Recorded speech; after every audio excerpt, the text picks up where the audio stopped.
The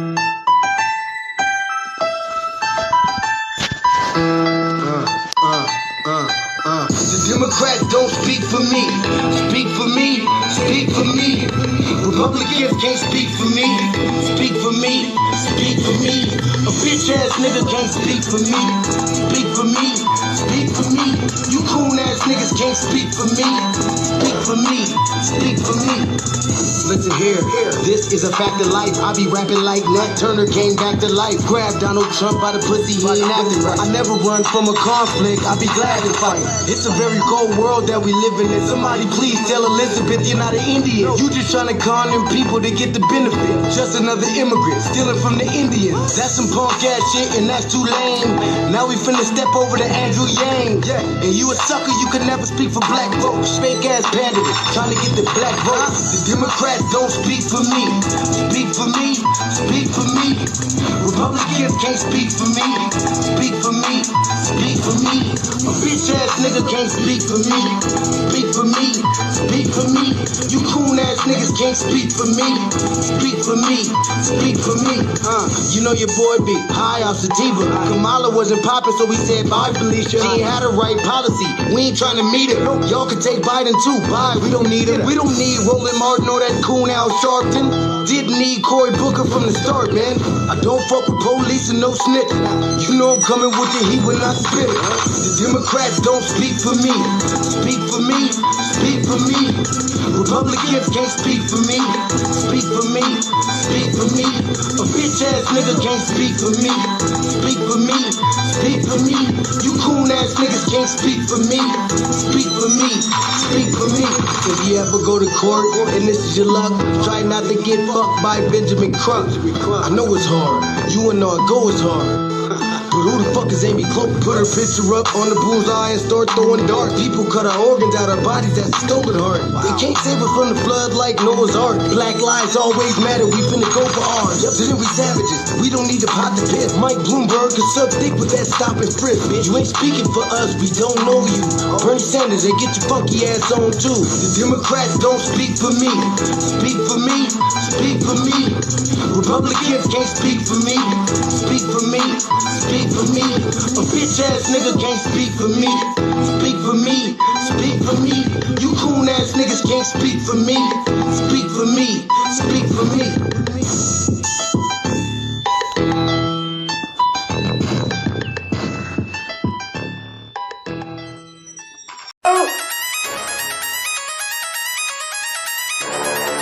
I'm talking about shout it going crazy. People going crazy in these motherfuckers.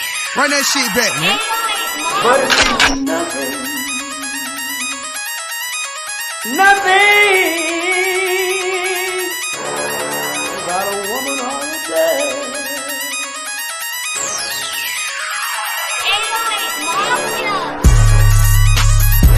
Man made the car.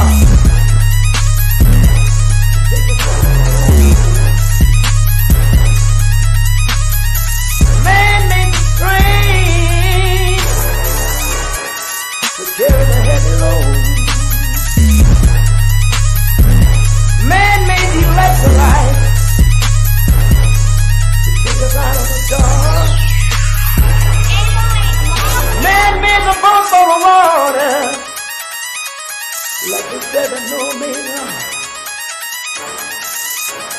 Man thinks about a little bit of baby girl and a baby boy. And man makes them happy because man makes them joy. But after man make everything we can, do you know that man makes money?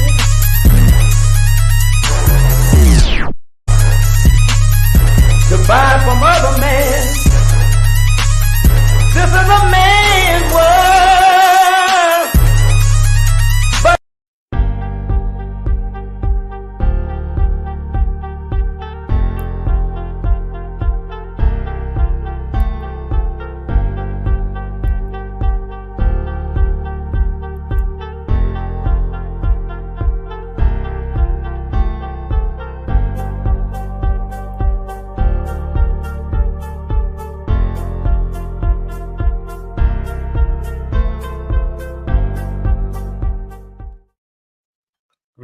Greetings, Black family. Thank y'all for tuning in to another episode of the Frontline Black News. I'm your host, Shane Truman, and we'll be joined here shortly in about 10-20 minutes with our other host, Lady Che. And we are joined with our West Coast correspondent, Shabaka Sankoria, Shabaka's Black Experience Pants, which I'm the co-executive producer and co-host of. And on tonight's Frontline Black News, we will be discussing several things. The first thing is this is season 3, episode 44, part 1 of the Frontline Black News, and we'll be discussing a topic that we've been discussing numerous times since we've been in existence, and that is the tangibles. This is the year and the decade of tangibles. Continue to demand something tangible for your vote. So we're going to be discussing tangibles 2024. All the way up to 2100. Then the next topic is we will be remembering the fallen, the names of the 3 FBA U.S. Soldiers killed in the Jordan drone attack. Then we got 7 migrants jumped the NYPD cops, and then they released without bail, but the cops took FBA. And as a result of this, amongst other things, DA Alvin Blagg is under fire, and so is the whole sanctuary city statuses in New York and other cities such as Denver. And Biden, the next topic is did Biden, Sleepy Jim Crow Biden, y'all president, because that's who y'all voted for in 2020, did Biden prosecute redlining banks to help Black people? Then we got your TV is super loud, Shabaka. We got hold on, let me turn it down. We got Courtney Cheney's parents arrested. Courtney Cheney is the one that killed Patrick Aswadi, the African brother that got killed by the OnlyFans model. So her parents have gotten arrested. And then there's a gag order, state requests a gag order in that case. And then last, but certainly not least, we got Trump allies don't want Uncle Tim Scott as a running mate. So those are the topics that we're going to be discussing on part 1 of the Frontline Black News. Thank y'all for tapping in. Make sure y'all like and subscribe to Frontline Black News on YouTube and Facebook. Greetings, Shabaka, from the Mile High Income and Snowy and Cold State. And Michael. Yes, sir. Welcome from Sin City, man. Just hooking up some headphones right here. You hear me? Yes. Yes, sir. Welcome from Sin City, man. Major storms off the coast of California, man. Part of, I believe, the Pineapple Express. So the great state of California is getting ready to get fucked off, man, by the water all the way from L.A. County, clear up there, man, to the gold country, man, up there around Placer County. So the Bay Area is fucked off. Just south of Redding is going to be fucked off. But as you get further north in California, going up in altitude, so Mount Shasta, man, might get the snow back on it. Oh, yeah. Yeah, I heard they're about to get dumped on. Jay was just talking about that on his live. Jay Dizzle? No, Jay Milley. Well, man, give me the hook up to Jay Milley, man. Yeah, I like to check with him sometimes. Yeah, so, yeah, he's getting ready to get drenched real good, particularly over there in San Francisco. Also, too, the traffic is starting to float into Sin City, you know, for that highly overpriced ass Super Bowl. And I'll be goddamned if I'm going to pay $1,100, man, for a fucking football ticket. It kissed my ass. Our other friend, Savage Sad, was asking him if he was going to drive to the Super Bowl. And he was like, hell no, because the storms that are coming in. And he said it's snowing up and down the pass. Oh, yeah, it's real bad in down the pass. Down the pass is closed.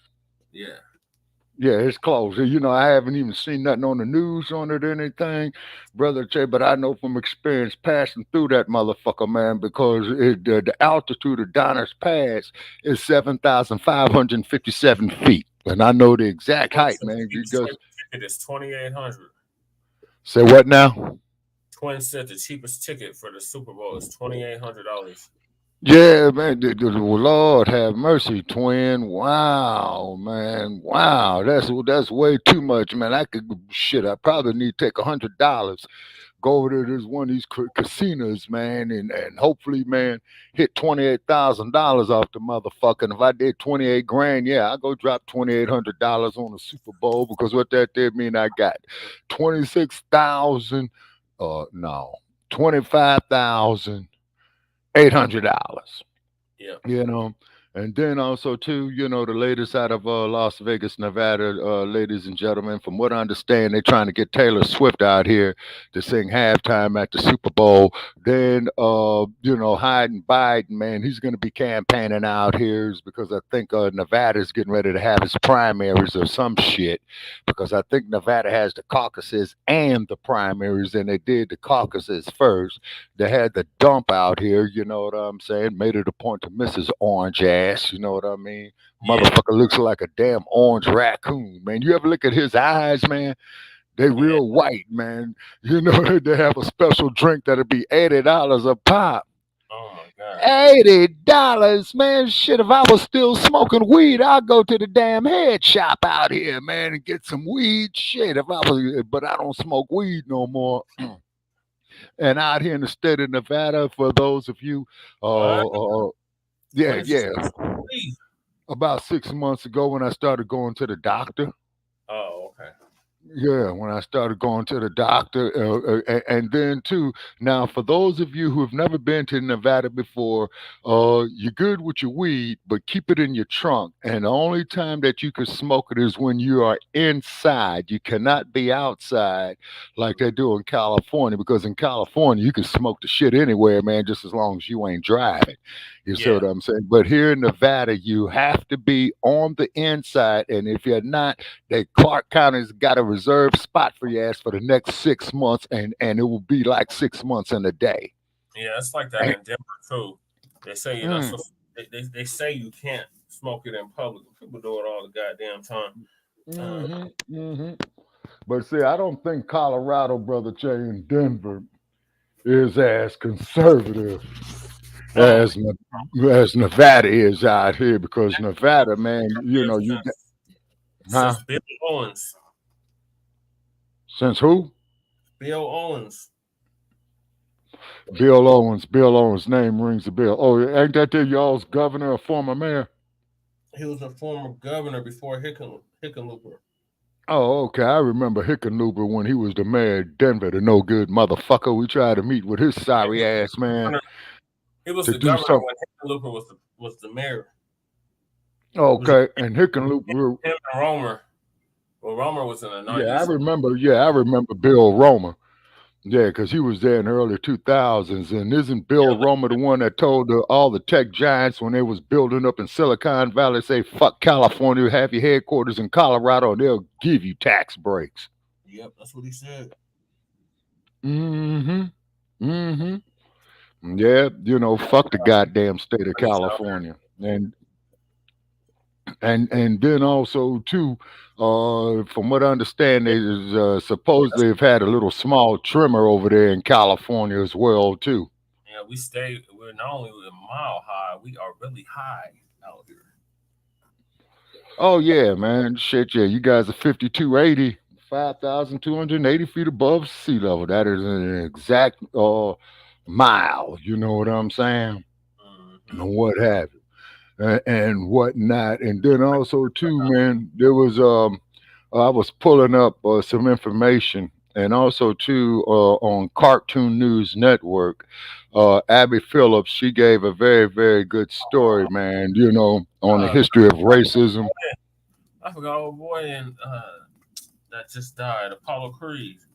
I forgot Yeah, what. Carl Weathers there. Sorry to see him go. And to all you Rocky fans out there, the guy that Carl Weathers portrayed himself as in the Rocky movies was Ali. He could not say his name for legal reasons and all of that. But keep in mind that Ali was fact, Rocky was fiction. Okay. Yeah. And may Carl Weathers rest in peace. You know, the brother was a pretty good actor. You know, Yeah. He and died also at too, 6. no, he died of natural causes. They said he died in the sleep. Yeah, but he died at age 76. Yeah, that's a full life, brother Che. That's a full life. You know, that's a full life. You know what I'm saying? Hell, man, you got cats younger than you that's dropping dead. A Very dude true. younger than me, yeah, dude who was in Hollywood, man, you know, he dropped dead, man, last week, and he was 40 something. Then, not to mention, one of the assistant coaches, I believe, was either for the Eagles. It wasn't the Raiders. I think it was either no, it was for the Golden State Warriors. One of the Mhm. assistant coaches there died recently within the last couple of weeks, man, and he was only 46. Damn. So that just goes to show that all of us are on borrowed time. You know what I'm We all saying? got a You know, checkout date. huh? My mom said we all got a checkout date. Oh yeah, see, that's what I mean by everybody's got that ultimate appointment, man. But the sad part about the deal, you don't know the date, time, or when the motherfucker's gonna happen. You just But know it's coming. here's one thing for damn sure, you ain't gonna miss it. I know that. Right. Shit, you're gonna be more accurate with that appointment, man, than a court date. You know what I'm saying? Yeah, so getting to the topics about the so this is the Hmm. year and the decade of tangibles. We're gonna demand something tangible for our vote. So Right. today's over of you Democrats, especially you Democrats, because still 80-90% of our people vote Democrat. So we're definitely gonna Right. call them on the Democrats. Oh And yes, sir, without a doubt. don't get it tangled and twisted. We have no respect for either one of the two major parties. So Yeah, because they neither one of them shit. You know what I'm saying? And right. then Joe Biden with his shitting in the pants ass, man, he's talking about, man, he's gonna make the economy strong, man, and they damn sure gonna know, you know, some rabble rumble shit, man. Sound like the motherfucker was senile, drunk, under the influence, above, if not all three. Yeah. Hmm. Yeah. And So then getting to the topics about it. So the yes, tangible sir. Oh, and let me say this here too, brother Che, before we get to the topics and getting on with the show. Shabaka's Black Experience is back up, ladies and gentlemen, on Blog Talk Radio. Please Google our past episodes and definitely Google the last one that we did on Tuesday. And you can Google the one that we did yesterday. We had the one and only you know who. You know what I'm saying? Getting mad as hell, man. Sarge talking about he got all these books and shit that he's reading, so I'm reading my ass off on some books too. And guess what I found out, people? Oh, and remind me to bring that up there toward the end after we cover the major topics, man. Something very, very interesting about the transatlantic slave trade. Mm, okay. Hmm. All And the right. source of the information would be Johnson Publications, commonly referred to as Ebony Magazine by their major senior writer, the one and only Mr. Lerone Bennett Jr. Oh, okay. So back in 2019, our good brother Tariq Nasheed came out with the hashtag Tangibles 2020. And Right, he was detailing everything that we were going to demand from the political system. um, right, system. So nothing has changed except the year. Everything else remains the same. So instead of Tangibles 2020, it's Tangibles 2024, all the way up to 2100. So I'm right, going to change 2020 to 2024, but everything else remains the same. So the 2024 presidential elections are coming up, and foundational Black Americans are going to reject the 50-year-old malign neglect policy that has been implemented by the political system. This malign neglect policy mandates that Black Americans should be ignored and only mentioned in vague and non-specific terms, lumping foundational Black Americans in the groups of minorities, immigrants, people of color, etc., has only hindered the progress of Black Americans as a group while providing tangible benefits for other groups. In this election cycle, every group has not been systematically marginalized and disenfranchised, and every did I forget something? Yeah, I forgot something. In this election cycle, Americans are going to insist that our needs are swiftly met by politicians who are seeking our vote. Foundational Black Americans want tangible benefits, specifically for us. We do not want trickle down secondary benefits that are provided for every group. Every group has not been systematically marginalized and disenfranchised in every area of society. That's foundational Black Americans. So we refuse to be lumped in with groups who often assist in the exploitation and disenfranchisement of Black Americans. So politicians must offer tangibles, specifically the foundational Black Americans, or we simply will not vote for them. Be sure to spread this message far and wide on social media using the hashtag Tangibles2020. And since it's 2024, it's Tangibles 2024. And next election cycle in 2028, it'll be Tangibles 2028. All the way up to 2100, Black family. Continue to demand something tangible for your vote. All right, what are your thoughts on that, Shabaka? Oh, absolutely. Is because if these motherfuckers, man, is letting in these goddamn migrants, right? Okay, and then when the migrants go beat the living dog shit out of them two NYPD cops, they were released on OR. Them motherfuckers didn't even have to post bail. So they got the fuck out of jail. And from what I understand, man, according to my sources, that all of them have boarded a bus, man, heading to you know where, Angeltown. You know what I mean? In the Angeltown or to Denver? Yes, sir. And then keep in mind is that had that would have been the LAPD that they would have. We got an update on that. We're gonna go in detail about that tomorrow on part 2. But now Johnson, please, talking about we can't take no more migrants.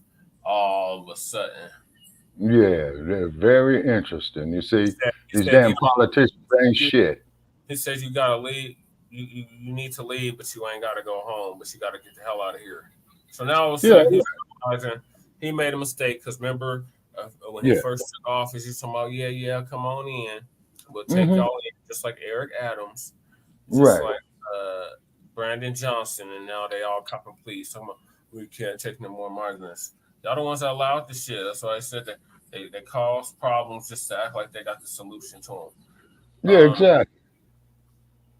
Okay, and then too, Brother Che, to prove your point even further. They're doing something for non-citizens, people that aren't they ain't pay no taxes, didn't vote any of these mothers in the office, but they can take precedent and priority over us. Hell to exactly. You know what I'm saying? Definitely. You know, and then also too, ladies and gentlemen, please donate, to PayPal, to Brother Paris, is because, we are putting a lot of work and effort into these podcasts, these StreamYards and what have you. And we keep it right on time, but it ain't free. It's because I'm looking at all these other podcasters and shit. And I want to make an announcement there on since we are simulcasted on the Shabaka's Black Experience Enhanced Like page. Hey, we don't mind other people up there advertising on that page, okay, but start making some donations to our platform because we got to eat too. Is because what's happening is every motherfucker that's coming up there is being hit with spam. And unless I know you or familiar with you personally, or if Brother Che knows you, or is familiar with you, or if Lady Che knows you and is familiar with you. All you other people up there who's coming up there soliciting, for donations for your shit, you got to be familiar with us. Jay Dizzle, I don't have a problem with it. Right. Kevin Barnes, I don't have a problem with it. Why? Because we are familiar with them. But all you other people, who's talking about, donate to your cause and all that other shit and promoting your businesses, hell no. Because you sure enough fuck ain't gonna let us do it up on yours. I hate to be so blunt, but we trying to eat too. Okay, Lady Chase in the building. You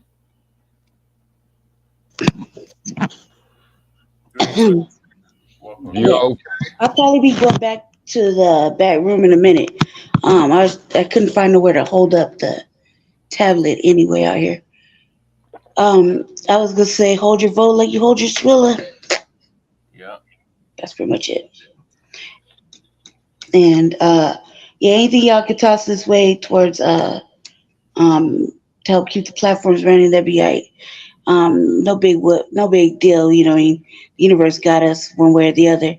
But it would just be nice if somebody could, because especially over here, um, because I do take care of most of the stream yards and the YouTube thing, so we don't have no commercials. However, this week it's gonna be like commercial and commercials. Hopefully next week it might be a little different. We'll see. But anything y'all can help with, that would be ideal. If not, it's cool. Don't even worry about it. Hold your vote like you hold your Swilla. Shit. Right. Carry on, Juicy. And then also too, for any black-owned businesses out there, inbox us. You know what I'm saying? We'll work with you on a rate. You know what I'm saying, for advertising of your products as well too. But please mention us. Please make a donation. You could message us at Shabaka's Black Experience Hands on the like page. And we'll get back with you. You know what I mean? It's because people is making livings off this stuff.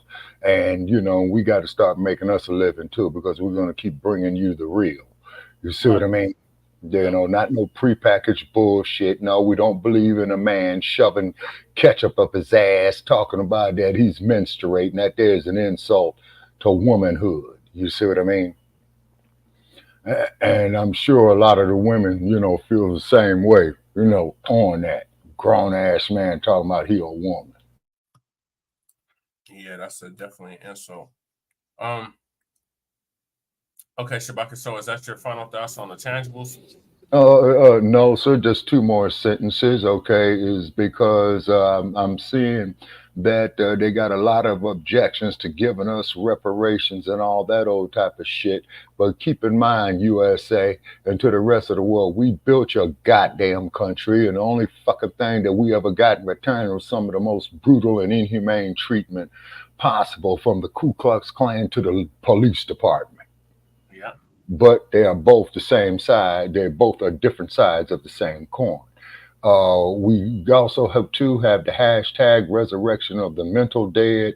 We have the group Resurrection of the Mental Dead. We also have the group called Pan African Economics and Politics. And please visit that page on Facebook and read up there at the top where the picture is of the president of France, of Jean Chirac. And look what the fuck his quote is. And get back with us. You know what I mean? Fuck the French. You get their asses out of Africa. Fuck the Boers. Get them up there out of Azania. You know what I'm saying? Elon Musk is not an African. He's a goddamn Boer. And this cocksucker wants to go up here and start putting computer chips in motherfuckers' brains. You kiss my ass.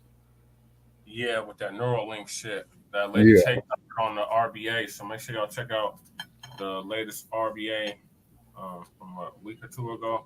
She went Yeah. into detail about that. So make sure y'all check that out. If you haven't. Yes, sir. And also to Dr. Philip Scott, sir, we appreciate what you do, man. Hey, please mention us. You know what I'm saying? We don't have a problem with Outlaw Radio. They always are mentioning us, and they are always, inviting us to come check out with them. They got a dynamic platform. Them brothers are out of Wisconsin. Yeah. They up there, in the Great Lakes. You know what I'm saying? And whatnot. You say, all right. So Shout out to moving the right on. Yes, sir. News Network. Okay, so all right, so like I said, continue to man something tangible for your vote, Black family. Uh, like we told you numerous times, from our first season, second season, and now we're going into our third season. So Right. marathon, not a sprint. Exactly. And then also too, we appreciated Sarge coming on our platform yesterday. But Sarge is of the opinion, repeat, of the opinion that if it wasn't for raping, slave trading, pedophiles violating his bloodline, he wouldn't exist. That's And true. and what blows his theory out the water is the hummingbird, and that's what I was telling him, brother Chair, about the hummingbird. Okay, Mhm. and I listened to the playback of it, and Sarge was getting upset, but Sarge, Sarge is Sarge. We don't want the man to have a stroke or anything on us. But as we all know, ladies and gentlemen, mathematically, a hummingbird cannot fly, but No, yet the motherfucker flies and is quite yeah, agile at that. Swift movements, that's agility, being swift in precision. So therefore, with these goddamn raping, slave trading pedophiles, that blows his theory up out of the water. Who knows? With that contamination, our people might not be having all the heart attacks and diseases and shit like that. You know, Sarge on becoming, huh? Yeah, Lady Che. Yeah, yeah. Me and Brother Che gave him a run for his money. Star showed us a video of him. Yeah, No, yeah, yeah. We saw Sarge out there, in the Vietnam conflict. And also, too, ladies and gentlemen, people were saying, on Facebook today, often some of the fight groups, that Muhammad Ali was a coward for not going to the oh, war in Vietnam. And my reply to that is for an individual to make such a with statement, him during his huh? prime, would you have gotten in the ring with him during his prime and said Oh that? yeah, yeah, yeah, yeah. That's what I told these motherfuckers. Oh man, he was a coward. Go get your ass in the ring with him and watch how fast he make a coward out of your ass. Right. They say, and then too, the heavyweight champion, brother Che. This is a memory. Years ago, I think they took down the video.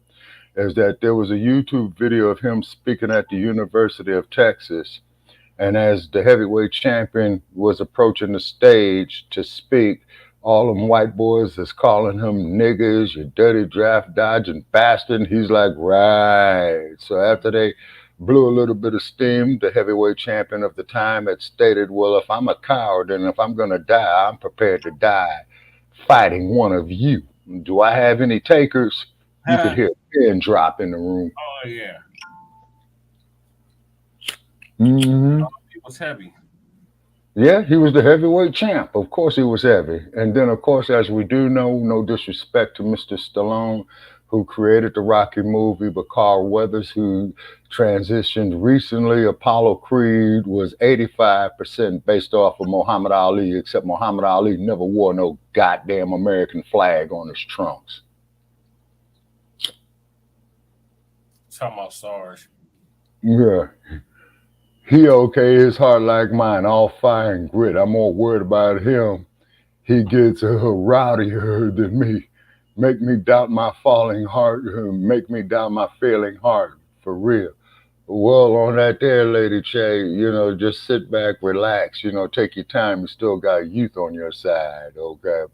Because an old bastard like me, if I get riled up, I could drop dead of a brain hemorrhage, aneurysm, all that shit. Yeah. But as they say, every day above dirt, is a blessing. But we all have the appointment. We just don't know when it is, So live each day to the fullest, you know what I'm saying? And also to Dr. DeGrew, if you're out there, ma'am, we try to make contact with you to have you on the show for you to present, your research in regard to the reparations is because Dr. DeGrew did a 5-year study on the feasibility of the reparations, which is quite feasible.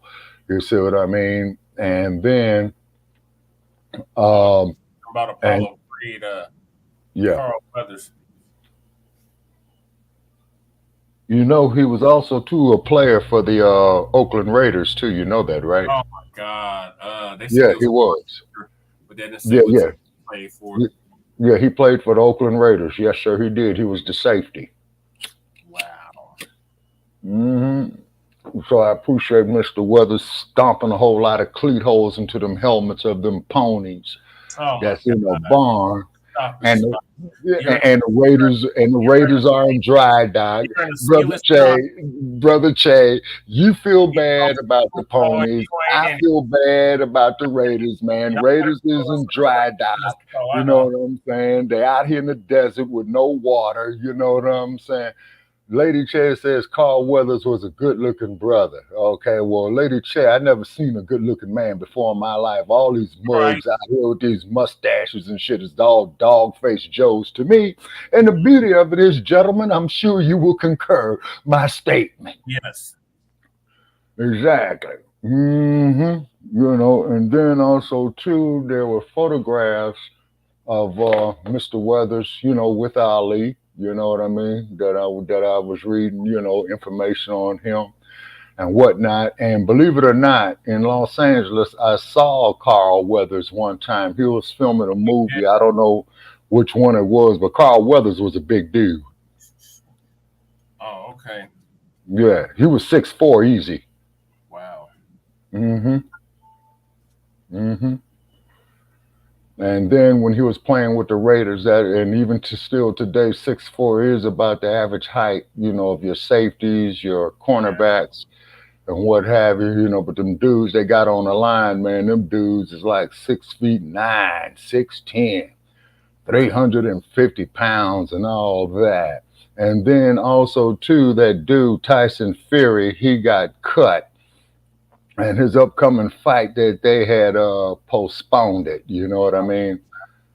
Yeah, so a few of the challengers in the WBC rankings in the heavyweight division says Tyson Fury is full of shit, and how convenient that he got cut at this time, you know, of him taking up a fight. And they're supposed to be matching a fight between him and the other guy, Usyk, and I believe it's supposed to be a unification bout. So all the young black heavyweights coming up, man, if that dude Fury is still fighting, please go in there and whoop his ass. You know what I'm saying? And then of course we appreciate Deontay Wilder, you know, for getting in the ring, because Deontay Wilder says he has a daughter with special needs. So that's why he started fighting when he did, you know, was to pay her medical expenses. You know what I'm saying? Yeah. And also too, Hollywood is still full of shit, so let the rain go in there and drench that raggedy motherfucker. You know what I'm saying? So hopefully some mudslides will do justice, man, you know, sliding down some of their mansions down the fucking mountain. Like 100 inches of rain in certain spots of California. Oh, yeah. And then, of course, as we all know, Hollywood is a section of the city of Los Angeles. Okay. And Hollywood is not its own city, but they just simply got too much goddamn money out there making movies on bullshit. And then on top of it, too, I came across a report that one of the Hollywood actors is saying that black people should not be getting upset for them having black actors wearing dresses. Well, that's Marlon Wayans. Yeah, and I was very disappointed. Yeah, Hollywood is a sewer. You got that right. You're damn right about that. Yeah, you're damn right about that, Lady Che. You know what I'm saying? So I don't know why Mr. Wayans would say something like that. And keep in mind that his family, you know, they did quite well. They're from Chicago, Illinois. Keenan Ivory Wayans, Marlon Wayans, Kim Wayans on Living Color. She was funny as hell. You know what I mean? And yeah, and then I still didn't understand that skit that Damon Wayans and David Allen Greer used to do about them taking trips to Greece. Yeah, that was sickening. You know what I'm saying? A black man shouldn't have to degrade himself like that to be an artist. You know what I'm saying? But you other motherfucking groups, we don't give a fuck about you. Just as long as you don't come fucking with us. You can hold your own nuts. They say, and this illusion of inclusion is a bunch of bullshit. And then the older I'm getting, the more and more, man, it's pissing me off. So I guess I'm start to go into the stage of being a grumpy old man. You know what I'm saying? Yeah. Yeah, you see, I'm sick of seeing that shit. You know what I mean? Right. A feminized ass man, you know what I'm saying? And we built the damn pyramids, gave the world the concept of navigation. And then also, too, Brother Che, after we do our itinerary, remind me to pull these notes out that I found very interesting, you know, from Mr. Lerone Bennett and, you know, of Black history around the world. And it's in the chapter one of African civilization, you know, to the transatlantic slave Black trade. History Month, but we know Huh? history is 365. And Yeah, this oh year, yeah, exactly, exactly. And then to add insult to injury, if the United States is going to talk about Black History Month, why are you doing it in one of the coldest goddamn months of the year? well, they said it was because Lincoln's birthday. Uh, Hmm. it's in Malcolm's Washington's uh, birthday. Washington, the president's birthday, because it's got Yeah, president. yeah, yeah, yeah, yeah. You're right, brother Che. I forgot that they combined both the holidays and the President's Day, and only some rich white ass capitalists did that. Is because see, instead of you having two holidays in February, you're only getting one. Okay, so therefore, that's And that's another day over of production Valentine's for Day. these corporations. Oh, we lost See. Lady. I think she's gonna come in the room. Um, Hmm. so yeah, so that's it for the tangible. So yeah, continue to demand something tangible for your vote, Black family. The days Absolutely. is Or over. just simply don't vote because they're gonna fuck us around anyway. Right. So the days are over of them fear mongering us into vote. Blue, no matter who. Yeah, exactly. You know. Vote. If we're gonna vote, we're gonna demand something tangible for our vote. Oh, absolutely. And then for these black ass politicians out here, please try to do the right thing. You know what I'm saying? Just as the professor said about that congressional black caucus, when you motherfuckers have the meetings, you ain't worried about a goddamn thing for the black community. You worrying about what kind of booze they serving, what kind of meals that they giving. You want to go out there and look good and all that old shit. You want to be high sided and all that as opposed to dealing with your goddamn people. And the cold part about it is, black family, these other groups of people, when they get together with their organizations and they shit, they damn sure take care of theirs, huh? Oh yeah, everybody take Yeah, care of yeah, theirs. yeah, yeah, yeah. It don't add up. You telling me that 2 plus 2 equals 5, which is an insult to my fucking intelligence, and that makes me very, very angry. Can I say one thing real fast before we move on? Yeah. Yes, go, Lady Shay. I just want to say this. Like, look, it there's Black History Month is like 1 month right out the year, Right. and everybody's afraid to say black or even act or be in their blackness. They don't know how to describe it. They don't know how to answer for it. They're embarrassed by it. They shame each other for it. Whatever, right? We still getting crucified, still fucking buck broken, begging the master, all that extra shit. And it's like now it's 2024. This is like a conscientious thing. As long as I've been alive, people have been black as long as I've been alive and longer. So Mhm. they can't keep accepting this fucking nonsense where, oh, well, it's February. Let's just go ahead and drop a little bit of stolen fucking history that they want to tell us or whatever. Not acting in blackness, in being in culture or whatever. Letting these uh, politicians, these black faces in high places, tell you how to behave and how to act and what to ask for, what not to ask for. Those days are over. And at this point, if you're allowing it, you're doing it. You're part of the problem, and you're not really helping the next generation, whether it be your children or grandchildren, do better or be independent or empowered to even stand like that. They're going to continue to be like mine and Jesse's generation, or even the generation before that, where you don't know how to interact with each other, can't trust each other, can't talk to each other, can't dialogue with each other, constantly disrespecting each other, not standing with each other when you see a situation happening, things like that. And those things need to end. If not for us right now, as we are living right now, but for the proper future, like children's children. You know what I mean? They shouldn't have to go through trying to get reparations. They shouldn't have to be fighting for a place in the world. They shouldn't have to be fighting against benign neglect, the right to do this, the right to do that. They should be able to fucking just take whatever the fuck they want to take and make their way in the world instead of asking for permission and begging and not getting nowhere with their education or their employment history or even being redlined or fucking benign neglected out of options and choices. That's all I really wanted to say. I just felt like I needed to say that right now because Okay, in and then February. too, Lady Che, to prove your point even further, Abby Phillip on Cartoon News Network, she did a very, very interesting dialogue either last night or the night before. I can't remember which, but she had mentioned, the Jim Crow hatred. Say, fuck the commercial, fuck the I commercial, can't fuck the. pay for it, Shabaka. We gotta have the commercials. Yeah, I no, can't no, pay for the. I no, can't pay for the. Pay okay, I for it. understand, Lady Che, but the only reason why I do that is to drown out the commercial, ma'am. Uh, Not telling you to do anything, but it's to drown out the commercial. Fuck the commercial.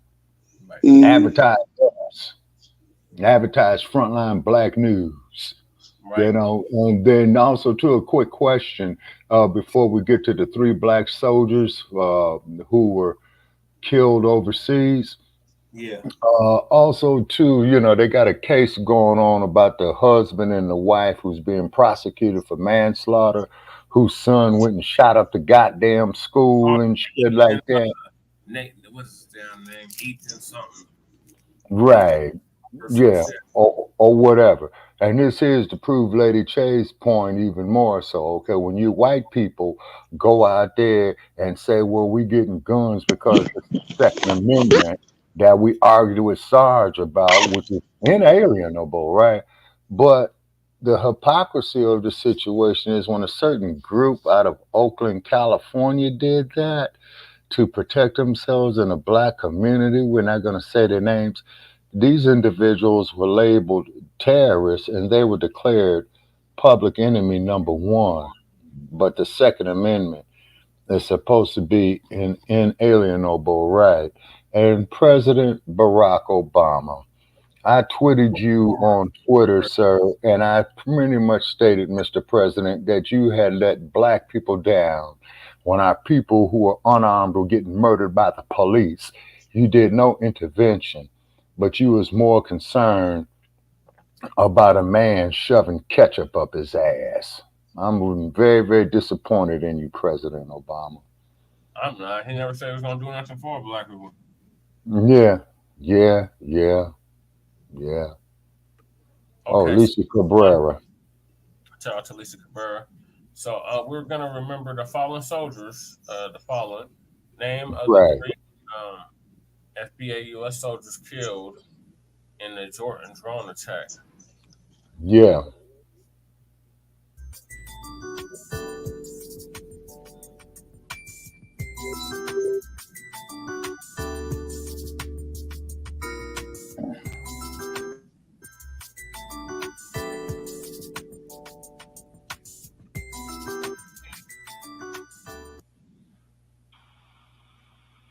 Ladies and gentlemen, they finally identified the three soldiers that were killed in Jordan. And this was The a three drone black attack soldiers. on a U.S. military base. And the three that you see in the picture, they were in the barracks and it was hit by a drone. They died and many others were injured, and some people are badly injured. So let's get into it. This is so sad, and I pray for their families. All right. I know Indeed. it's really got to be a tough time for them.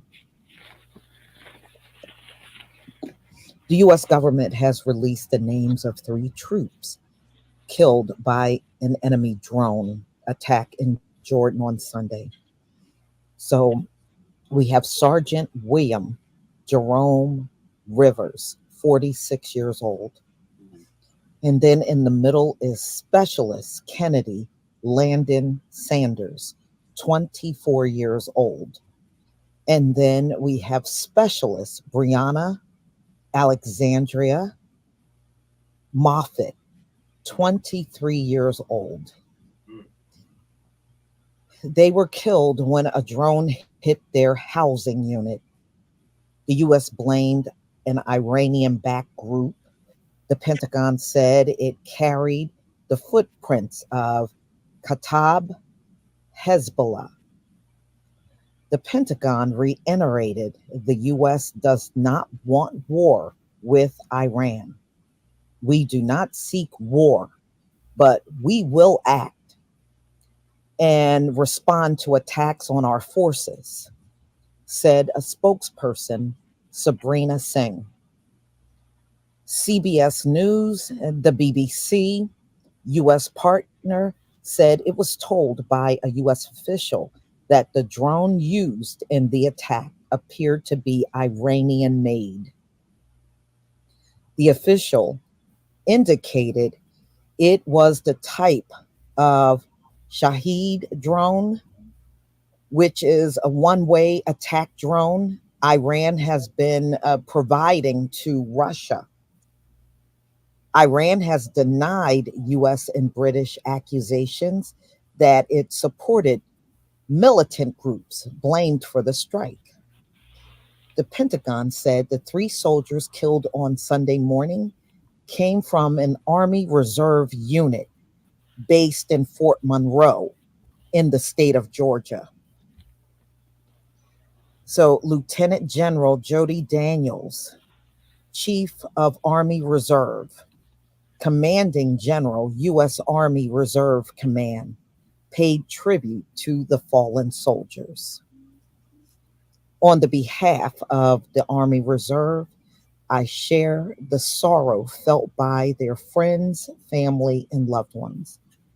Their service and sacrifice will not be forgotten, and we are committed to supporting those left behind in wake of this tragedy, said General Daniels. The drone attack took place in Rukban, northeast Jordan, near the Syrian border.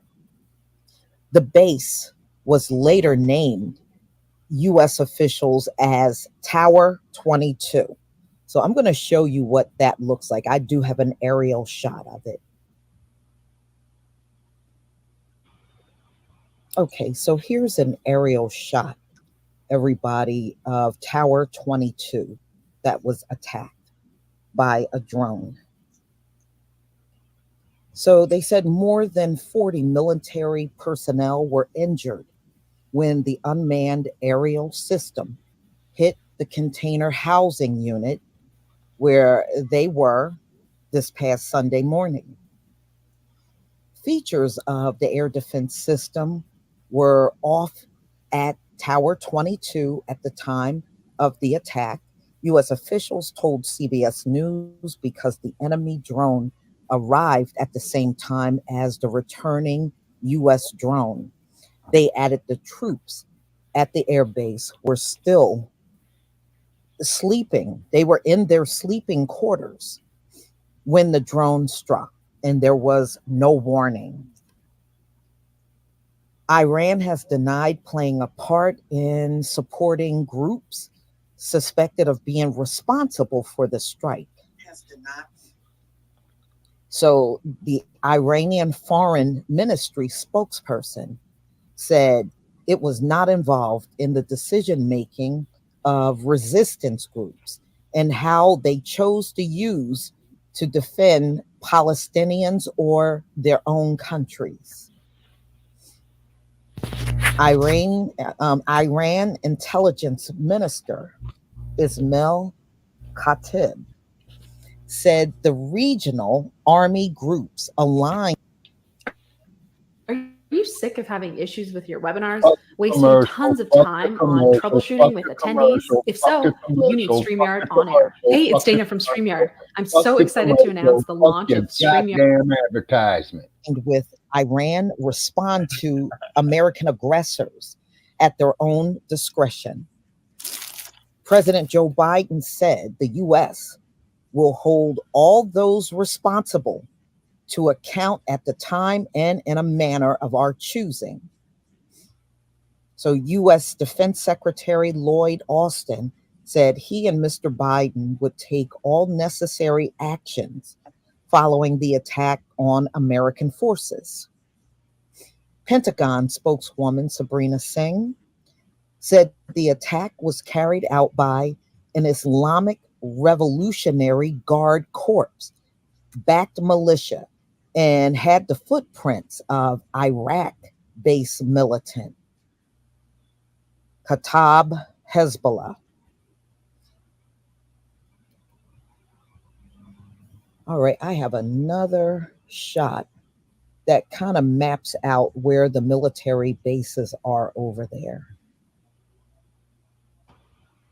Okay, so this shows U.S. bases located in Iraq, Syria, and Jordan. And if you look at the top, it'll show you, depending on the size of the red dot, how many times each one of these bases have been attacked. And it looks like there's not one that has not been attacked. Wow. That's inside of Iraq. So the Islamic resistance in Iraq has claimed it was behind the attack. The umbrella group emerged in late 2023 and is comprised of several Iranian affiliate militias operating in Iraq. It has claimed other attacks against U.S. forces in recent weeks. In a statement, the group said it had targeted 3 U.S. bases in Syria. Okay, and however, Rootban is on the Jordanian side of the border with Syria. The group said it targeted an Israeli oil facility in the Mediterranean. It is the first time that a strike has killed U.S. troops in the region since the start of the Gaza war, triggering Hamas. And they're talking about October 7th, and we all know about that. Okay. There have been other attacks on U.S. bases in the region, but before Sunday, there were no fatalities, according to the U.S. military. Officials said the U.S. sites in Iraq and Syria had been attacked at least 165 times since October 17th. Wow, 165 times? Oh, that's a lot. Yeah. From October 17th all the way up until this past Sunday. Last month, the U.S. carried out airstrikes against the Iran affiliate groups after 3 U.S. servicemen were injured, one critically, in a drone attack on the base in northern Iraq.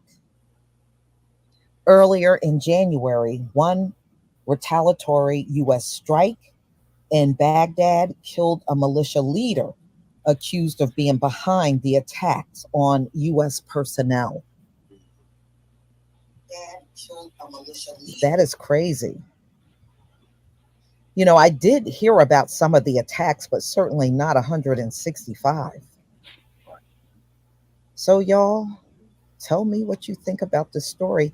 If you happen to have families or friends or somebody that you know at Tower 22, let me know in the comments section, or if you've been stationed there yourself, because I know I have quite a few military people subscribed to me.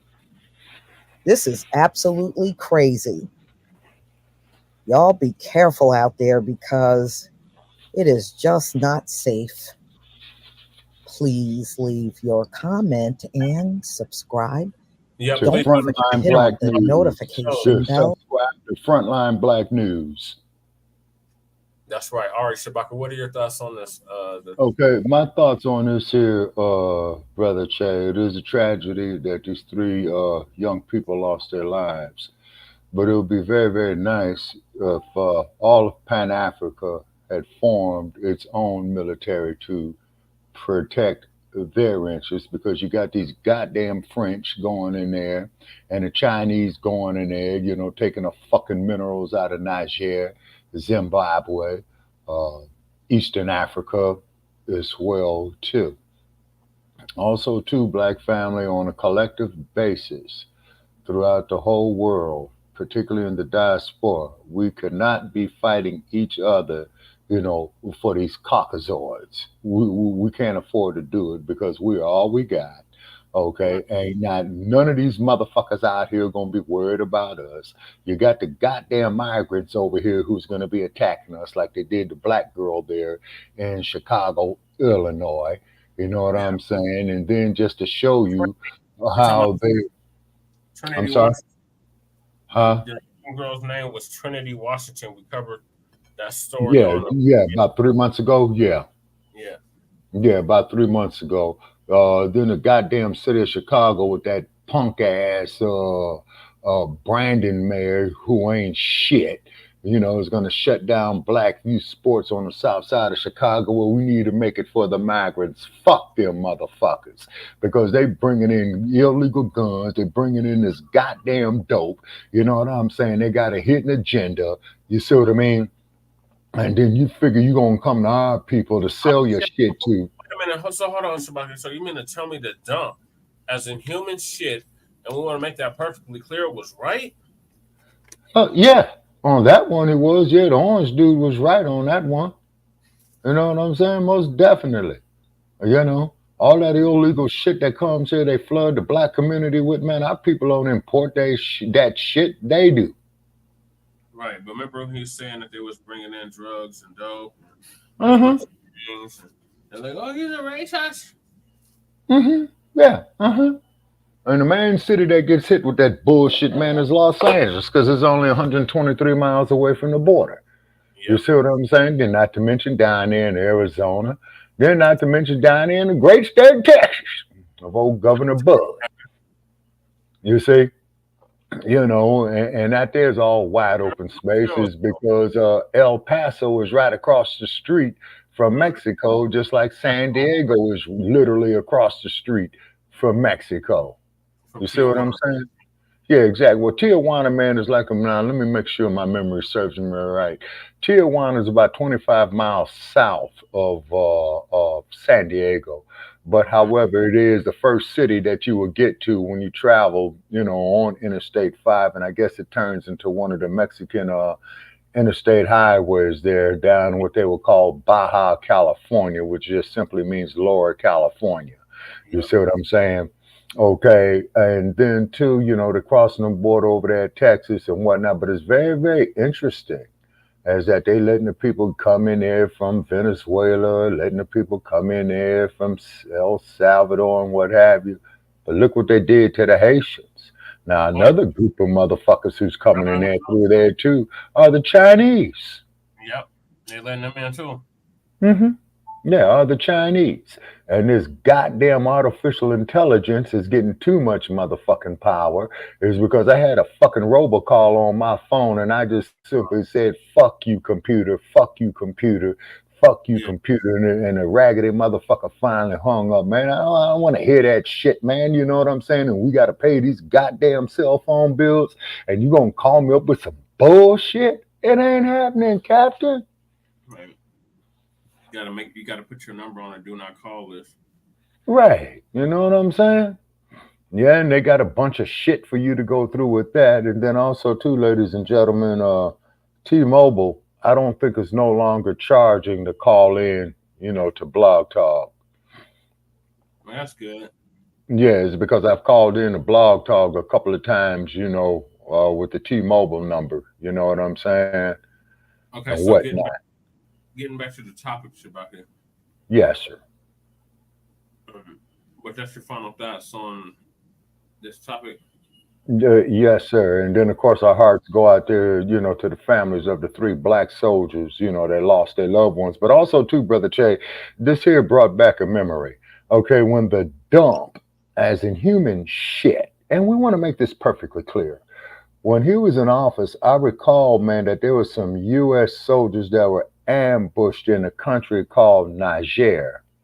It was 3 of them. It was 2 white boys and a brother.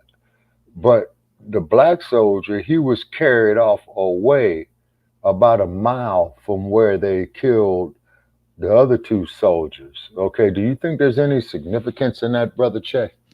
Well, remember they had the situation with the young brother that got what was it, not court martial, but he got into a situation in North or South Korea. Oh yeah, and he fled to North Korea. Yeah.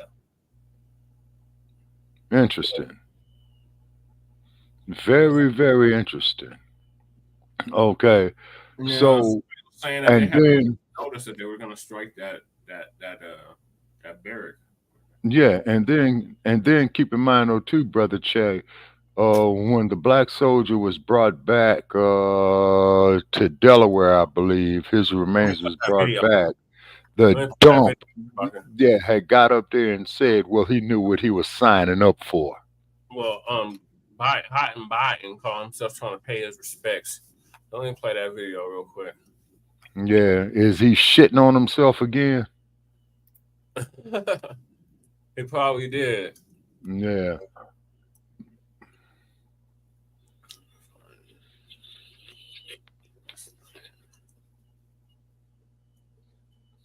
Okay, so yeah, our thoughts and prayers definitely go out to the family. Oh, absolutely. Of our 3 FBA young soldiers. They were all very young. I believe they were all in their 20s. Yeah, no, but they had one of them was 41 years of age. Okay. So that tells me one was the older. Yeah, so that tells me if dude is 41 years of age in the military, he was probably making a career out of it, man, was probably close to his retirement. But if you still think stocks... Fuck the commercial, fuck the commercial, fuck you commercial, fuck the commercial. So there's a sleepy Jim Crow Biden. Yeah, and then the old house nigga up there, the defense secretary. Again, this is the dignified transfer. You don't hear any audio right now, and that's actually on purpose. There is no audio being provided. It's a solemn occasion. The soldiers' remains are now in transfer. We see the president there with his hand over his heart, First Lady Jill Biden, Secretary Austin also there as well. 3 service members killed in that drone strike, and of course, more than 40 others who were injured. And here, as we see the tape pick back up again, we're going to watch as you do along with the rest of our audience here.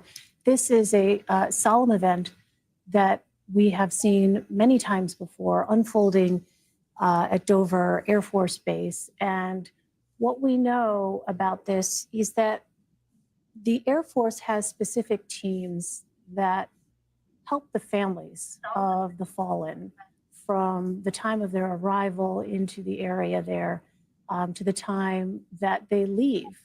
And so what these images don't show is the accompanying airmen who volunteer, as we understand it, for that very sacred duty of accompanying the family members during this difficult time. There you see the commander-in-chief, of course, President Biden there, Dr. Jill Biden, the First Lady alongside him. So we're watching this tape perhaps a bit out of order as it gets fed to us. We're unclear as to, oh, I see they're now embarking, perhaps leaving the area now. So this is the extent of the video. We're seeing it just as you are, as it's coming out of the Delaware area. But this again is part of that event, solemn event, dignified transfer of the remains of the 3 soldiers who were killed last weekend in a drone attack in Jordan. Sergeants William Rivers, Kennedy Sanders, and Breonna Moffett were killed. And there is no audio, as Lana said just a moment ago. This is how the feed comes into us. But this is one of the rituals here for the families as the remains are brought back to the United States. Joining us now is CBS News national security correspondent David Martin at the Pentagon. And David, we were just telling our audience about the role that the airmen in particular play, which you don't necessarily see on camera here, accompanying the families during this very difficult time. Could you talk to us a bit about that?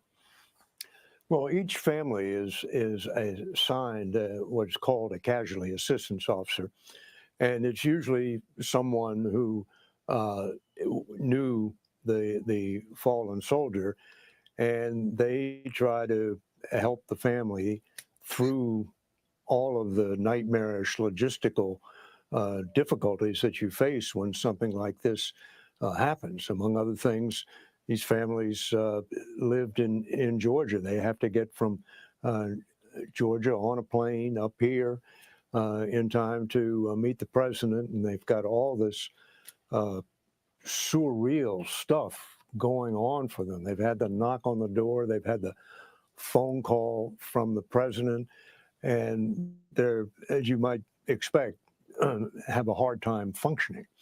And that is, among other things, what these casualty assistance officers do for them. If you've ever talked to anybody who's had the misfortune to witness their loved one come back to Dover, some of them will tell you that it really hits home when that flag-draped coffin comes off the plane.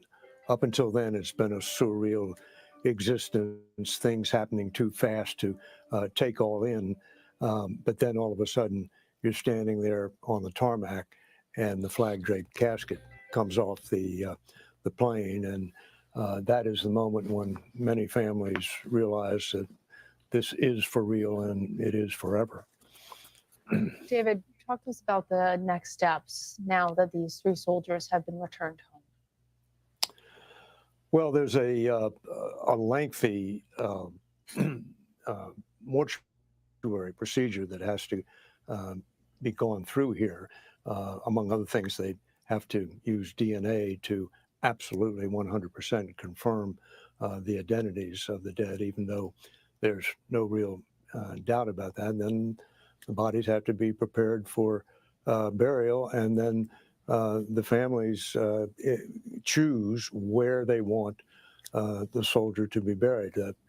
A family can choose Arlington, but if it's Arlington National Cemetery, there's quite a waiting list at Arlington, so the burial will take place probably in a couple of months. Obviously, if they choose a cemetery closer to home, then the burial is part of the next stop, and the remains get transported to the place of burial, and then, you know, the families have to get on with life.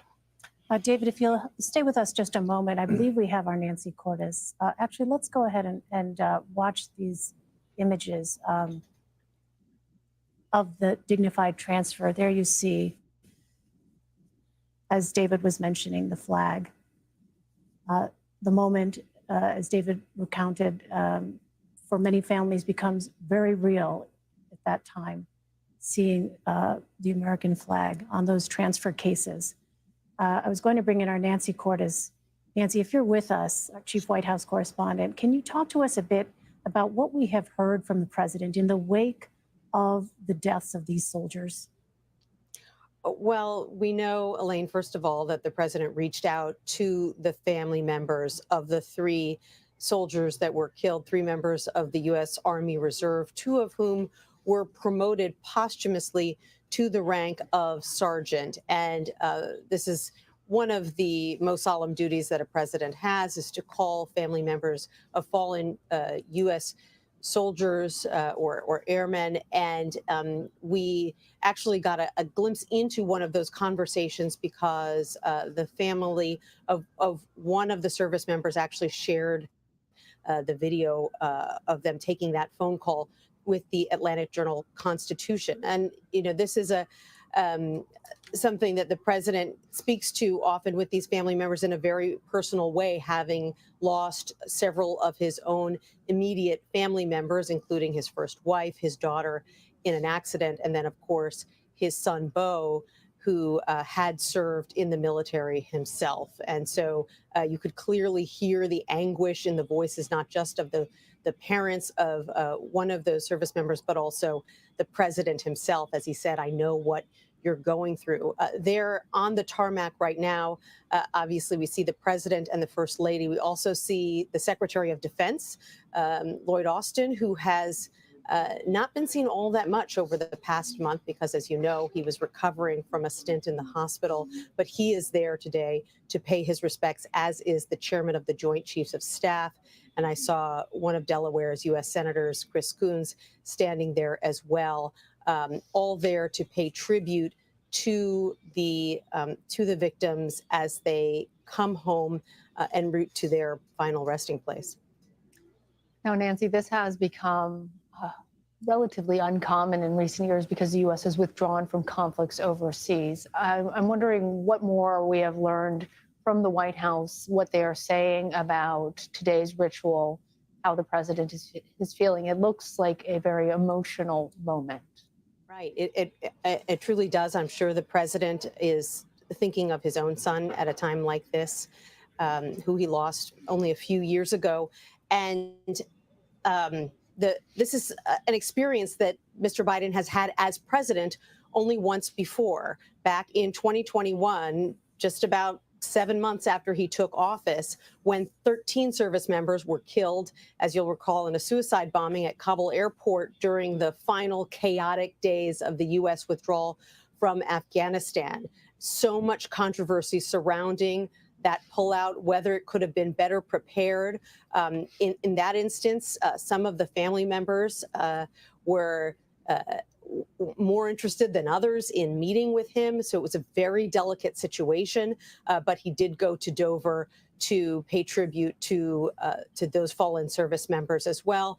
And so it's been a couple of years, thankfully, since he has had to make another trip like this. And it is the first time since the Israel-Hamas war began back in October that U.S. service members have been killed. They've certainly been targeted. We know that they have been, their bases have been struck some 165 times over the past few months by militants that the U.S. says are connected with Iran, are being funded by Iran, get weaponry from Iran. And he has vowed to respond. And we've been led to believe that these responses will be multi-tiered. So possibly they could take place over several days, but we're still waiting to learn more about the scope and the location of those responses. All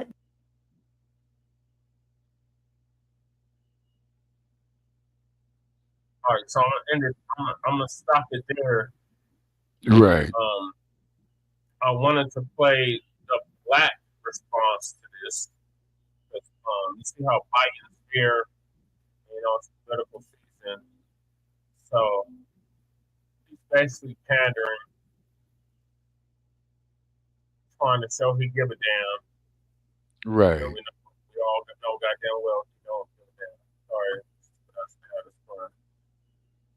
Exactly. And if you ask me, Brother Che, every black person standing there in the military or not should have put a black glove on their right fist and raised a black power salute, like John Carlos did in 1968. In my opinion. Okay. Viewers, make sure y'all like it. I'm sorry. Was deposed. Iran has been a menace over there in the Middle East. I met him back in, so I don't, you can't warn them. You can't warn them. You know what I'm saying?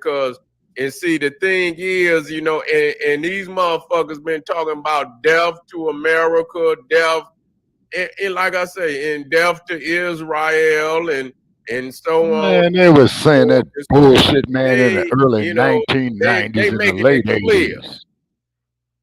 Yeah. On what their agenda is. And you see these motherfuckers, and really, safe down here don't get no money down here. Take your bitch ass on up out of here. And they wouldn't say shit. Some other motherfuckers there, and I say, yeah, bitch, say something. I talk to them just like that. Bitch, say something. Bitch, I'll come right back around this motherfucker and I'll let y'all bitches have it. Real talk. That's how I talk to him. I don't take no disrespect. So all that superiority, that's for weak niggas that allow that shit to happen. I don't let no white man, no Arab or nothing. Motherfuckers didn't see me in action. Motherfuckers think it's all talk and shit and this, that, and motherfuckers didn't see me in action. Nigga, believe it. Nigga, when we was out at True Bookstore, nigga, when I was teaching out there in Northland, nigga, we was out in the mall, nigga. We was out in the mall, nigga. You see what I'm saying? We talking about now the mall. This was, you know, when malls was really big. You know, they didn't. It's strip mall now, but Northland was one of the biggest mall. Matter of fact, Northland in Detroit was the first mall in the United States. That was an old motherfucker. You understand what it was? A big motherfucker too, but like a mall that you see, it was the oldest goddamn mall in the United States. You see what I'm saying? That was built like that. And it's not even there no goddamn more. That's shit. I say, bitch, you put me out. And when that motherfucker came around about that fourth motherfucking time, you know, I was talking to I was stupid. And then you would have known it, but you could tell how the soldiers were standing that they ain't playing no games. And so if you want to fuck around and find out, go right on here, nigga. You will find out. You understand what I'm saying? But they some punks. Fuck that, man. I didn't, believe me when I tell you and shit. You know, I had to show motherfuckers. You know, it could be a big motherfucker. You can't be no, you know what I'm saying? You can't be sloppy with your shit, but they know big motherfuckers and shit. Then you think that, you know, just because they bitch. Okay, brother, you know, they'll pull, when they scared, they'll pull that bro. Oh, I know. Fucking, you know, put that thing on their ass. No, nigga. We're not gonna let no little nigga take us off on the culture and shit. You know what I'm saying? You're gonna have motherfuckers getting their feelings, get the feeling like, you know what I'm saying? And so you have to address niggas and shit. And most of the time, years go by, you see the nigga and they loving the culture. I'm like, goddamn, nigga, I see niggas and shit, and they in the culture now. I say, well, damn, nigga, I'm glad I didn't crack your motherfucking head back then, nigga. You see what I'm saying? I'm glad, All right, family. We moving on. U.S. strikes for nothing in the world. They out there, pretending like they striking something and shit. You understand? They ain't struck nothing. They didn't let the motherfuckers know ahead of time we coming. And so, all the motherfuckers that could have been some major commanders and shit, they didn't got the fuck up out of there. So yeah, they attack a couple buildings here and there and make it look like they done struck something. We need some names. We need some top motherfuckers that done lost their life behind taking, these soldiers and taking them and killing American soldiers, 3 young blacks. We want some retaliation. We want some get back. We want to know that some big name motherfuckers was taken off the board. We didn't hear that. We hear them telegraph the shit, and even not only telegraph it, say what areas they intend to hit, and literally just took Iran off the goddamn, off the possibilities of even being hit. You see what I'm saying? So when you either you're scared or you just out here and you really ain't prepared to fight a war for real. And so what you doing is you just putting, U.S. soldiers in harm's way for where you ain't really got no real initiative to, if you're over there, why you over there? To guard, what the fuck is you guard in Jordan and shit and this, that, and the third? Either you gonna take the shit over, you gonna make it yours, motherfucker. What do you intend to do with this shit over here?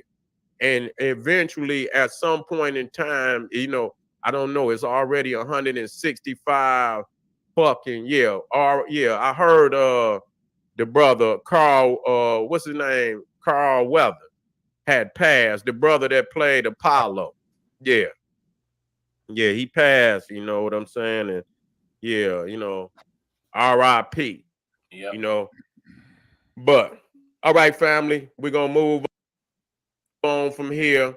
We're gonna move on from here. It's already 1 o'clock. We went on. Okay, I'm gonna stop there. So yeah, they struck Yemen yesterday. Right, yeah, because I was seeing that all night. You know, they was having airstrikes on Yemen. Okay, but what it is though, ladies and gentlemen, okay, you could best believe with the U.S. military over there doing this shit, they don't have black folks' interest at heart. And my Hell heart no. They my heart they deeply sitting goes out ducks. to the They was families sitting of. ducks. They just letting them be sitting ducks like that. Like how you gonna? Right, right. That's what I'm saying. You know what I mean? And because you could believe if them was white folks all over this whole goddamn social media, PayPal account, Cash App, a family, and all this old bullshit. You see what I'm saying? So to quote the words of Sidney Poitier in the movie In the Heat of the Night, and hopefully you can see the relation between the two. You have white time in jail and you got colored time in jail. And the worst Yeah. time to do is colored time. All right. Bringing it up So on this situation right here. They want us to, pour our hearts out. If some white GIs got killed. But with the black soldiers, they marginalized. And look what they did with Dory Miller. You know what I'm saying? In World War II, when he shot down uh, them jets down there at Pearl Harbor. They gave him a medal and all that old shit. But when he got back to the U.S., it was, hey, niggas, stay in your place. Same goddamn thing right ladies, here. welcome You back, know? ladies. The Okay. same fucking thing right here. You know what I mean? And then also too, brother Cherry, want to talk to you when we off air, man, about putting up a Patreon account for us. You know what I mean? Yeah, we need to Yeah, we expand need to do our that. Yeah. Yeah, because I was looking at old boy's thing up there. He's got PayPal up there and a Patreon account. So we need to do the same thing too. And keep in mind, folks, we appreciate all our viewers and what have you and whatnot, but we're trying to get paid too. So this is why you would hear us talk over the commercials when we make these other groups presentations. And also too on the page of Shabaka's Black Experience and that's on Facebook. Yeah, we're doing a live stream on it right now. We don't mind your other groups up there, putting your material up there, but hey, send us some donations. You know what I'm saying? To keep Shabaka's Black Experience in hands and the revolutionary agenda and frontline black news up there because see, we coming out of our pockets. You see, and we're kind of like running on empty right now, but we enjoy the work that we do. Now, also too, the dump as in human shit. And I want to make that perfectly clear. When the brother got killed in Niger with the other white boys, he was a sergeant too. And then when they brought his remains back to the U.S., you saw, either his mother or his sister or his wife They said his crying. organs was missing. I Yeah. remember we had covered that in our first season, Yes, sir. Okay, yes, sir. But also, too, once again, the point that I am making is that they had dragged a brother off by himself, and I believe this was Boko Haram. Now, what was the message that they were sending? If they were sending a message at all. Okay, you got the white boys over here stretched out amongst themselves, but they took the brother off a mile away. So, what is the significance of that? You see what I'm saying? And then also too, brother Che, as we progress in here, I want to, read this fascinating information, man, if time permits, man, from Mr. Lerone Okay, Bennett's. well, we still got a lot of topics to get to, Shabaka. Okay, like you yeah. said, what are your thoughts on the 3 FBI U.S. soldiers being killed in the Jordan drone attack? Well, I think that we shouldn't be doing any kind of fighting in no wars, especially if we watch them, our older generations, how they got dead. If we know anything, it's never been a equally fair system, for us as black people in the military. You can get so high, but I mean, at what cost, right? So I know for a fact, that um, I had a brief moment where I was married in the military. I was married to in the army for the army, and it was never. They don't really treat black spouses and black mates fairly, just like they don't treat their black soldiers fairly. Doesn't matter where you're at. Racism is still racism. I happen to be in Texas. Um, the other thing is that I think it's messed up. I agree with Seti. I pretty much agree with everything all around. I don't think that they're going to be honored appropriately. Doesn't sound like it. It just sounds like more of a way to knock us off the map or put us in more of a situation. I mean, we don't really need to be involved in other people's wars right now. Just like they're not going to come over to our aid. Like, do they ever? No. You know what I mean? When shit's cracking off, do they come and take care, donate from their countries and try to support us when we're in some shit? No, they don't. Do they send foreign aid to come help us? You know what I mean? Truckloads of shit? No. It's always the United States taking care of the United States and everybody else. So I mean that's from what I've witnessed. It might be just a bias effect or whatever, but I mean I really never seen other countries just show up for the United States and act like they're gonna help or do something. Really, I mean that's a game. That's a joke. We show up for everybody. And I think we should just stay out of shit right now and focus on what's going on here because we can't help nobody if we can't even take care of ourselves. So that's You're my right thought about on it. that. And I don't think that young people should be fighting in these young black people right now shouldn't be fighting in these wars, and they should be coming out of prison, and there should be a lot of things that should be happening that aren't really happening, and we don't know if we're ever going to see it actually happen for our generation. So I don't want to say let's keep hope alive, but like fuck, we're at a rock and a hard place still generations later. I don't see it really alleviating, and I would like to be positive about the shit, but I mean, look, this is some soldiers they actually report on. We don't even know how many black soldiers we have out there or don't have out there. Right. You know what I mean? We don't know at all. Like the fucking demographics real hush on that shit. Then when you see them show up, like for National Guard, I mean, how many black soldiers do you really see in ratio to the white ones or anybody else? Very few, right? Yeah. So I mean, we don't even know what the numbers look like or what condition our soldiers are actually really in, if they're even fucking alive or not alive.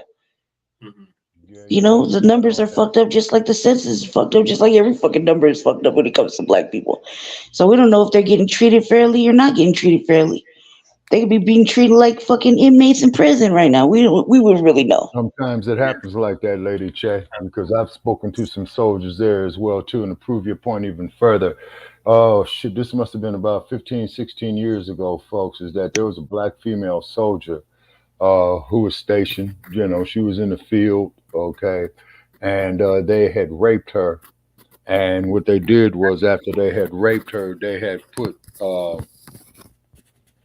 acid on her private parts, to kill the DNA.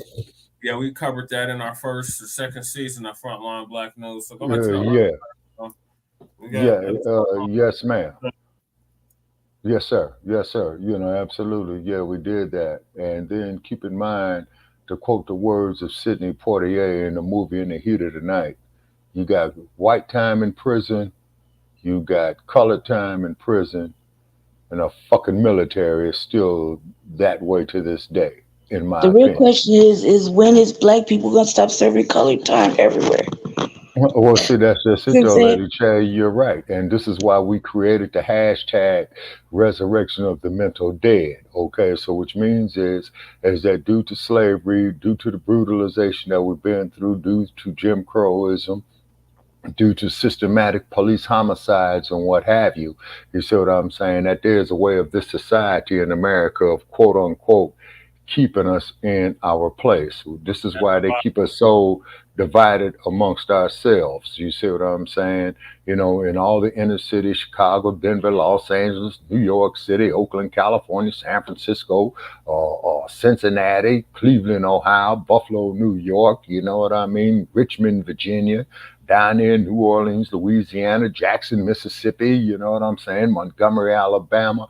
This is why they pit us against ourselves. And then the biggest perpetuator of this bullshit is Los Angeles, Hollywood, you know what I'm saying? And this is why they want to project this imagery of the black male being effeminized and all this shit. This is why they want to put motherfuckers up here like Joshua trying to go off into the woman's restroom. You know, sitting up there in class arguing with the teacher, call me by my pronoun. Big old 6'8" motherfucker with a goddamn full beard talking about he's a woman. Get the fuck out of here, man. Stand up and be a goddamn man. Shit. Right. All right.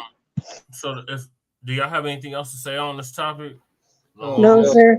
Yes, sir. Yeah. Once again, our family, our hearts go out to the families, you know, of these three soldiers that were killed. They were all so young. Even 41 is still young.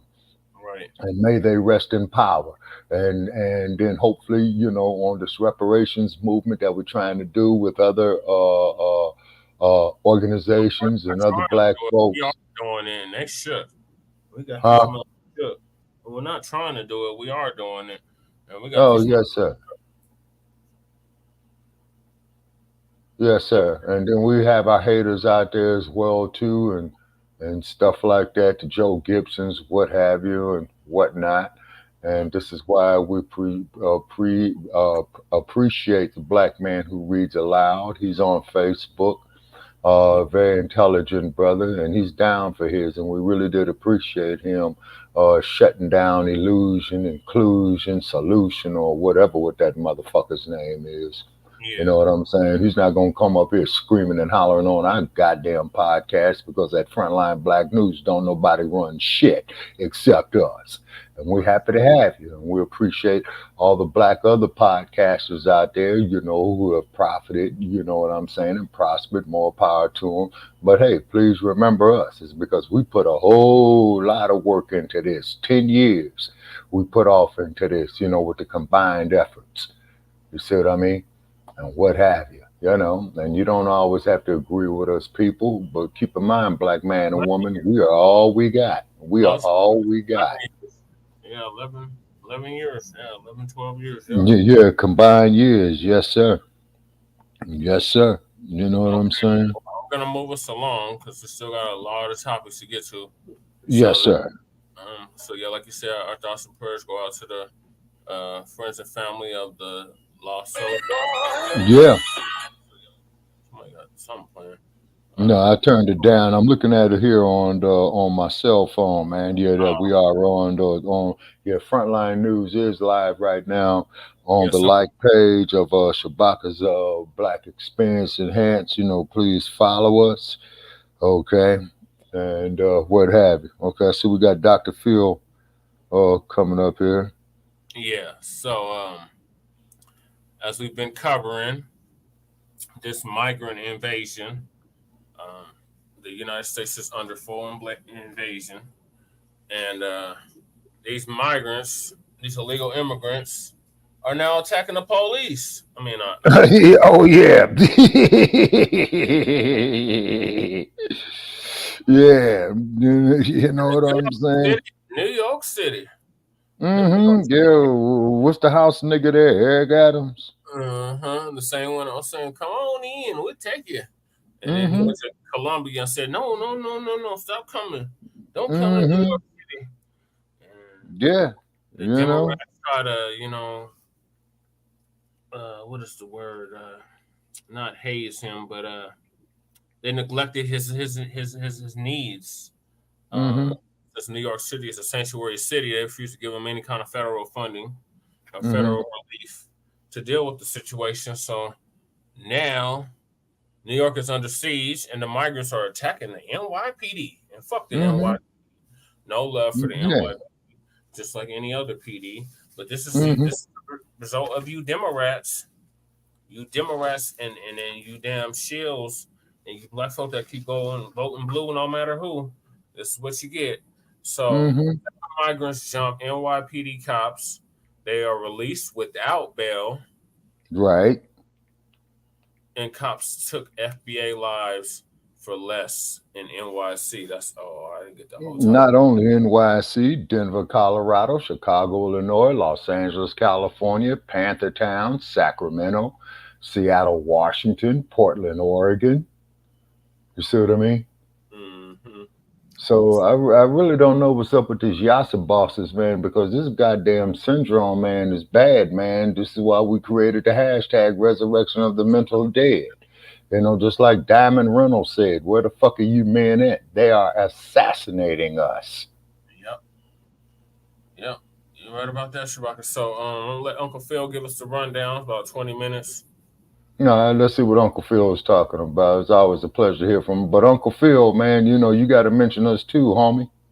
Podcast, ladies and gentlemen, the migrants have done something that Black Americans could never do in this country and live to tell about it. Now, in New York City, you had a pair of migrants jumped two NYPD officers.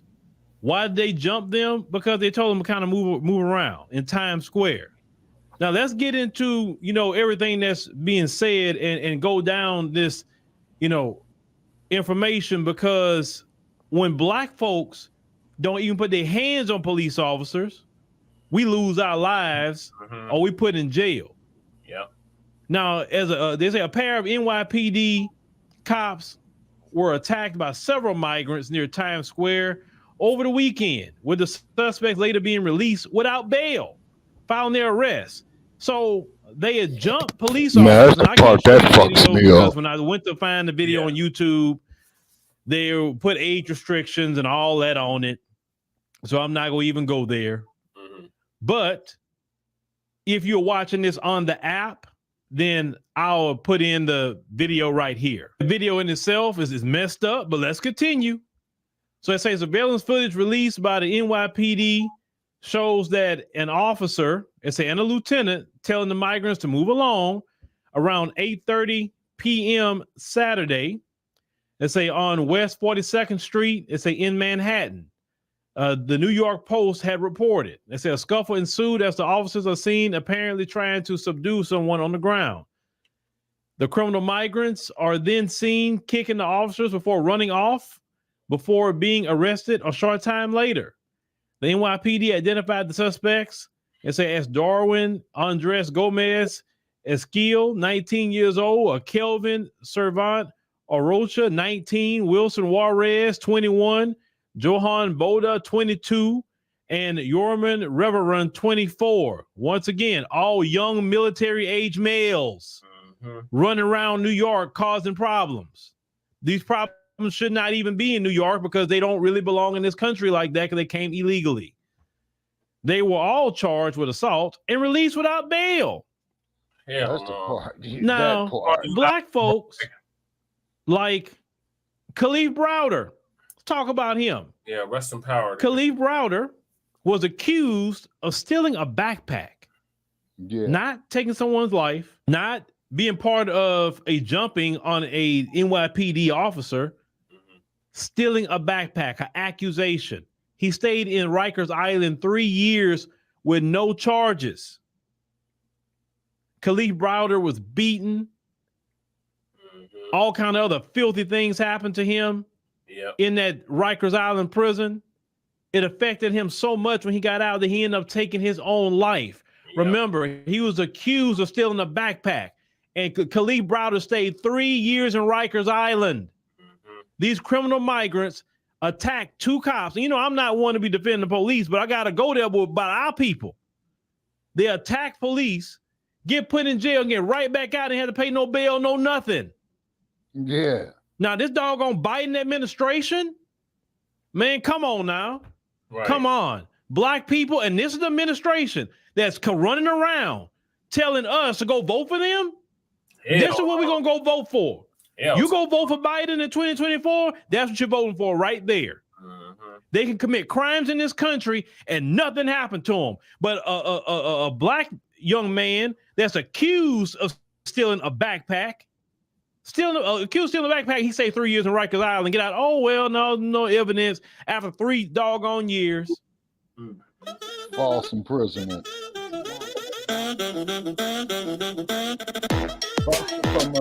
Fuck the commercial. So Khalid Browder can stay 3, well, they should be staying 20. Right. But they're protected by the Biden administration and the Democrats. Yep. Because the Manhattan District Attorney said that the investigation is in the incident is ongoing. You got a tape, which means it's ongoing. They on film doing it. But this is what happens to black folk. Let's take another black man who didn't attack cops, Eric Garner. Yep. Eric Garner was breaking up a fight, and the cops went to attack him. When they went on him, he had his hands up with him like, hey, man, and they choked that brother out. And Eric Garner lost his life. Yep. With time, his daughter, Erica, she was fighting for her dad so much. And I remember speaking to Erica maybe about a week or so before she died. She was always grieving about her father, the way her father was taken away. Eric Garner didn't put his hands on NYPD cops. Nope. He wasn't part of jumping any. And Eric Garner lost his life. Khalid Browder lost his life. Nobody attacked cops. But these criminal migrants could come in this country and do that, and they just walk away. Black people have been gunned down for pulling out a cell phone in this country. Black people have been gunned down for running away from cops, not running to them, running away from them. Jalen Walker shot several times. Black folks have called the police to come help them, and the police end up taking their life. For calling for help. I've covered these stories for years about these police and what they do to black folks in this country. And you expect black people to be advocating for this? Advocating for more Democrats with this? Boston, being homie kind of niggas. Let's put this up on the screen. This is the dudes who did it.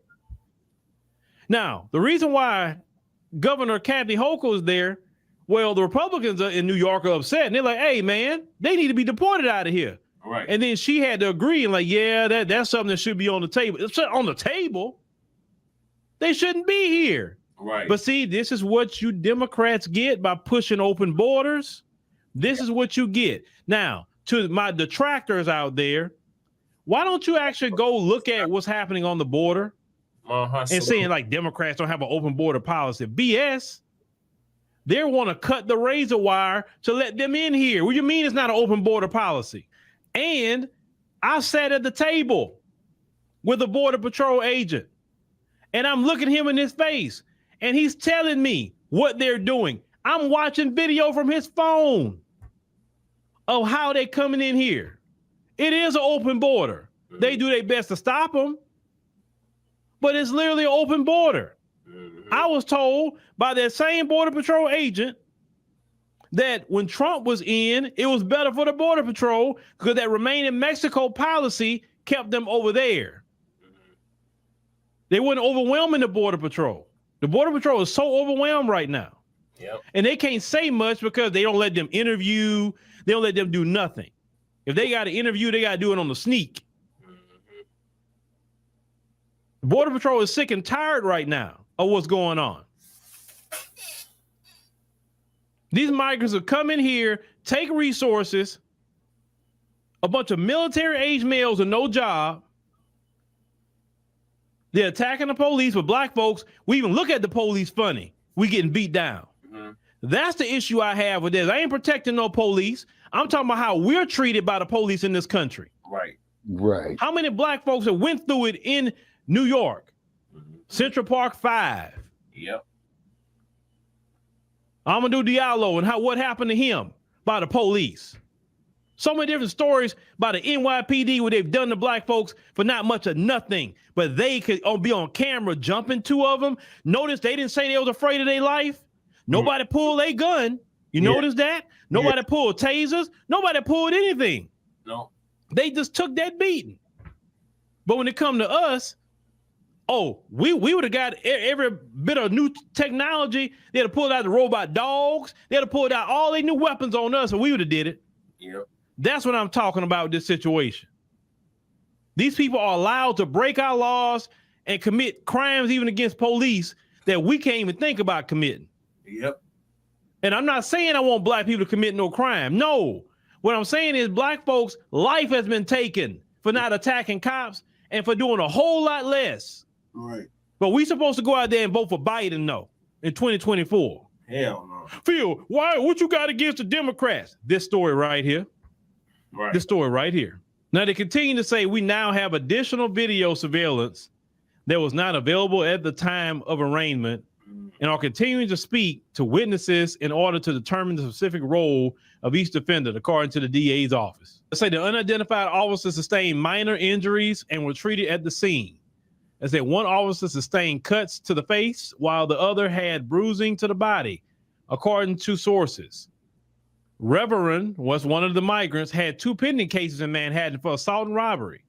The newspaper reported he allegedly attacked a loss prevention officer at a Macy's department store during an alleged robbery and allegedly punched and bit like a rabid dog, bit a Nordstrom Rack employee in November. Y'all letting these migrants come in, this dude run around here biting employees like a rabid dog. Biting someone could give someone all kind of diseases. Right. Biting people? And he's still in this country? He's not a citizen? And yet y'all let him stay. But go vote Biden Harris in 2024, right? Hell no. Now, as previously reported, Biden Harris that nearly 100 migrants have been suspected of pickpocketing by the NYPD in residents near Brooklyn's Floyd Bennett Field, the site of a 2,000-bed migrant tent shelter. Complain about lawlessness by the occupants there.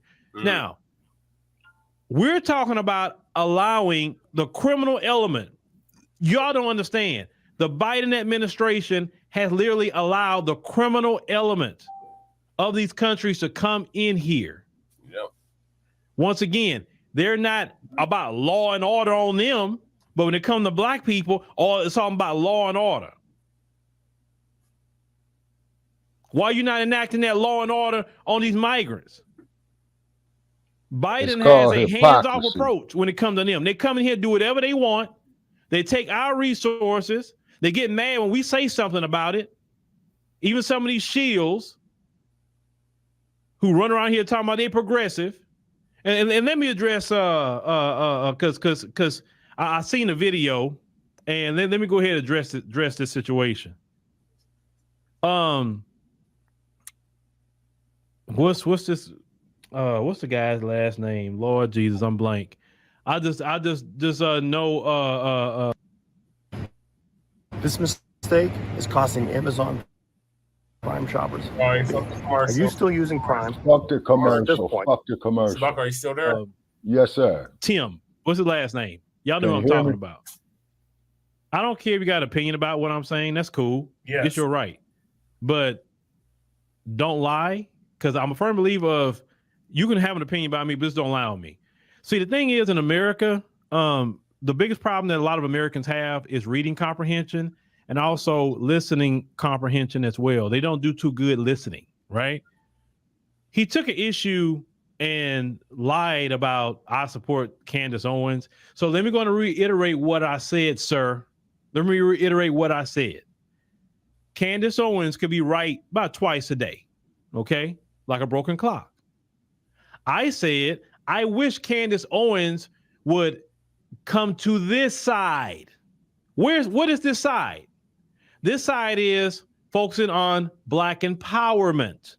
This side is focusing on reparations in the form of cash payments in the Black community from criminal migrants coming in, doing things like this, right? Or doing things in the Black community. We all got enough issues and problems of our own, taking resources from the Black community. That's what got me even talking about the migrant crisis, is when I started to look into all the resources that was being taken away from the Black community. Yeah. And there is an open border. It is. Y'all liberal progressives, that's silly to me. Right. So I wish Candace Owens would drop all that stupidity she talk about, because a lot of it is silly as she's talk about. She contradicts herself constantly. But when I've heard her debate people, Candace is pretty good with that. I've heard her do it. You don't have to like her, but certain things she has said, I say, okay, I agree with it. Yeah, it's pretty witty what she said.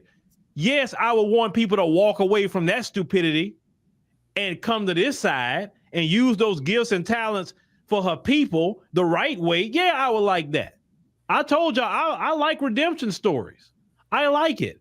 I hope she get her wake-up call one day, and it's really a wake-up call, and then she's trying to make up for it and trying to fight for her community on some Black empowerment. I would like to see that for her. But in what she's doing now, I can't support that. So don't lie on me.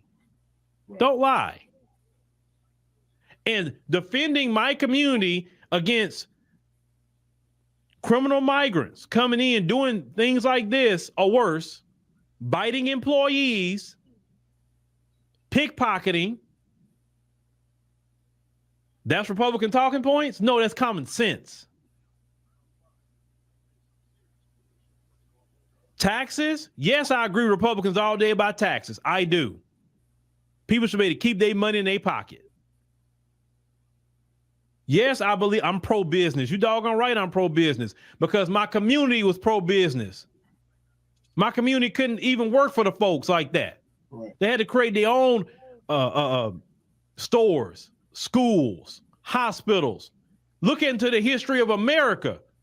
They were pro-business. And then in their businesses, they hired people in the community. So you doggone right. Honoring your ancestors, creating businesses. Yes, I'm going to support any party that's pro-business and about breaks for businesses. You doggone right I'm going to support that. Yeah, I sure am. So if you're going to talk about me, make sure you get your facts straight. Everybody, brother, should be talking about this migrant crisis.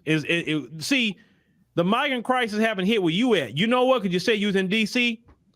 I hope Governor Abbott starts sending all them migrants to D.C.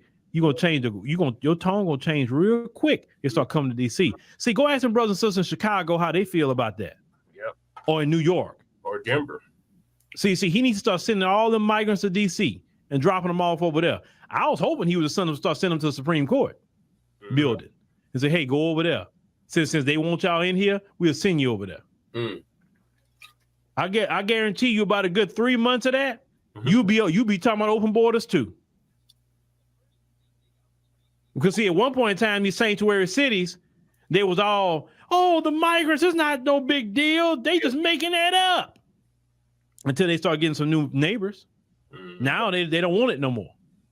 Yep. So I hope Abbott starts sending them to DC. So you can come back and make another video how the migrants are doing things in your city. Y'all, any of y'all can talk about me. I'm cool. Just don't lie on me. That's the only thing I say. Just don't lie. Don't lie. And if I say something, listen to it 2 or 3 times and get some comprehension. That's it. Just get some listening comprehension. But Black people in America, pay attention to all of this. How Biden has brought all these people in and they're committing crimes. They're biting people. Remember, we covered they're defecating in cups and putting it on people's front door. You imagine to walk outside and see that? Man, I wish I would catch a motherfucker doing some shit like that. The Biden administration brought into this country. Remember, Biden came in and got rid of every policy that Trump put in place to keep them out of here.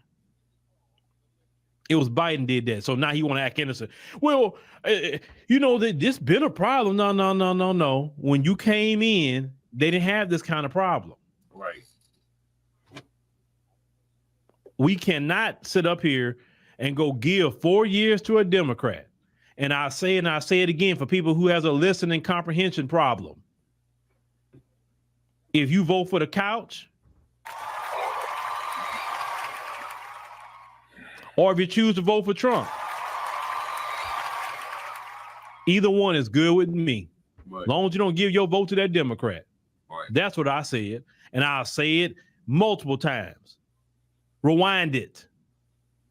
I'm not advocating. I'm not against voting. I'm definitely for voting. I want all my people registered to vote. So you can't say I don't want people to vote because I want you to get registered. See how that works?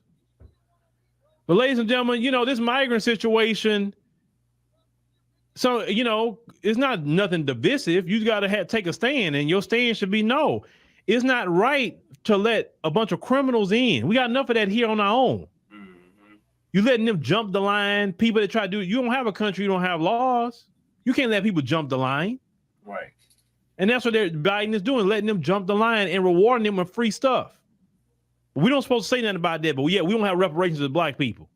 That's why you got to tell Biden, no, nobody voting for you. You need to pay reparations. You got money for Ukraine. You got money for migrants. Right. You don't care what kind of crimes they commit. You don't care. No. Forget that. Trump too. Trump want our vote. Okay, Trump, what you gonna do for black Americans specifically? Right. Because you know what? The couch is cool for me. Mm-hmm. So if you're gonna do something for black folks, I want to hear it, Trump. Right. What you got? RNC? Hey, I'll talk to you. If the DNC want to come talk to me, I'll talk to them too. I have no problem talking to the DNC or the RNC. I'll talk to the both of you. My doors are open. But you better believe when you come talk to me, I'm asking you what you going to do for black Americans specifically. That's right. And I'm not going to bite my tongue on saying that. Nope. I don't care about everybody right now. I'm talking about us. Because that's what other groups do. These other groups come in this country and they want to know about what's happening with them. They don't care about me. So I'm going to do the same that thing. Part. What you going to do exactly. for black people? Period. Now, there's some things that may benefit everybody, like securing the border, fine. I'll talk about that. But securing the border is a function of government. Don't tell them, well, we secured the border. That's for black people. No, that's called protecting the national security. Right. What you gonna do for black folk? What resource we gonna get since migrants and got all these resources? Surely there's some resources for black America, right? Right. If Trump got some resources for black America, well, then we look at it and we have no problem. Okay, then I'm like, okay, cool, I'll vote for Trump. But Biden can't tell me nothing because he's not gonna give nothing to black folks. The Democrats still found the same playbook. Go and talk to some old preachers, thinking the preachers got some sort of pulse on black America. They don't have nothing at all. So that vote is up for sale at this point. But as of right now, a lot of black Americans are talking about the couch and some talking about Trump. Sorry about that, man. We don't want to vote for no Democrats. It's just that simple. Because why? So we want 4 more years of criminal migrants coming in, biting people? No. That part. Exactly. Everything was designed. Can I go first? Yeah, go ahead, lady. Welcome back. I'm sorry about that, man. I'm using the tablet, trying to take care of this important shit out here. And here's my thing. This is about the immigrants and the police, right? And all the shenanigans. I mean, look, man. Like, let's not let the shade deflect the message. All these light-skinned and motherfucking Latinos and shit coming over, they're doing a lot. I mean, it's really surprising with the New York police, because when are they not armed, or when are they not ready to get into some action and beat a motherfucker in the street or choke them out or shoot them or anything like that? You know what I mean? They really don't give a damn. So like now all of a sudden they care and they're just letting their ass get whooped. And then there's like, when do you really ever see them 2 deep and not like 10 deep? You know, which is really odd. The other thing is that they get to go, they went in, then they came out and they were still fucking disrespectful, flipping the cameras off, talking shit, acting like they were above the law or whatnot. I mean, black people can't even get away with that type of shit. You can't even get away with talking back, even asking a question of what am I getting pulled over for? Or why are you stopping me? Or you know what I mean? Without some kind of violent force or aggressive action or microaggressions or actual aggressions being done at any given point in time. You know what I mean? It doesn't even matter if these are like black Latinos or black immigrants. That it seems the rules are different when it comes to the immigration and the police. They're like handling them with kid gloves, and it's almost like, you know, how they treat the whites when they commit mass murder. It's almost in the same factor. When do you get to get out of fucking jail and just walk out with no bond, no nothing but a couple hours in there after you done fought and got other motherfuckers to fight with the law? They don't even draw no weapons. They get to get out, no bond, and then fucking talk shit on the way out of the jail. When did you ever really see that? Have you ever seen where police are still sitting outside the jail waiting for your punk ass to come out? They weren't done yet. You know what I mean? Or you were catching it while you were in there. You heard how many stories of motherfuckers going to Rikers Island and just being stuck there for the stupidest shit, the lowest of low fucking misdemeanor type shit, just stuck there. You know what I mean? With no hope, no hope for a trial date, even getting out on bond. You know, just ass to ass, elbow to elbow. You know what I mean? But yet everybody's walking around free and taking advantage of shit. Just oh well. And then with the audacity of saying that we have to, or they're going to force us to, or you know, we must. We ain't gotta do shit. Just like we ain't gotta be up in everybody's mix, and nobody should be allowed to force us to take sides and choose opinions.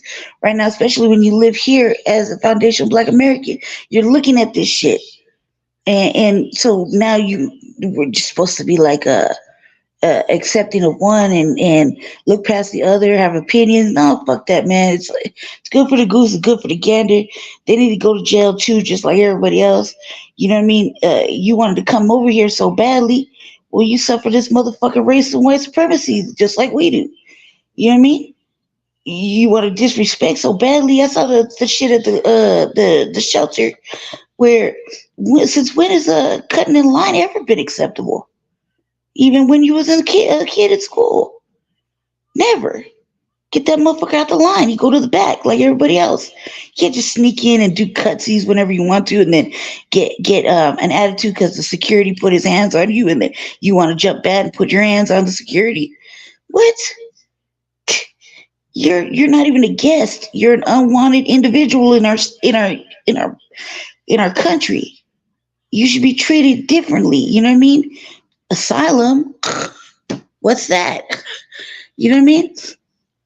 Like there was a whole bunch of propaganda going on. Well, I wouldn't say propaganda, actual statements going on just recently, this last week, about the border and the asylum seekers and what they're asking for and what they're not getting and how many people are here and how many aren't under asylum and et cetera, et cetera, et cetera. And it's beyond disturbing.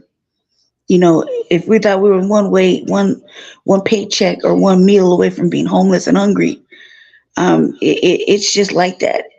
And we're not protecting ourselves in any manner. They can take all the jobs, they can do whatever. It's not fear mongering, it's reality. You know what I mean? But we can't go over to other countries and do that. You just keep that in mind. We're from the United States. Can't just bomb rush another country. They won't let that fly. They won't give you work permission just right there. You got to do the proper procedure before you can even go there. You know, you got to take shots. Anybody ever been abroad? You got to take your proper vaccinations and shit to come over here or to go over there. You can't just jump on a plane and with your little passport and your little savings and just go. You got to actually get vaccinations and shots and see the doctor. And you got to do a whole bunch of other shit before you get on a fucking 14, 20-hour flight. But it's okay for them to come over here. You dig? You see where I'm going with this, family?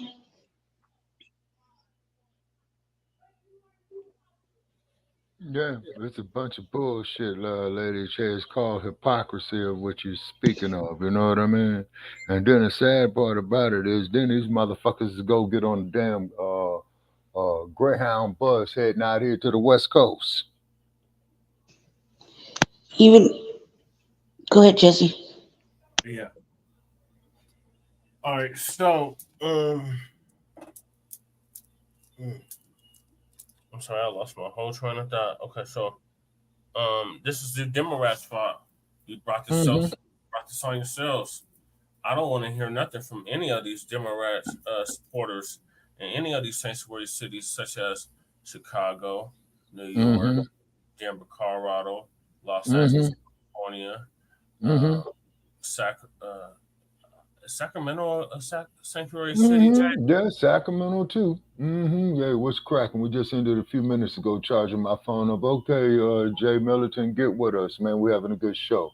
Yeah, Sacramento, for California. Okay, for California, Brother Paris is Sacramento, San Francisco, Oakland, San Jose, Bakersfield, and Los Angeles, and then of course San Diego. Well, San Diego is just literally across the street from Mexico. You know what I mean? Yeah. Mm-hmm.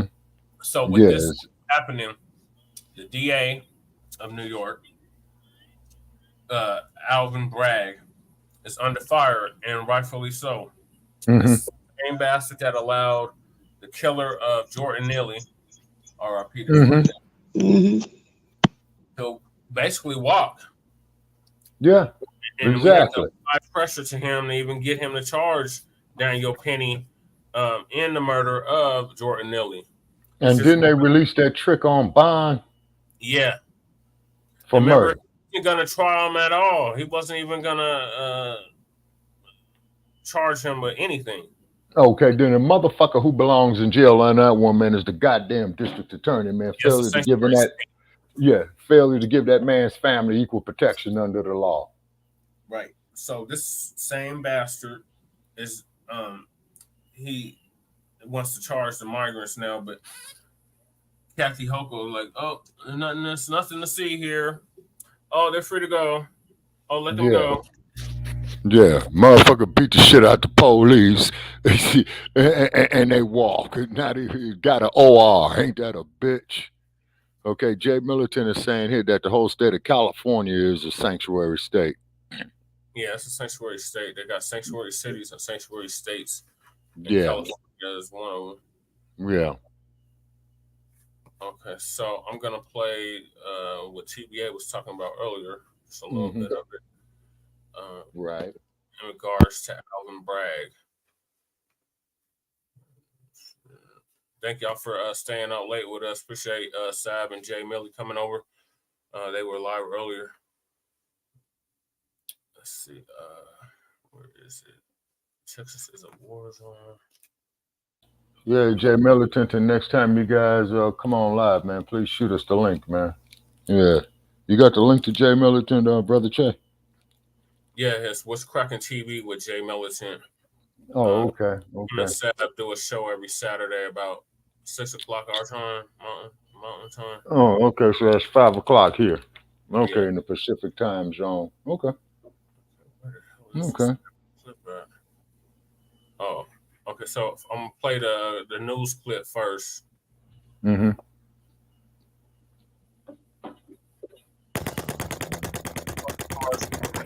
Fuck the commercial, fuck the commercial, fuck the commercial, fuck the commercial. On a brutal attack against two NYPD officers. Manhattan DA Alvin Bragg stayed silent as we try to ask why 5 of these suspects were released without bail. Fox 5's Linda Schmidt joins us live from Midtown. And Linda, you tried to press Bragg on that very question earlier today. Yeah, I sure did. I tried to press him, and other reporters tried to press him on that issue as well, but he was not interested in talking to any of us earlier today. And it appears the governor is not supporting him in this case. He had a slew of Karens after him. T.A. Bragg, why did you not ask for bail? Why didn't you ask for bail for these migrants? District Attorney Alvin Bragg trying to get away from questions about his decision to release 5 illegal migrants charged with assaulting 2 NYPD officers in Times Square that was caught on camera. All 5 were released without bail, even though they are charged with a felony. Now 4 of them have reportedly fled the state.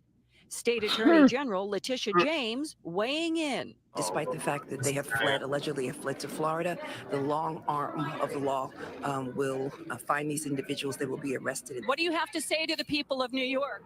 You have nothing to say to the citizens Man, of New York. fuck that ass scratching ass Immediately left a bastard. hotel in Midtown Yeah. after attending a winter But he was conference mad with Governor about it. You see how he Hochul opened and the that door? state's 61 other Yeah. district attorneys. They The probably 4 other paid his assigned ass. DAs attended a news conference with the governor who took questions. In the past few days, and you've said this multiple times, that you are looking to judges and prosecutors to do the right thing. Do you think that DA Blagg did the right thing by releasing illegal migrants charged with assaulting 2 New York City police officers violently who have no ties to New York City, New York State, or this country? Do you think he did the right thing? And they're charged with felonies. Anytime there's an assault on a police officer, which is a very serious offense, it is bail eligible and bail should be sought, meaning right now that they should be sitting in Rikers. They should be, but they're not. Okay, now, even though you just Yeah, saw there exactly. in my report that DA Blagg had every opportunity to speak with reporters and address this issue, earlier today he chose not to, and he had every opportunity to do it.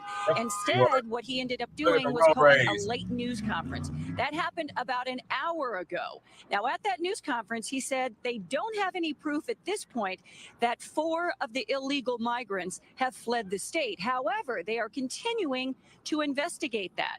He also had this to say.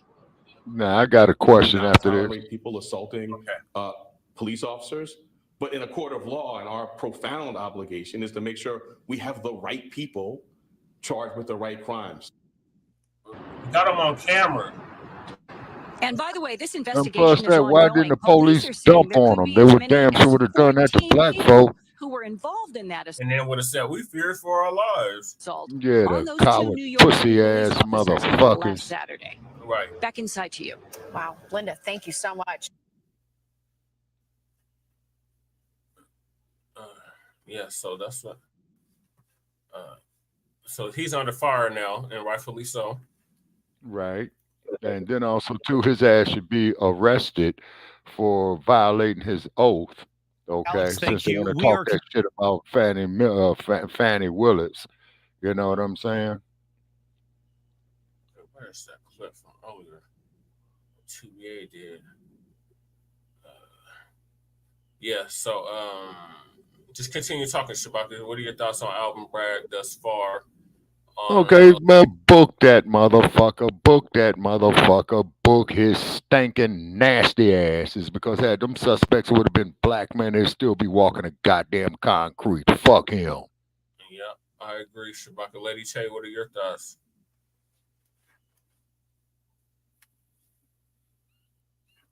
We can't hear you, Lady Che.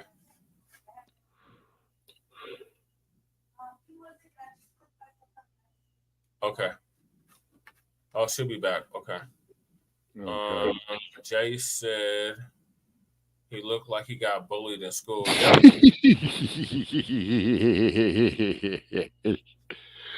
Damn. And then the hypocrisy of that bullshit too, as you know, Jay Militant on Kamala was the district attorney of San Francisco County. She didn't prosecute the motherfuckers that murdered Mario Woods. Yeah, punk ass Kamala. Yeah, Jay Militant. He is running like a scary ass punk. Yeah, he was running from them Karens. Them Karens was on his ass. Yeah.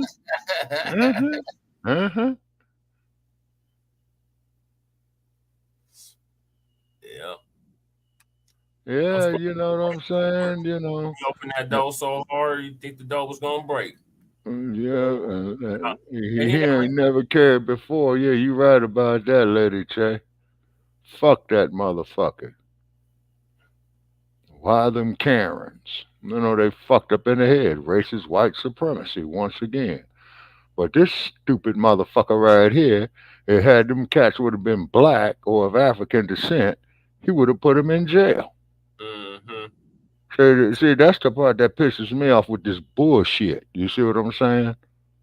A black judge ain't shit. A black prosecutor ain't shit. A black cop ain't shit. A black police chief ain't shit. Man.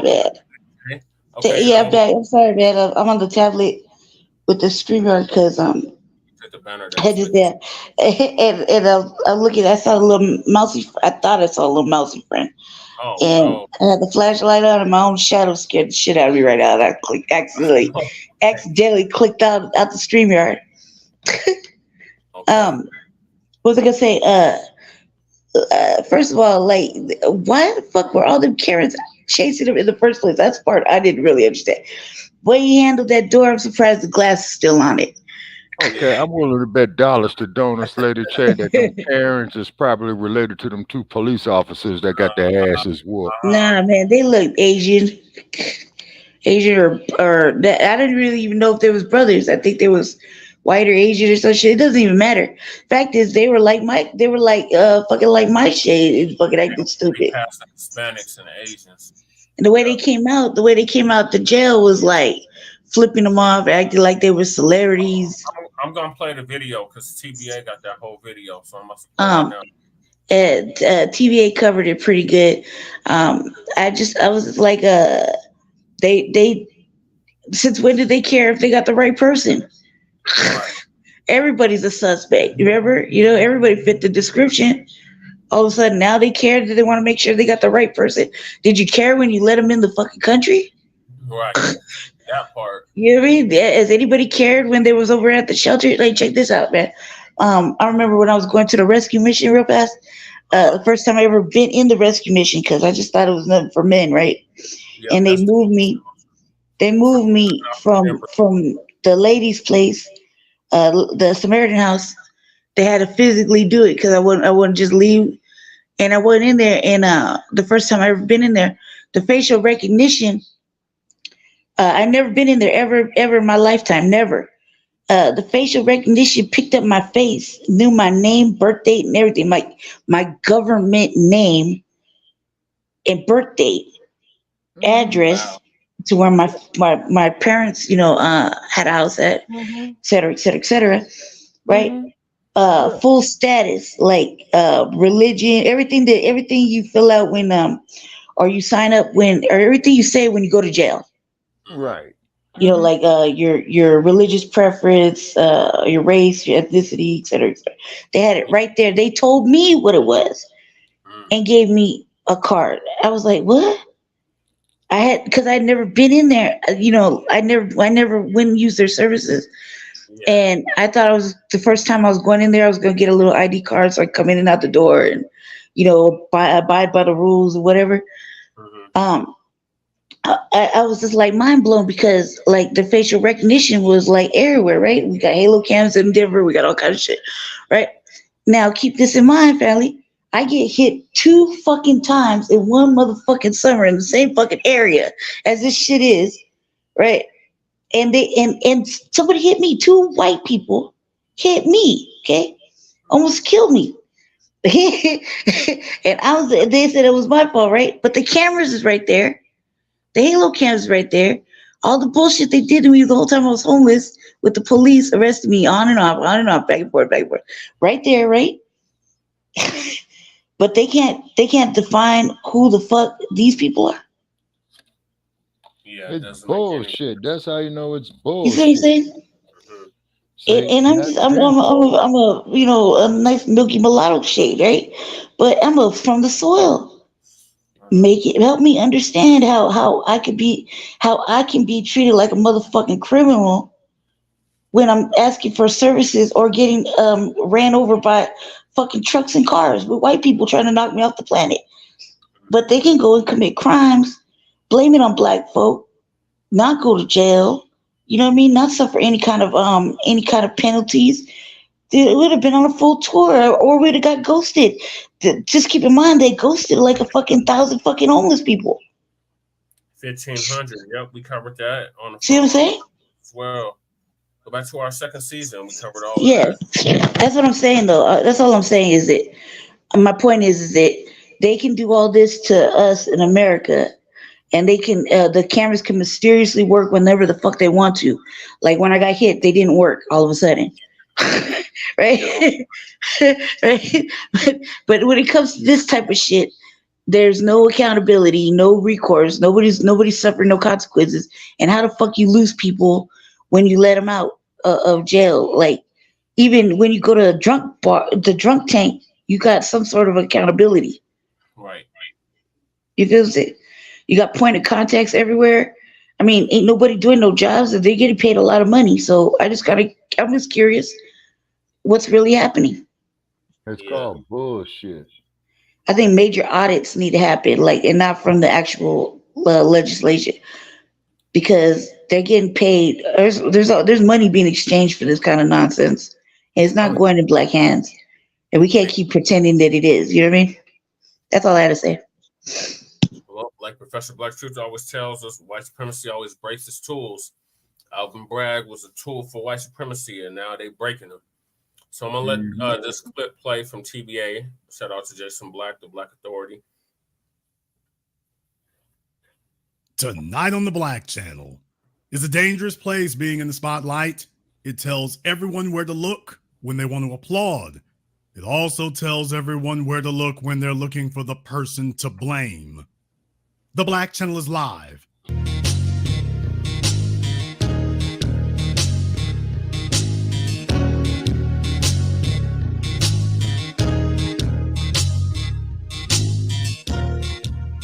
Unapologetic, unadulterated, and absolutely uncompromising.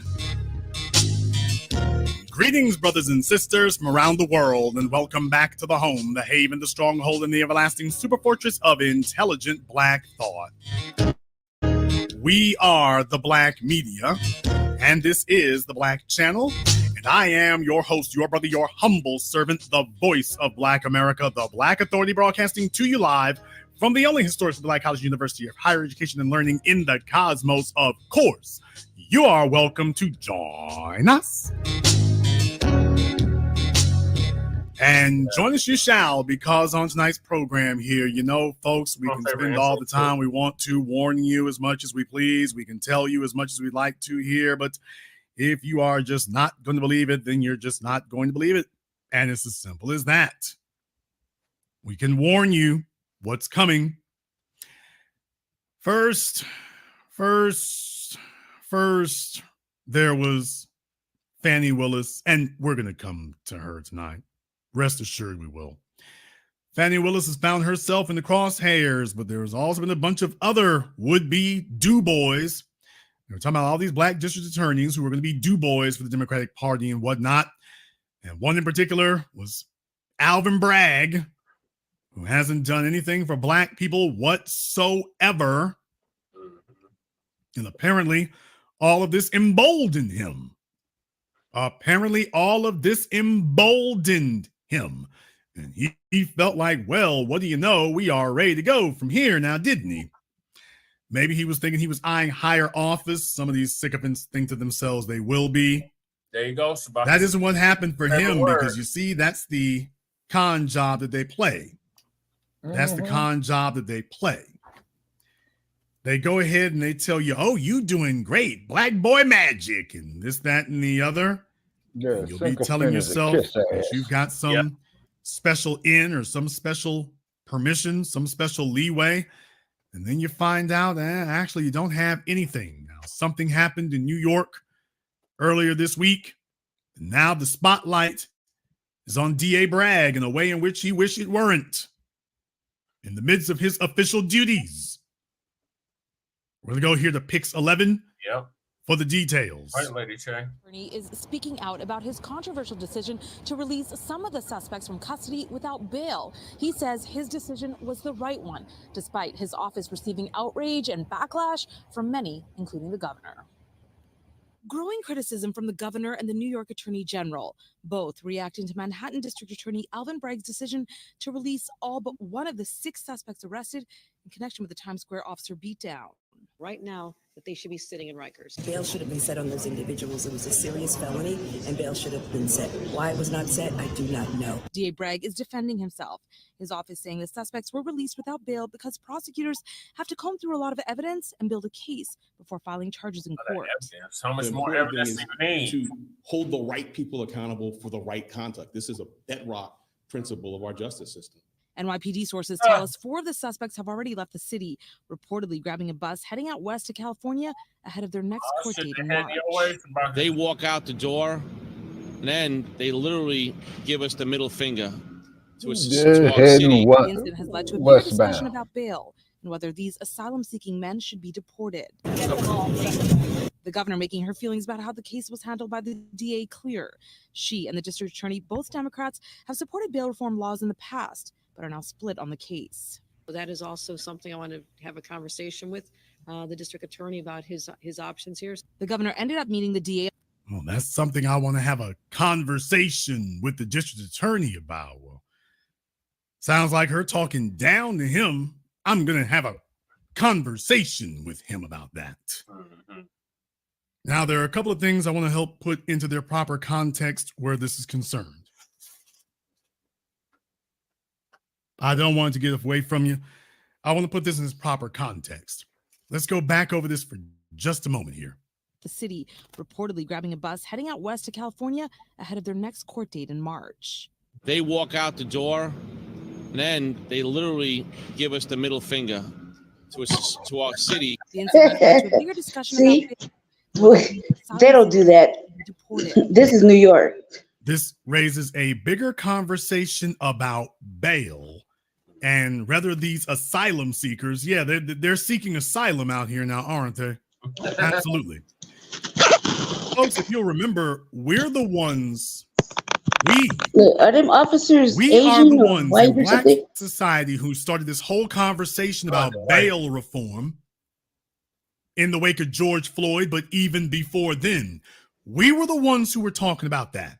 They're lucky I'm not in charge, man. We I'm were the ones who were speaking about that out of every because of migrant some of right now. Like for Khalif Browder. Yeah. And some of the atrocious things that were happening to Black people at Rikers Island. We were the ones talking about that. I just said that, yeah. We were the ones who had to begin this conversation. And then all these other folk are coming in here and being beneficiaries and benefiting off of that. That's the first thing I want to remind We're the you. cops, city cops too. Like we're the cops, It was city in the wake cops. of Khalif Browder and others that we've been talking about all this time about how the bail system has got Black folk locked up literally for years before they even go to trial. And here you have a bunch of non-citizens and they're being let out the door and being told, okay, well, you can go ahead and leave New York and grab the first thing with wheels to California because They're all them weird looking the ass Black folks we've motherfuckers. been victimizing, they're the ones Just flip it off and do the fought vote. for this, and now here you are showing up committing crimes, being beneficiaries of it. Yeah, that's that bullshit. Once again, you would not have this ability to even do this if we were the ones who didn't make this possible. Right. And this wasn't supposed to be for your benefit. Right. There's the other thing is that this wasn't Dude, even supposed to if be this for is Black their people, benefit. 3 of us would have been You shot by explain this to now. folks that it has absolutely no And reference surrounded and shot. There's the real problem. Alvin Bragg is extending this to folks that it has absolutely no reference to. None And there would be like whatsoever, 50 but you're going motherfuckers to with cobble them cameras together out. with us Talk about as if World we're in Star the and I don't same know what boat. else. No, we're not. No, we're not. As you all can see, the governor is promptly coming up and throwing him under the bus. The governor making her. You take a look at that right there. Get them all and send them back. Well, don't she sound like Donald Trump right about now, talking like that? Yep. Yeah. Yes. The hypocrisy Play that is Shit, real. I know if I was fucking up in some other country, they wouldn't hesitate to lock me in prison. Look at locked up abroad. Get them all and send them back. What? I thought this was a sanctuary city. Send them back. Well, New York City ain't gonna send them back. Not Sanctuary today. city means that you don't help the federal government to deport people. Remember? So you see, they put their eggs in that basket. Well, don't worry. Well, the big corporations and all the rich folk who want their illegal alien workforce. No, we don't need to build a wall, and you can't deport all these people. And as soon as she's in there, oh hell yeah, we can. Get them all and send them back. Dude, I don't know what's wrong with deporting them. They were deporting nations like there was no tomorrow. That didn't take very long at all. All of a sudden, she has no problem saying round them up and send them back. All of a sudden. Now that she's in the hot seat, now that the attention is on her, now all of a sudden she wants to talk differently. Do we have so much transportation? Now all of a sudden she's sounding just like Trump.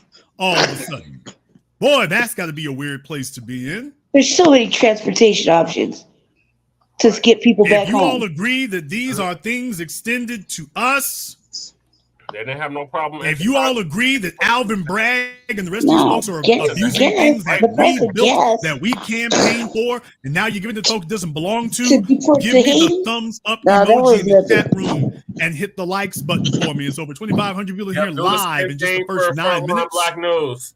We have a lot of ground to cover here tonight. Cargo ships. I mean, there's so many options. And we're going to do that. Dinghies, boats, logs. I mean, suitcases. There's motherfucking options here. Democrats have supported bail reform laws in the past. There's not an endless form of transportation options to get back home. Have a conversation with the district attorney about his options here. The governor ended up meeting the DA on Friday afternoon. Bragg continuing to defend his no bail decision. This is the beginning of the process. We will go forward to indictments. Nigga, fuck you. Fuck you. Fuck you. Now, he says that we're going to hold them accountable. And then you hear this. Rock principle of our justice system. NYPD sources tell us 4 of the suspects have Brain dead ass motherfuckers, man. This is redundant. It is. So the first thing they did when they got out of jail is say, oh, New York's getting hot from the back. Pack up and start slanging in snap. They don't have any money or this, that, and the other. Next thing you know, California, here we come. Right back where we started out west as far as they can go without not even that. They're in New York. Just get on the fucking port. As far as they can go. They got ports out of New York. If they make it to California, hopefully the fucking saying, water issues there. And what I'm saying is they got you in a trick bag. Motherfuckers. It's closer to get home from New York than it is from California. That's the issue that you have there. Alvin Bragg thought they had him down, but it's not. I would invest in a couple of cargo tanks. He thought they had his back all this time. He thought and that's what it was going to be. That's not at all what you're going to have. Real not shit. At all.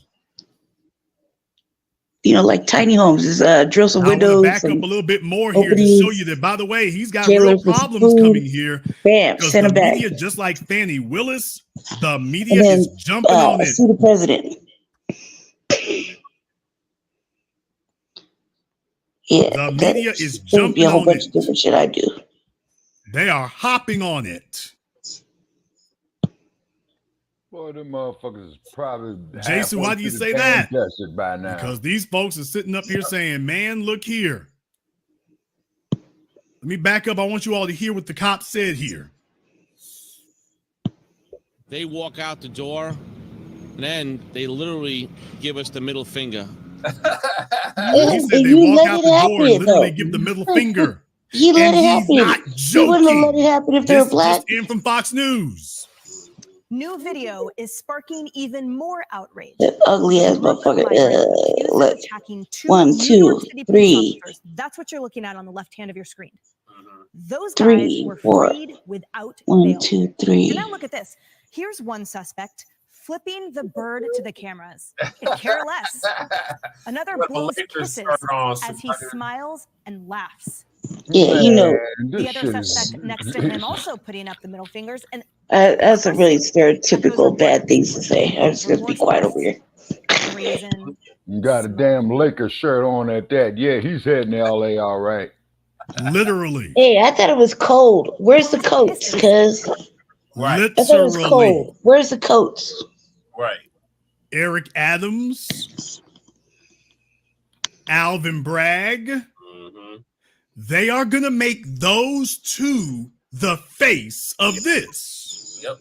You did their bidding. You took the bait. What you was their did what you were charge? told, and now they're going to use it against you, and that's it. Now you are going to have to.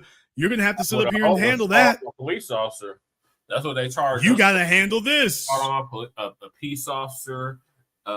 You have absolutely no defensible way of being able. Attempted murder. Attempted murder, resisting. And they're laying this at the feet of the mayor, reckless endangerment, the black mayor, and the black district attorney. They're laying it at their feet. These mugs. Oh, just that quickly. They understand what the assignment And if is. the They know how motherfuckers to was use in it. They know California what to doing do. that shit, man, It's they'd be bad struck enough out.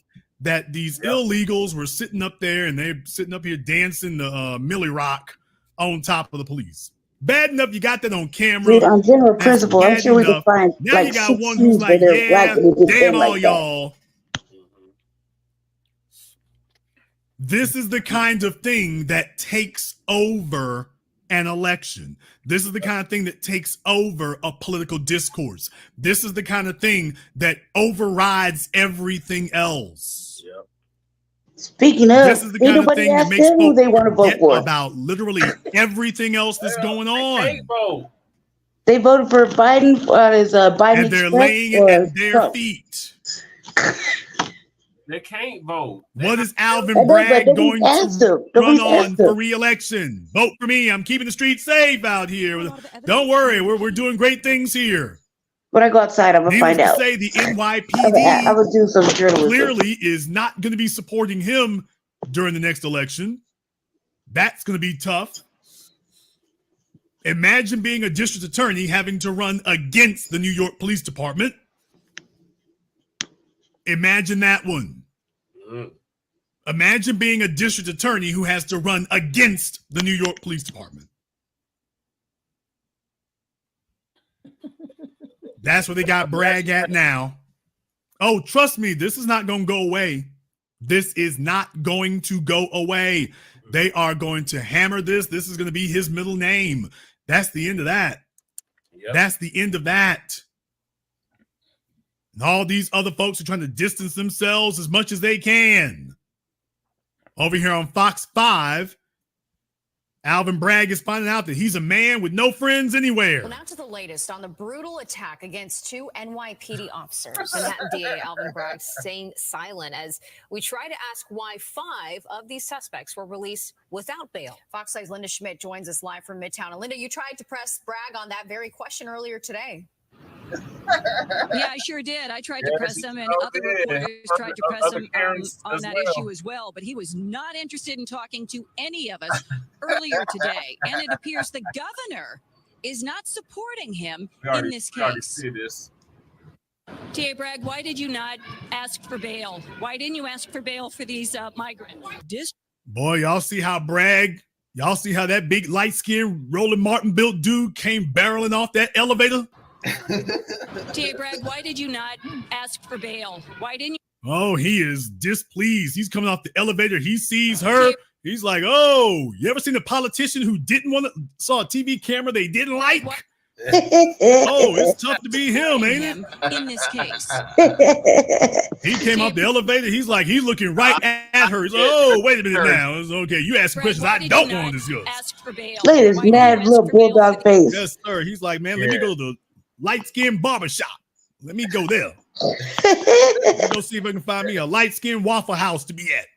T.A. Bragg, why did you? Boy, I'm telling you, he trying to look all hard. He's like, I'll be damn, y'all.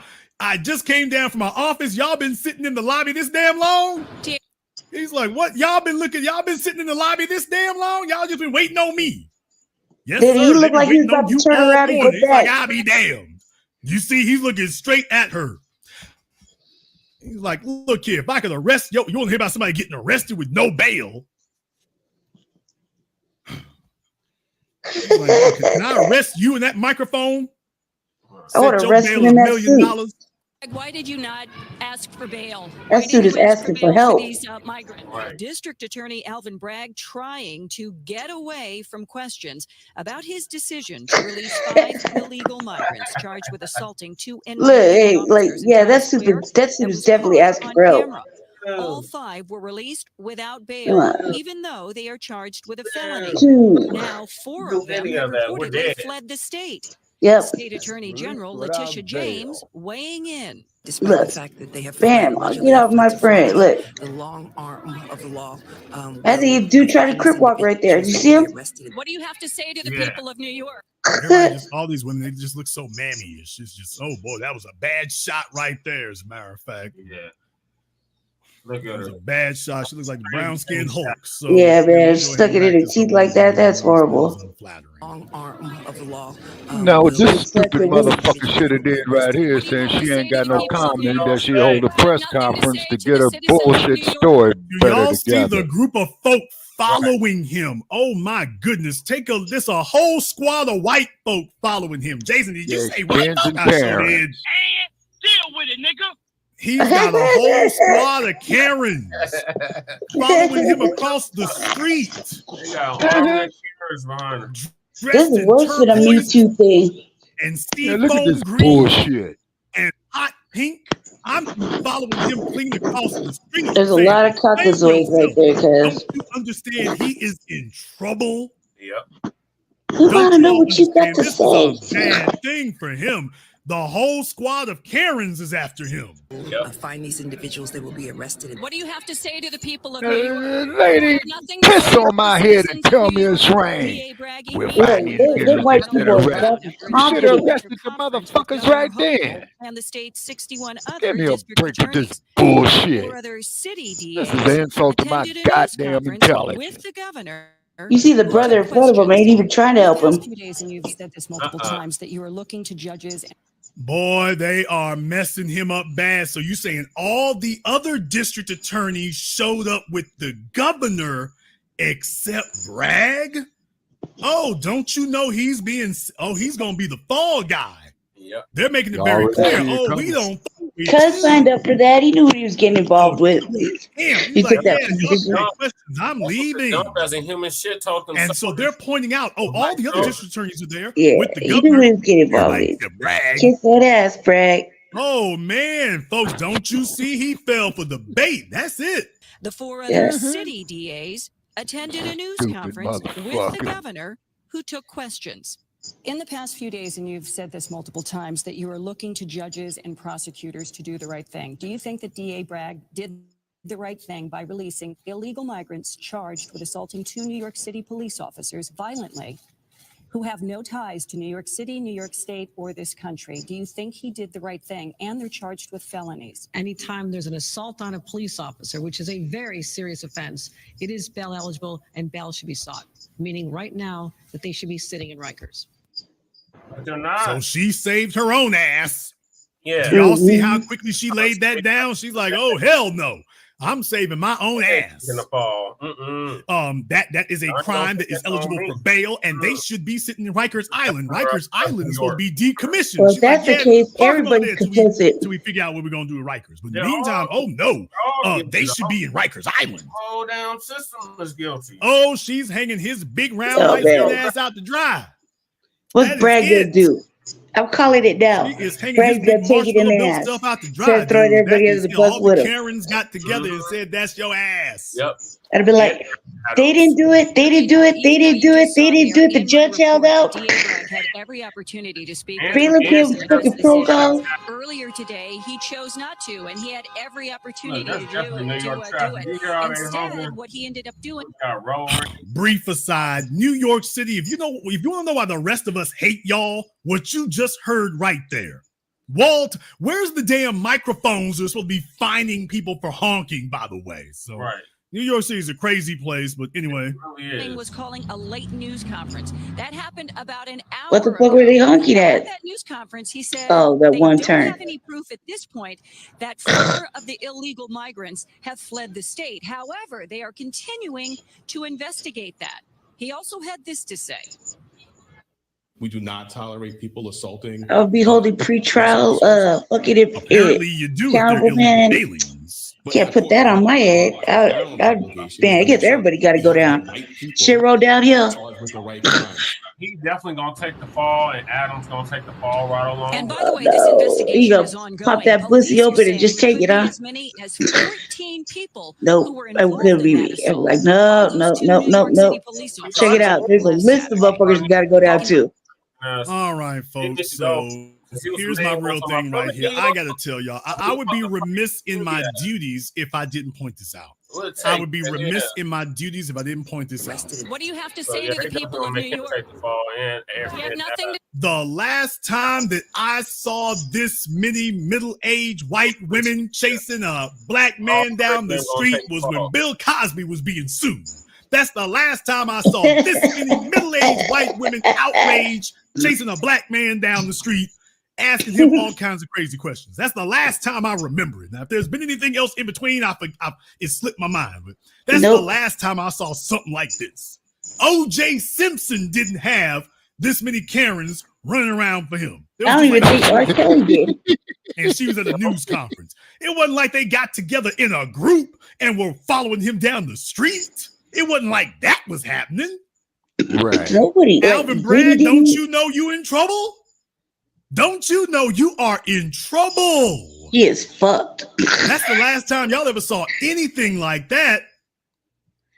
They want answers, and they want answers now. Goddamn it! If the last time you remember seeing that was Bill Cosby, give me the eyeball emoji in the chat room.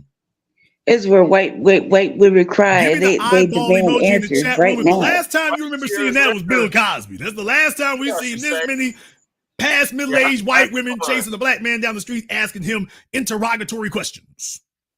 Give me the eyeball emoji. And by the way, hit the likes button.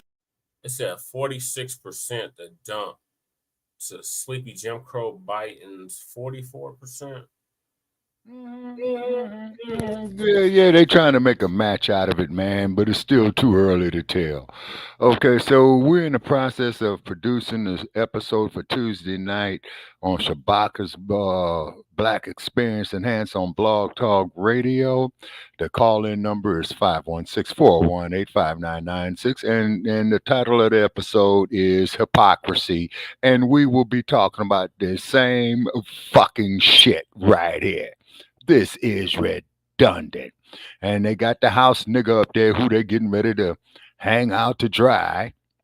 You know what I'm saying? I mean, this shit is fucking crazy. It's just a fucking ridiculous. And then you're going to have the Yasa boss and you know, the legal shit and all that. Uncle Tim Scott, you know what I'm saying? London Bridge, you know what I'm saying? And, man, you mealy mouth, mumble, jumble talking motherfucker. Yeah, they're going to get that. They losing their butter biscuits. Oh, yeah, man. Yeah, they getting ready to close down the goddamn oven on their butter biscuits on that one. Mm-hmm. They getting ready to shut them down on the butter biscuits. Well, you the boss, and I just so happy because I was an American. Hey, house nigga, let's escape. Let's run away. Man, you must be crazy. Yeah. The minister told us that way back in 1962. Shit, that's 62 goddamn years ago. He told you that. 62 motherfucking years that you were told and taught of the syndrome, and you ain't learned shit. In 60 This years. is why we say fuck the Congressional Black Caucus. Congressional Black Talkers. Oh, man. We're going to do all this and all that bullshit. You're pissing on our heads, telling us again. And then the sad part, you got so many of these brain dead ass Negroes that's going to believe this bullshit. Now, this is the part. That gets me. You know what I'm saying? And I know Dr. Phil Scott will agree with us on Shabaka's going in and out. Somebody live. Oh, lady chat. I'm right here, man. I actually got a couple of things to say. I didn't hear what you guys were saying towards the in the middle of the video, so that part I didn't hear. And just keep in mind, he's like one, and New York is really big, so there's a lot going on right there that's going to have to be held in for accountability. I mean, shit rolls downhill. I don't understand why I would not be taking the fall like that. Are gonna take the fall. Welcome No, back. I'm like, well, you know, I kind of want to throw out some hope and pray he just throw everybody under the bus and get into them to them hearings. You know what I mean? Because there's a lot of people complicit right there. Like, not just the DA, you got the motherfuckers that arrested him, you got the jailers, you got the pre-trial, you got the judge, you got the fucking sentencing motherfuckers, you got the people letting them out, you got a whole bunch of shit going on, and not to mention nobody talked to immigration in between that. So there's a lot of fucking accountability that could be taken right there. You don't necessarily have to fall on old boy's hands. He looks mad as hell. If I was mad as hell, and I see how they're trying to play me, I would definitely be fighting a different type of strategy. You know, we can't. That would be like that'd be too much of smart. Like, you gonna just go ahead and take it and fuck it. Or like, what do you benefit from just taking it in the ass like that? Well, we got Black Nation people is cracking up. Thank you for tapping in, Black Nation people. We do it for our people. Yeah. All right. Shabaka, what are your thoughts on this? And then we got to move to the next topic. Brother, you really want to know what my thoughts is on this, man? It's bullshit, man. That's what it is. I mean, it's just straight bullshit, homie. It's straight bullshit. I mean, man, if them was some black motherfuckers, man, we ain't even got to talk about what the hell would happen, man. Hell, they probably would have been stretched out there in body bags, man. And then the House nigga, they're gonna let his ass take a fall. And when you sorry ass congressional black caucusoids or the white folks in niggas' skin gonna get your fucking head out of your asses, man, and see what they doing to us. They're making mockeries out of us now. Mm-hmm. Is what the fuck they doing. They making mockeries out of us. You know, we as black people in the United States of America are being laughed at. Yep. And they're going to use, and then they're going to... Get a whole joke out of it. Can you guess the name of the joke, Shabaka? What's the name of the joke, homie? Jim Crow. Oh, yeah. Oh, yeah. Jim Crow Joe. You know what I'm saying? So, and that's to our next topic, yes. Yeah, so, you know, so when Biden puts his diapers back on, man, you know what I'm saying? I know he's going to say some shit about that, man. And Kamala Harris, you should have been holding a press conference on this here immediately. You know what I mean? Immediately.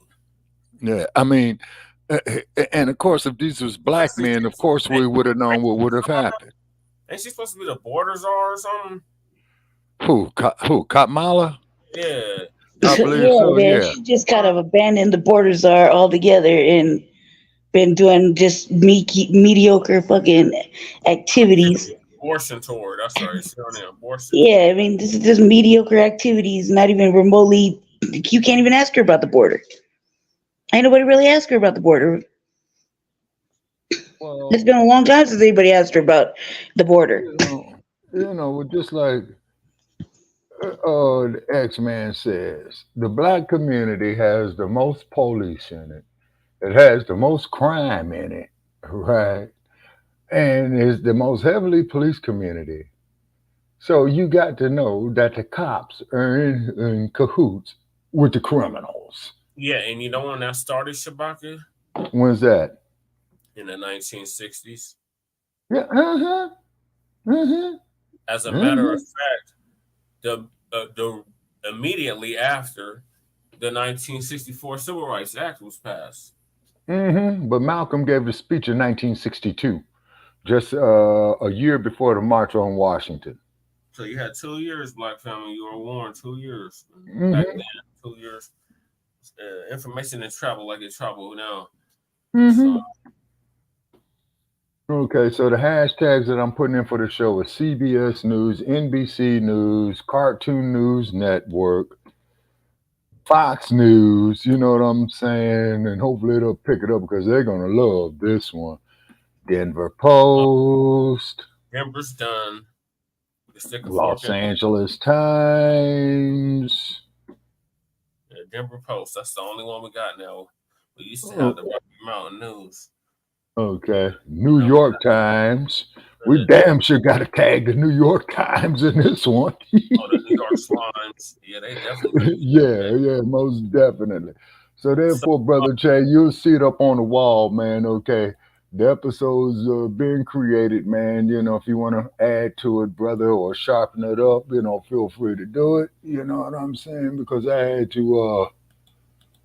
Okay, February the 6th. Okay, tag friends. Changes you made may not be saved. Wait a minute, there it is with this bullshit. Okay, let's see. Okay. Oh, man. Okay, now wait a minute. Now the motherfucker saying we can't tag nobody. Man, you all are full of shit. I'm not going to stop the message. It's still going to get out regardless. Yeah. Even bother at this point. But yeah, so the next topic is Sleepy Jim Crow Joe, y'all president.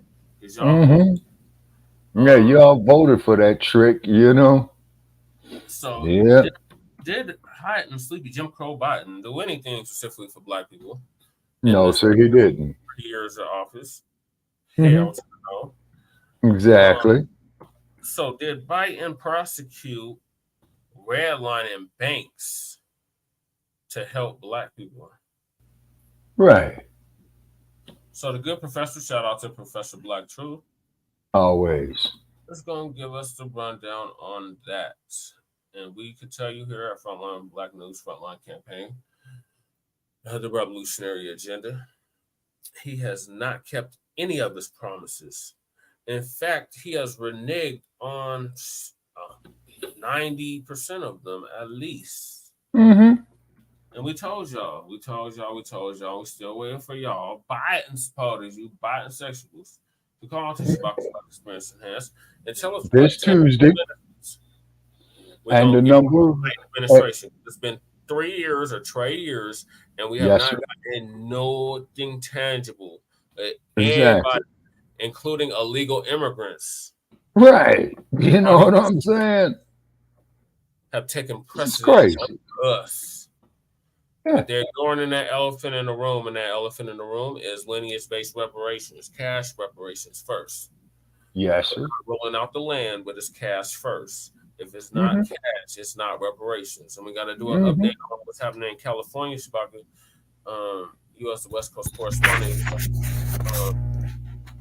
that the reparations hearings that went on for the past 3 years. Yes, sir. Nothing tangible. These mothers talking about reparations, but not mentioning cash. That's not reparations. Right. Yeah, it's not. And then also too. But I'm gonna let the professor play, Shabaka. So go ahead, Professor Blagg Truth. I've been listening to Blagg Truth for a good decade now, and he is one of the main originators of the new black media. He's been around for 15 years. Shabaka's Black Experience Enhanced, Frontline Black News, and Mile High News in the Revolutionary Agenda have been around for a good 4 years. Shabaka's Black Experience Enhanced has been around for 8 years. Right. So for about 12 years consistently. Yeah, combined totals. Yeah. So he even surpasses that. He was doing this type of media back when Muggs was on Metaphysics. Yeah, he's been around for years, man. I think the professor's been around, man, since about 2007, 2006. Yep. Yeah, the professor, he's been around. You know what I'm saying? And also, too, ladies and gentlemen, please share our episodes of You never see his face, but you know his message. And his message has permeated the minds of our people. And that is awesome. That is yes, sir. To do. Yes, sir. And that's So and also, we're going to hear from him, and then we're going to do a dialogue about that. Mm-hmm. And then also too, ladies and gentlemen, pull up our back episodes that you can Google or Shabaka's Black Experience Enhance. Okay. And leave us a comment on what have you. For those of you out there that hate us, please leave your hate mail. We enjoy reading your hate mail as well too. And the reason why we have the emphasis on the hate mail is because that tells us that we are getting someplace. Let's see. If you want a book to sell, have him ban it. You know what I'm saying? Without a doubt. And let's see if any of our other haters are coming up here on Blog Talk. No, I don't see Joe Gibson up here. I don't see the other show that hates us as well, too, and all that. Okay, it is what it is, ladies. So I'm going to let the producers give us some update on this. Yes, sir. Rundown on this. And then we're going to critique it, or not critique it, but have a commentary discussion after. Oh, yeah. Because we've been demanding to know, what has Biden done specifically for Black people, particularly those of us who came out of slavery in America? We can point to a number of things that have been done for non-Black groups, so we're asking what's been done for us. One of the things that these plants and shills have been trying to claim is that Biden has recovered over $100 million in so-called relief for the victims of various banks who have been caught engaging in redlining. They love to make big hay out of that because they point and say, see, this is one of the historical justices that Black people have been subjected to, and you can't deny that this is something worthy of your vote. But my question is, does this benefit specifically Black people? Because judging by the headlines, you would think that finally the government's going after these racist banks and finally getting Black people some economic justice. But as we've covered before, that's not the case. The weasel words begin almost immediately. As everyone knows, redlining is the practice carried out by banks where they intentionally and deliberately deny loans to Black areas. People only know about it because it's used against Black people. But when you look at these stories the white media's put out about Biden and these redlining settlements, they make sure to include Black and Latino in all of their stories about this. That's how you know they're just copying and pasting talking points direct from the Justice Department. No thinking or analysis required, whether it's in California or Florida or even in Tulsa. The stories also say the same exact words, Black and Latino. Whenever it's Black people being talked about, they always make sure it's never in isolation. It always has to be lumped in with everyone else. And looking at the bank that got caught redlining in Tulsa, as part of their settlement, they promised to provide $1.15 million in credit opportunities in neighborhoods of color in the Tulsa area. Now, there's two dubious phrases, credit opportunities. What the heck is that supposed to mean? And neighborhoods of color. Well, that train is never late. The infamous Kristen Clark weighed in on this one. She said, quote, this agreement will help expand investment in Black communities and communities of color in Tulsa. And you see what she did there? Starts off saying Black communities and then says communities of color afterwards. She could have just said communities of color and been done with it. Now, when talking about Hispanics or Asians or anyone else, nobody includes Black with that. It's always Asians, Hispanics, Native American, etc., full stop. But when Black people are mentioned, they go out of their way to make sure everybody else has to be mentioned too. It's got to be as broad as possible. Now, the idea behind these settlements is that there's supposed to be money now going to these communities of color that the banks illegally refuse loans to. But the definition of who should qualify went from Black to Black and brown, and now communities of color, which includes groups besides Black and Hispanic. So it's the old two-step. Black people fight to close redlining. We fight to make it illegal. This at a time when Hispanics were still considered white. But when it's time to sue these people in court, we hear that it's supposed to be for everyone. On a side note, where is the psychotic anti-Black racist Ed Blum at? He allegedly hates businesses that discriminate based on race. So he should be all over things like this, right? He should be filing lawsuits left, right, and center about redlining. Only he doesn't. Because his racial jihad is only about attacking anything that he thinks benefits Black people, even when it's clear that he has no legal grounds. But businesses that openly and illegally discriminate against Black people, he's got nothing to say. Because he wants a colorblind society, right? He only cares about racial discrimination no matter who it happens to, right? And that brings us right back to Joe Biden. You see, while the online shills may be beating the drum claiming that this is an accomplishment for Biden, Biden himself hasn't said much about it. But then again, given Biden's mental decline, the man has a hard time saying anything coherent. Now, Biden made a big deal out of his phony executive order that was supposed to rein in the police at the federal level, where they have the least amount of contact with the Black community. He invited George Floyd's family to be there as props for his PR stunt. Now, he could have made a big deal out of these redlining cases too, but the government knows that's not the kind of spectacle they want, because they don't want to raise people's expectations about it. By handling it like any other ordinary robbery case, the Biden administration gets to have their cake and eat it too. They can talk about the millions and millions of dollars that are tied up in settlements and how it's supposed to go to Black loan applicants, but only after it's people of color and everyone else. Black people are only going to get a small portion of it, if at all, and the terms will be far more stringent than they are for white loan applicants, and the Democrats' online minions can give the occasional mention to it. It's a phony victory, one that only exists on paper, but they're hoping to use it in front of us to get real votes. Now, of course, when talking about redlining, you also have to mention the systemic deprivation of generational wealth that we're subjected to as a result of it. Private business and the government work together to make sure that we are locked out of the basic standard means that non-Black communities are given ready access to in order to acquire and pass down wealth from one generation to the next. Redlining is part of that. We're told all the time, though, that redlining doesn't exist. All these things that we've been complaining about for decades, why that stuff is just a bunch of relics of the past. You need to get over it. Except it's still going on. Modern day slavery taking place through the prison industrial complex is part of that, but we're told that slavery doesn't exist. Redlining, oh, how long are you people going to go on about that? There's no housing discrimination. There's no loans discrimination. Why, the government's got all these programs set up. You're just trying to play victim. Yeah, we got plenty of cases where we've been victimized. Understand something. The oppression of Black people will not become an issue until we make it an issue. Biden and the Democrats will continue to treat it as just a series of isolated incidents, though they will try to play on other themes if they think they can get some political profit out of it. Kristen Clark actually had the gall to mention the Tulsa Race Massacre when talking about the Oklahoma redlining settlement case. Now, as the federal government, they should be bringing cases to get justice for the remaining survivors of the race massacre and their descendants.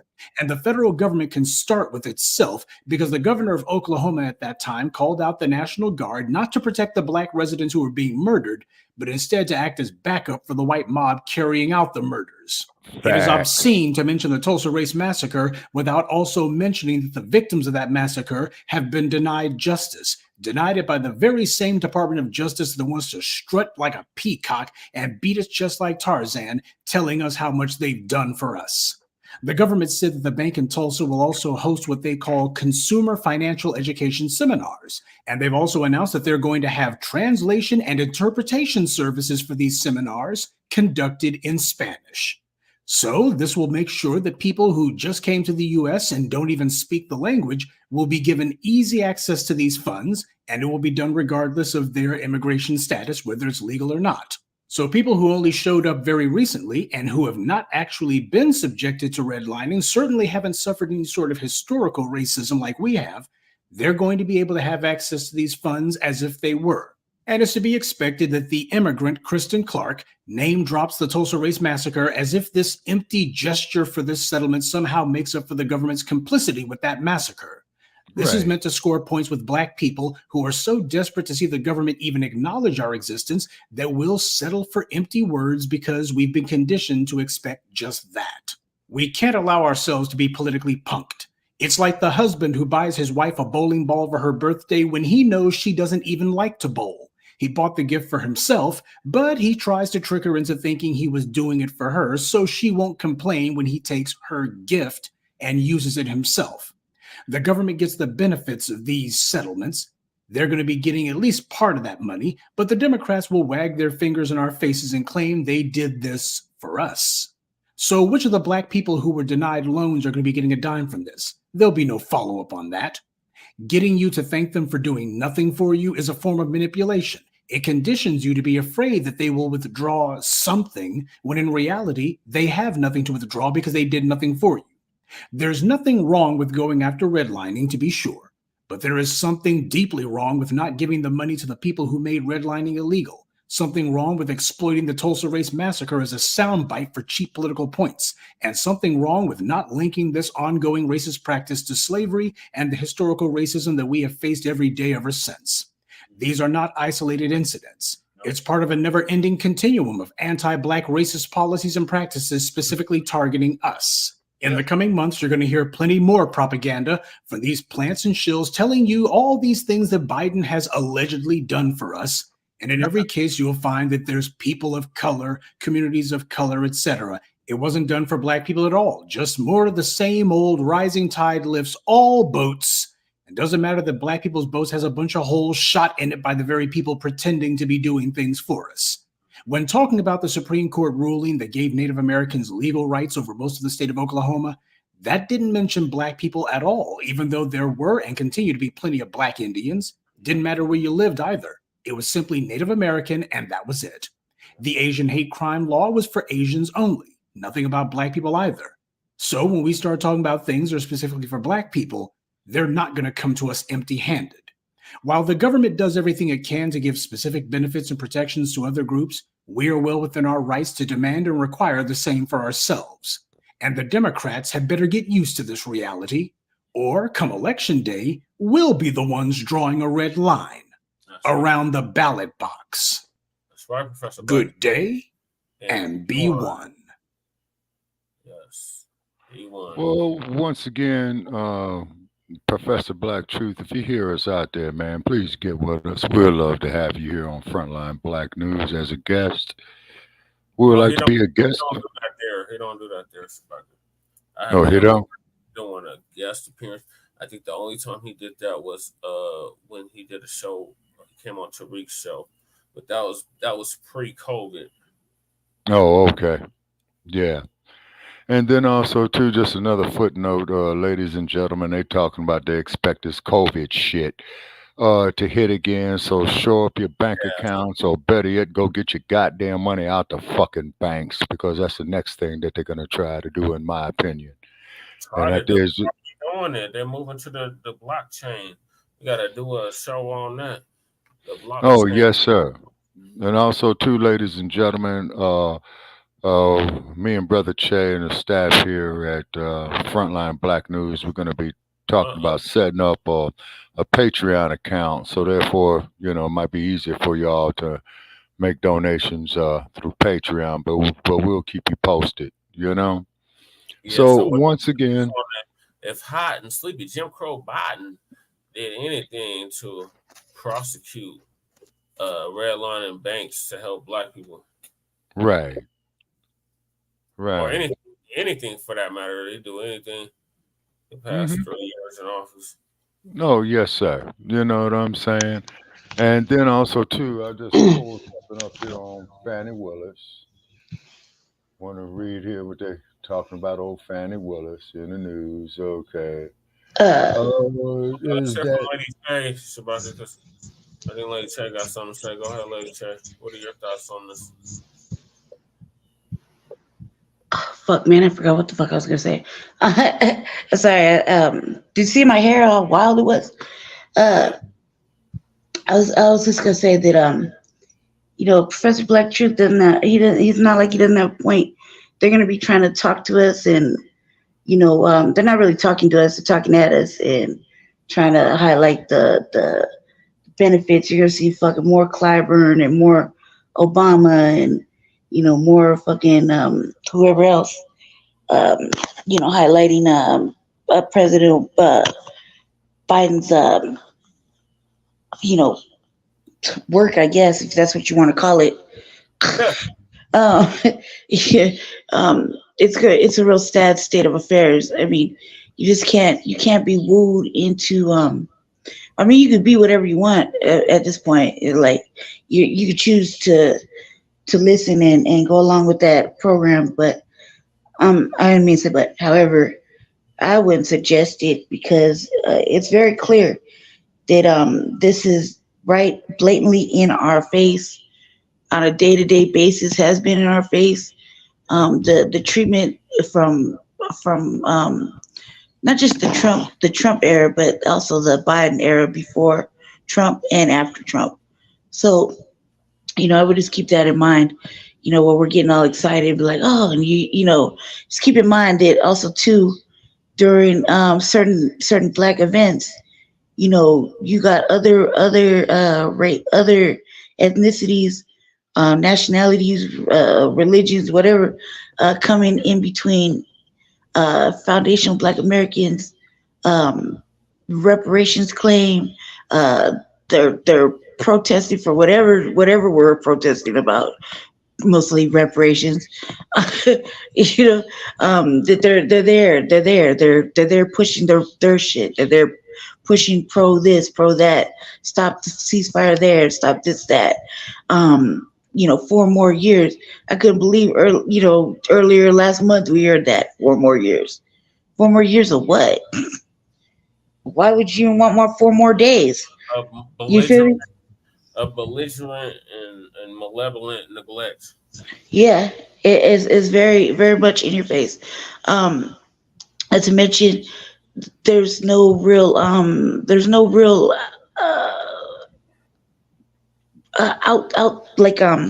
outcome. There's nothing gonna change between now and the next election.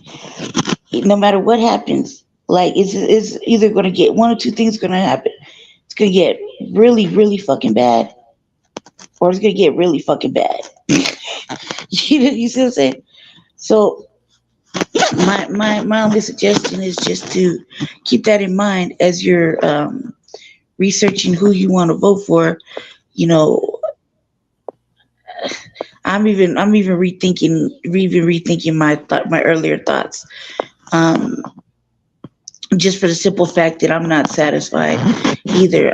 If we're going to be standing on tangibles and reparations, the way we're talking about it, as far as the new Black media is concerned, nobody's speaking the same language. So, and that even means my previous choice. So I'm steadily taking it back and deciding that maybe fucking sitting home chilling and doing something else with my time might be more beneficial. You see me? So I would just recommend everybody really, really look into it and really dig deep, because our options are starting to look very low, slim, and non-existent. There's no real debates. There's no real challengers. Nobody's really stepping up. You see what I'm saying? So that's all I had to say. Okay, Shabaka, what are your thoughts? Okay, it's all fucked up. And also, too, ladies and gentlemen, this here just came across my desk here from the New York Post. 50 Cent's blast Mayor Adams plan to give prepaid credit cards to migrants. Repeat. Eric Adams plans to give prepaid credit cards to migrants. Boy, this house nigga syndrome is bad, man. Bad. Yep, and this story here is 12 hours old. And keep in mind, it's been more than 12 hours since the migrants beat the shit out the cops there in New York City. Black family, what we got to do with these house niggas is that no. See, here's really is going to get their goddamn attention. You need to start launching some recalls against these motherfuckers. Now, I don't know what the state laws is throughout the various states, but I'm saying recall Eric Adams, recall that broad in L.A., what's her name, man? Karen Bass. Recall London Bridge. You know what I'm saying? This is too much. It's too much now. See, that'll get their goddamn attention right there. Start recalling these motherfuckers. Yep, do the recall on them. No, man, that's the only goddamn thing, man, that'll get their attentions. Let's start the fucking recall on them. Start the recall in the sanctuary cities. Exactly. City that's a sanctuary city for non-citizens. Yeah, right. Has to recall the mayor. It has to go up for a vote of the people. Yeah, and take it to the people and kill the sanctuary city status. And I bet you that's going to turn around a whole lot of them motherfuckers, because I'm of the opinion that they come in here with ill-gotten motives and what have you. An intent, yes. Yeah. Their intent is not just to get here to America, land of the free and home of the brave. No, them motherfuckers is hooking up with their homies already who's here, that's running that bullshit. You know what I mean? I'm getting whatever the state offers. Yeah. So what they're gonna do, they're gonna give it their relatives and their homies, you know what I'm saying, and whatnot. And they people is gonna take care of them. In other words, these migrants, ladies and gentlemen, got something called cohesiveness. We in the black community don't have that. Because you got all these brain dead motherfuckers like that sorry ass sack of shit, that district attorney there letting the migrants go in New York. Yeah, it just kicked. Yeah, Daniel Penny go after killing Jordan Nilly. Yeah, right. A man who didn't weigh no more than 120 pounds, wringing wet. Yeah. And then you got these black sycophants, you know what I'm saying, both to the dump and hiding Biden. You know what I'm saying? And Cop Mala, well, what can we say about Cop Mala? You know what I'm saying? Way to the top, y'all. Huh? She flat backed her way to the top, y'all. Yes, sir. Exactly. And we supposed to be some dumb, stupid-minded Tim Scott looking motherfucker. Oh yeah, Master Charlie, you the Val. You been so good, Val. Do you know how bad it makes me feel? Yeah, but brother Che. Off of Fat Albert. Yeah. Do you know how bad that makes me feel to have to say that shit? Yeah. But it is what it is. She's only black when it's convenient, Shabaka. Any other time, she's South Asian. You see what I'm saying? But as she would have been here during the slavery times, they would have been passing her ass around too. Yeah. And she would have qualified for the auction block. Yeah, look at a film called Band of Angels. And by the way, too, YouTube, you're full of shit. I try to pull up the movie Band of Angels. They want motherfuckers to pay $10 to see the goddamn movie. I believe that damn movie. Yeah, and that movie was made before I was born. So what the fuck is up with that? And it's something they're trying to hide with that, Shabaka. It ain't nothing to hide. When you see that movie, Band of Angels, okay, that's going to tell the whole fucking story. I mean, they got dancing little darkies, you know what I'm saying? Brain dead, Uncle Tim Scott looking motherfuckers in it, you know what I'm saying? Ass scratching, yassa bossing. And then the part shows up there where the bill collector comes, the debt collector comes up there because the woman, her dad dies. She comes back to the plantation and then as soon as she get out the wagon on the plantation, here come the bill collector. Hey, lady, check this out. You're chattel. You straight out chattel. You property. You're not human. 3/5 of a human being. And they still see us like that in 2024. Yes, sir. And then when you look at this stupid ass asinine shit that we witnessed there in New York, the DA let them go. OR the motherfuckers. So they allow this type of shit to go on. Okay, but brother Che, but brother Che, but the shit that adds insult to injury, man. You all didn't even book these motherfuckers. Damn, do you know their names? We done ran everybody off. We had like 6 viewers at one point. But y'all staying up late with us. Yeah. So this is definitely the Lake Show, folks. But definitely look at our playbacks and go to the like page of Shabaka's Black Experience Enhanced on Facebook, and you could pull up our and you could still pull this episode. We have 3 topics left. Okay, what did it? Stay on this. Okay, we're done with the New York case. So what's our last 3 topics? Because I am getting a little tired. Yeah. The broad that killed her. I'm with you to the last 3, Jesse. to the last three. I'm with you all the way to the end. Oh, Okay. Okay. What's the next topic? So her parents got arrested, Okay. and then the state requested gag order in the case. All of a sudden, after like 2 years, now there's a gag order on the case. Okay. What is the case about? What happened? It's the OnlyFans model that killed her African boyfriend. Oh yeah. Was that there in Ventura County, California? I believe so. I think it was in California. Yeah. Yeah, I think they. Or New York. It was one of those Okay. things where it happened. But she killed, and Lady Che had showed on the RBA. Okay. And there was a video that was made of it, right? Yeah, of Courtney attacking Patrick Olawale on camera. Right. In an elevator, in a hotel room, in an apartment, like everywhere that they were filmed, she was attacking him. So now they have arrested her parents. Okay. I mean, is this brought on dope, prescribed medication, alcohol, or just being a Karen? From what I heard thus far, Shabaka, the chick was pretty rich. She was on OnlyFans, which is like a spot to make money selling your body. So she is bankrolling that, and she had an African boyfriend. A tether. He was a tether.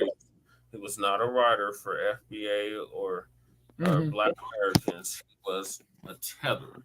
Okay. In other words, a neo-colonialist. Yeah, an African coon. Well, that's what a neo-colonialist is, Brother Che. That is the best words to describe the motherfuckers. African coons. That's your neo-colonialist. In other words, they sell out to the colonizer, thinking that they're going to be patted on their head to be their favorite lawn jockey and all that old type of shit.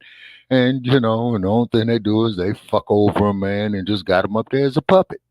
Yeah, and they always break their tools, like Professor Black Truth said. Right. And that tool there got broken.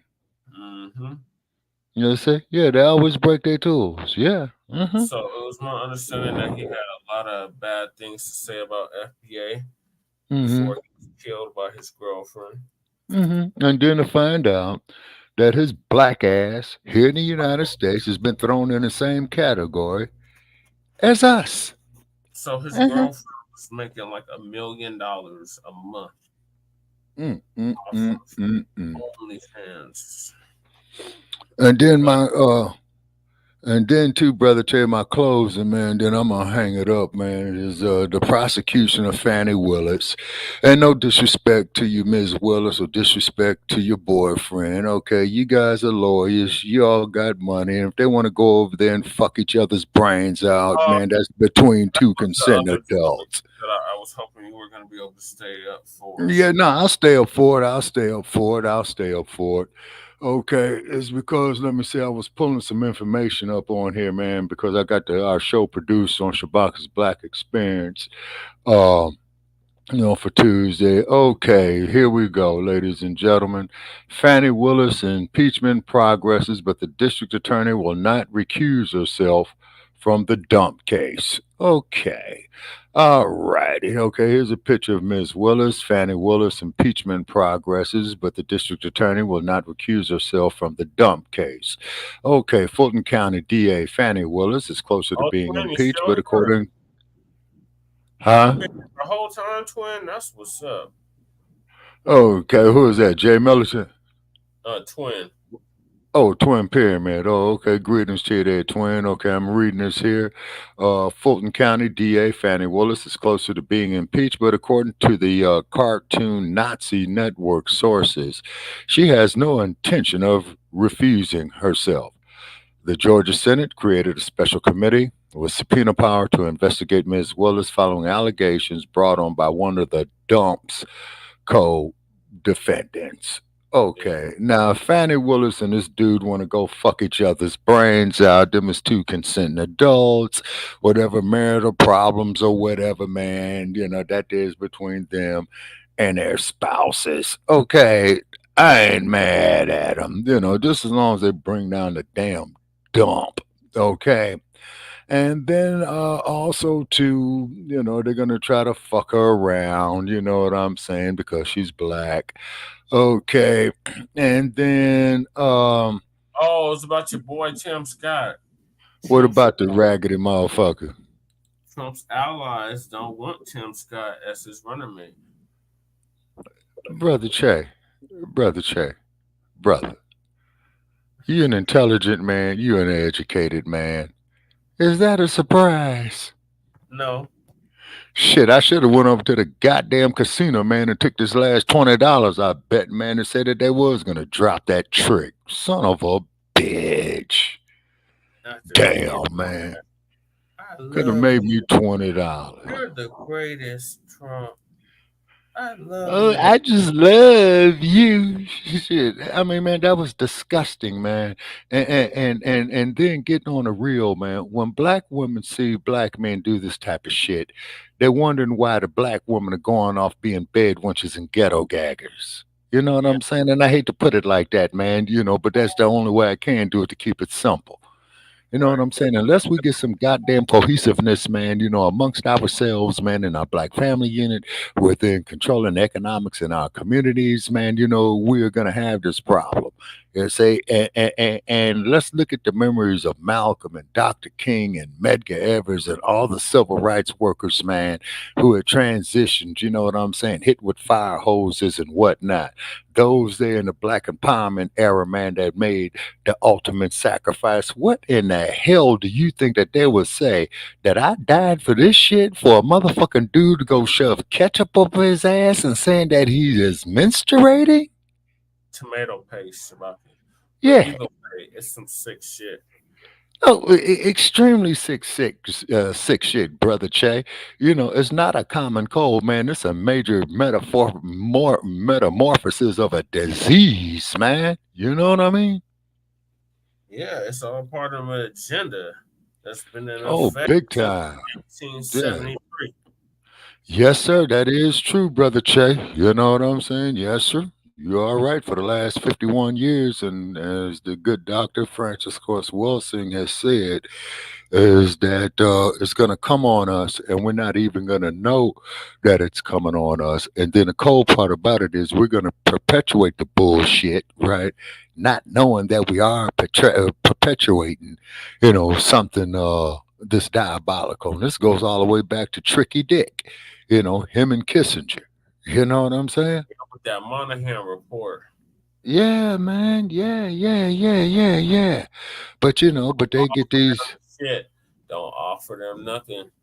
Yeah, exactly. Symbolism. And that's what we've been getting for 60 years. 60 years this year. Yeah, man. Yeah. Well, actually, brother Che, it's more like 68 years.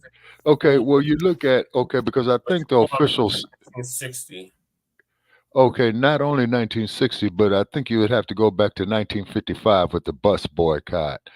So 55. 55, we were not voting overwhelmingly Democrat. Oh, yeah, that was 1960. Okay, so that's 64 years. Yeah. 60. Yeah, it will be 64 years. But this year would make 60 since the Civil Rights Act of 1964 was passed. Right, it will be 60 years. Okay. Yeah, this year. Yeah. And boy, and may that sister Fannie Lou Hammer rest in power. Because Brother Che, now I'm realizing what she's talking about. Sick and tired. I am sick and tired of being sick and tired of this stupid, brain dead ass bullshit. I'm fucking sick of it, man. You know what I'm saying? The shit that I've seen, man, and then you get idiots like inclusion, illusion, solution, or what the fuck ever, and then you're gonna try to come on our platform, man, and cuss out one of our scholars who's my elder. You damn right he got booted out the fucking studio. Yeah, but And one thing I respect about the professor, he held his own with that dude, and he did Joe Gibson the same way too. Joe Gibson says, "Oh, Shabaka, you always cut me off." No, we don't, Joe Gibson. You are always cutting motherfuckers off when we try to make our points when we hit you with the real. And guess what, Joe Gibson? It's gonna continue to happen that way. You don't run shit over here at Frontline Black News and Shabaka's Black Experience Enhanced. And then for the last goddamn 7 years, I've been appearing on your show, man. And you let motherfuckers walk all over me and call me all kind of foul shit. Sorry, Joe Gibson. I'm not that kind of nigga. And then deny it. Yeah, and neither. I don't do that about it. Yeah, no, man, we can go pull the goddamn archives up and show them. But however, and the callers do it. Yeah. Oh, yeah, most definitely. And then the hate mail I see in this chat room. And then, of course, New Black Power Radio is coming up on later on today. Today is Sunday, right? Yeah, now it is. Yeah, I'm talking about since it's after midnight. Yeah, so they'll be on, man, at 5 p.m. in the Pacific, 8 p.m. in the East. You know what I mean? And what have you, Yeah, so shout out there to Black Power Radio. Shout out there to the one and only Mr. Jay Dizzle. Most definitely a shout out there to the Outlaws of Milwaukee. They'll be on Monday too. Yeah. Okay. So what I'm going to do, ladies and gentlemen, I'm tired. I'm old. I'm aching. And this is what happens when you get old. You know what I'm saying? It's time for the... on the Tim Scott. Yeah. Yeah, and what's the other one? The Courtney Kenner case. Okay, and like Courtney Kenner, why does that name ring a bell? Okay, is that the one about the woman who's going on trial for her son going up killing people? No. Oh, and like the one I was talking about earlier, the OnlyFans model. Oh, the one that killed the brother from Africa. Yeah. Okay, she's sick. She's a Karen. She's in California. I hate to say, man, that she would be found. She would be acquitted. I don't think so, Shabaka, but at least I hope she's convicted. Well, see, but I know how Ventura County is, Brother Chase, because after all, Ventura County, their jury pool brought you 1992. There's too much evidence against her, Shabaka. They got a order all of a sudden. This happened like 2 years ago during the heart of the pandemic. Okay, that bullshit. Okay, all righty. Well, I hope they get her ass, man. You know what I'm saying? And of course, our condolences go out to that brother's family for their loss. And then also, too, ladies and gentlemen, definitely check out Shabaka's Black Experience Enhanced on our next episode, February the 6th, 2024, 6 p.m. Call-in number is 516-418-5996. Press 1 to speak live on the air, and we are still waiting on you Biden supporters. Yeah, Jay Militant, I'm tired, man. So how are your 49ers looking up there in practice, man? What's the local news on the 49ers up out the San Francisco Chronicle and Oakland Tribune on the 49ers? Oh, Lord, they gonna stick around for that. Okay. Yeah. Okay, I want to see what Jay Militant says on that. Okay. All right. So in the meantime, we'll wait for Jay Militant, to respond on that and what have you. Okay, they, trying to get this Taylor Swift dame out here, man, to do the halftime show. You know what I'm saying? To hell with her and Chip Kelsey. Yeah. So, so who knows what the shit is behind that, Well, while you're still here, Shabaka, we're going to move to the next topic. Okay, might as well, because I'm waiting on Jay Militant, to get back with me if he's still up with us, So now her parents got arrested. Okay. Whose parents got arrested? The OnlyFans model. Oh, okay. Okay, yeah, because wasn't she like 16, 17 or some shit like that? Yeah, she's really young. About the music again, a different person. The music is to allow people to come in. And if it disturbs you that much, you can move on. Right. You know, you don't have to sit here and listen to nothing on my channel. Right. Okay. So if you sat and you listened to the music and you were annoyed by it, then you don't have no one but yourself to blame for that. So everybody, we're going to get into this story. Oh yeah, you got that right, True Royal. It is juicy. So Courtney Clenney, we know she killed her boyfriend, Christian Obumseli. Well, her parents have been arrested. And I want to do a shout out for Queen Amadaya. She was the one that sent me this story. So a special shout out to her. And let's talk about it, family. Oh, yeah. Now, see, this is right down my alley. I love this. I love this. So let's get into it. All right. Share.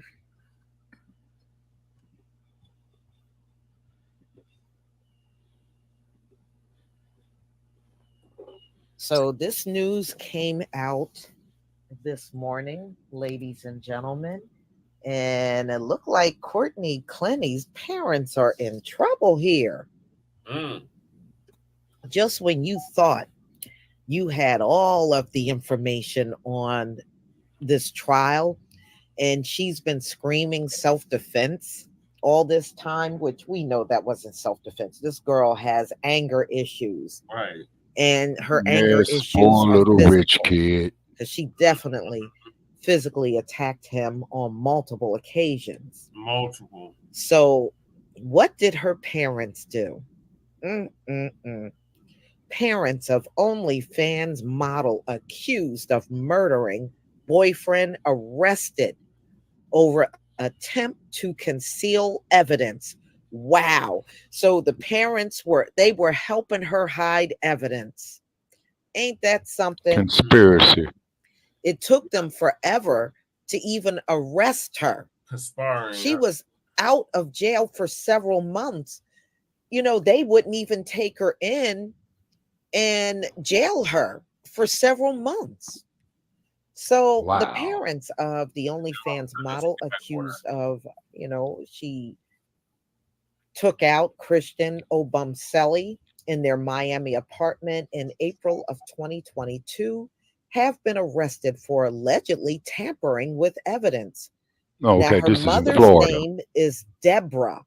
Her father's name is Clenney.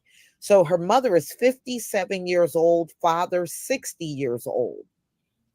The mother and father of Courtney Clenney were taken into custody by police in Texas on an out-of-state felony warrant Tuesday, according to WPLG. Fleeing state lines, After crossing law state enforcement lines. gave Clenney's apartment back to her parents, Kim Clenney reportedly found a laptop belonging to her daughter's beau, Christian Obumseli. Now, that should have been turned over to the police as evidence. Right. So they tried to hide this laptop and not turn it over to the police. And they said that was not taken immediately and turned over to the police. Clenney's parents attempted to conceal evidence as they cleaned out her Edgewater high-rise apartment. The outlet citing police sources. The parents had allegedly tried accessing the laptop before giving it to Obumseli's attorneys, according to the report. And that's easy to find out whether they tried to access it or not, y'all, because what happens with computers, they always leave a timestamp. So they must have accessed it at a time when he was already deceased. Yeah. And I guess they wanted to see what was on there to try to get rid of anything incriminating. That's one thing very good about a computer. It date stamps everything that you do. So I can see how they got busted on that real easy. And just looking at them, neither one of them are probably very computer savvy or even know that if you use a computer, it's going to timestamp everything that you do while you're on there. So yeah, yeah, they got busted, y'all. So the parents tried to access the laptop before giving it to Obumseli's attorneys. Wow. The OnlyFans model, 27, had been jailed in Miami since August of 2022, awaiting trial for, her taking out Obumseli inside their condominium on April 7th. And, the prosecution, they're saying, no, what happened was not self-defense at all. She's been charged with second-degree murder with a weapon, but has pled not guilty, claiming self-defense. So Clenney's father has been involved in her legal battle since November of 2022. He took the stand during a bail hearing and defiantly testified that the fatal stabbing was an act of self-defense after prolonged mistreatment. So her father is claiming that Christian Obumseli was the aggressor.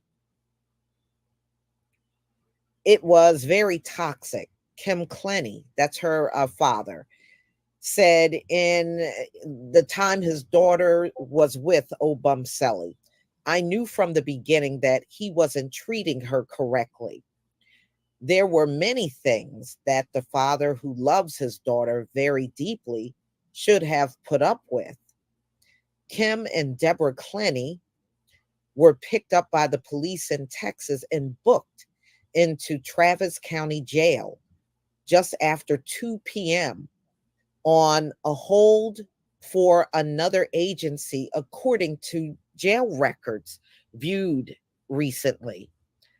Okay, so, oh man, Clenney's attorney called the parents' arrest both surprising and concerning and sees it as a method to keep them from talking ahead of a gag order hearing later this week. We're extremely surprised and very concerned about the arrest of the Clenney family. This could be an example of the prosecution overreaching and misconduct.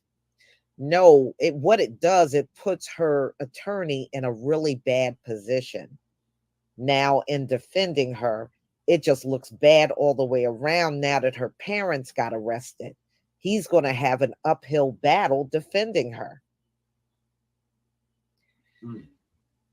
Frank Preto said in a statement obtained by Local 10 News, the Clenneys have quite a story, and it's a story the state of Florida may not want to hear. Yeah, I bet you her parents know plenty. Before she was actually arrested, they know everything. We believe the Clenney family has been targeted with some trumped up charges to discredit them in the press and make their lives miserable. It stinks of a power play by prosecutors to control the narrative. This is what they're saying. The hearing is scheduled for a gag order to be placed on the case for Thursday. So this coming Thursday. So I'll be on the lookout for that. Preto says the arrest in Texas could have occurred in Florida, which would have held a $5,000 bond. So all they would have to post is $500 to get out. No, according but you to still the got to statement. have collateral for the other Now, amount. they've gone after Courtney's mother and father in such a way that requires them to spend considerable jail time without bond. Wow. Well, then get them in a county blues or their county oranges and have them Well, walk the they might not have concrete. had a bond hearing yet. That could be the case. It appears the prosecutors are going for media mileage on this one, with little to no evidence, as we have yet to know what the true accusations are. It's unnecessary and distasteful. All they have to do was a phone call, and we could have been in court. It's so inexcusable. So this is her attorney talking. Earlier this month, the law firm representing Obamseli family released a video that allegedly showed the model hitting and yelling at her beau inside of an Aspen rental months before his death. Oh shit, that was here. Okay, that was in Colorado. Okay. The recording, because you know, when you looked at that recording, which I did, it looked like somebody else was in the room, because she kept looking across the room as if she was talking to somebody else that was in the room with her when she was hitting on Christian Obamseli. And it was just kind of obvious the way she was looking across the room, somebody else was there. So the recording captured by a third person caught Clenney crying and yelling at Obamseli over his alleged poor treatment of her. Obamseli, I'm effing fed up with you. This is what she said to him. I'm effing fed up with how you effing treat me, Clenney says in a 3-minute long video obtained by WTVJ. Clenney, who boasts 2 million followers on Instagram, then claims Obamseli was caught flirting with 3 women, which he again denied. So, I mean, you got to think about it. They definitely concealed that evidence, because if she was arrested in August of 2022, and this is January of 2014, and they sat on that laptop all this time, and they wanted everything that belonged to him to be turned over to the attorney. Yeah, that's exactly what they did. When she was arrested in 2022, all of his laptop should have been turned over to the authorities, or at least his attorneys. Right. That part. So they got busted. Yeah. So we'll see what the courts will charge them with, because they got to be charged, you know, with something. And from what I'm reading, they have not gotten any kind of bond, which means her parents are still in jail. So this is crazy, y'all. Never thought. You know, I knew there would be twists and turns to this. Oh, Tareen, how you doing? I see you in there. Okay. I knew this case was going to take some twisted turns, especially once it went to trial. But I never saw this one coming, with her parents getting arrested. Wow. Now, yeah, you're right, True Royal. This is definitely juicy. I agree with you on that. So, y'all, this is the latest update. So when her gag order hearing comes up, I'll try to update you on that. Hopefully there'll be updates or even video footage on that, like it was for the other time she had to make court appearance. There was always some kind of video footage. Hopefully it'll be some this time around for the gag order. So everybody, thank you for being here. I really appreciate our time together, and please be on the lookout for my other videos today. I got quite a few videos, more than normal, coming out. Yeah, we got videos too. So, Shabaka, are you still there?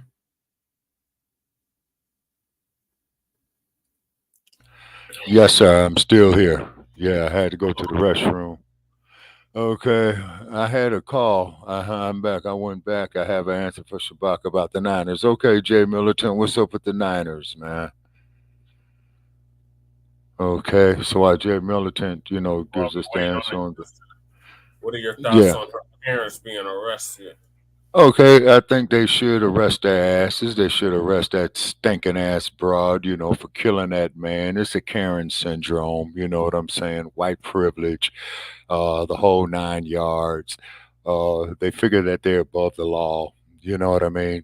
And I really don't think that she's going to get the time that she deserves because, they get very, very selective about that, you know what I mean? But if it's one of us, oh yeah, we'll throw them under the jail. You know what I mean? We get the whole book on that. Oh yeah, oh yeah, oh yeah, most definitely. Most definitely. But it is a tragedy. Okay, okay. So therefore, the state requests a gag order. That means, as you know, Brother Che, everybody has got to shut up about the case. Who's with the case, on the case, and all of that. You know what I mean?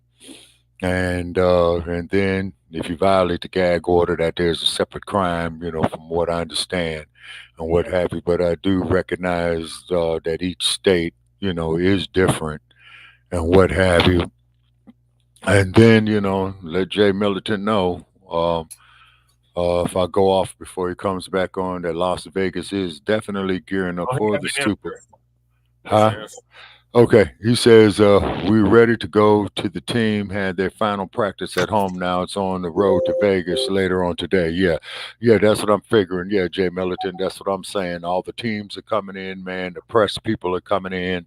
The people, man. I would imagine that they have executives here. For all the advertisement that they're gonna have on the Super Bowl because the Super Bowl, man, they pay high money to get advertisement spots on that. The traffic is picking up here in Las Vegas, Jay Militant. The temperature is cold here.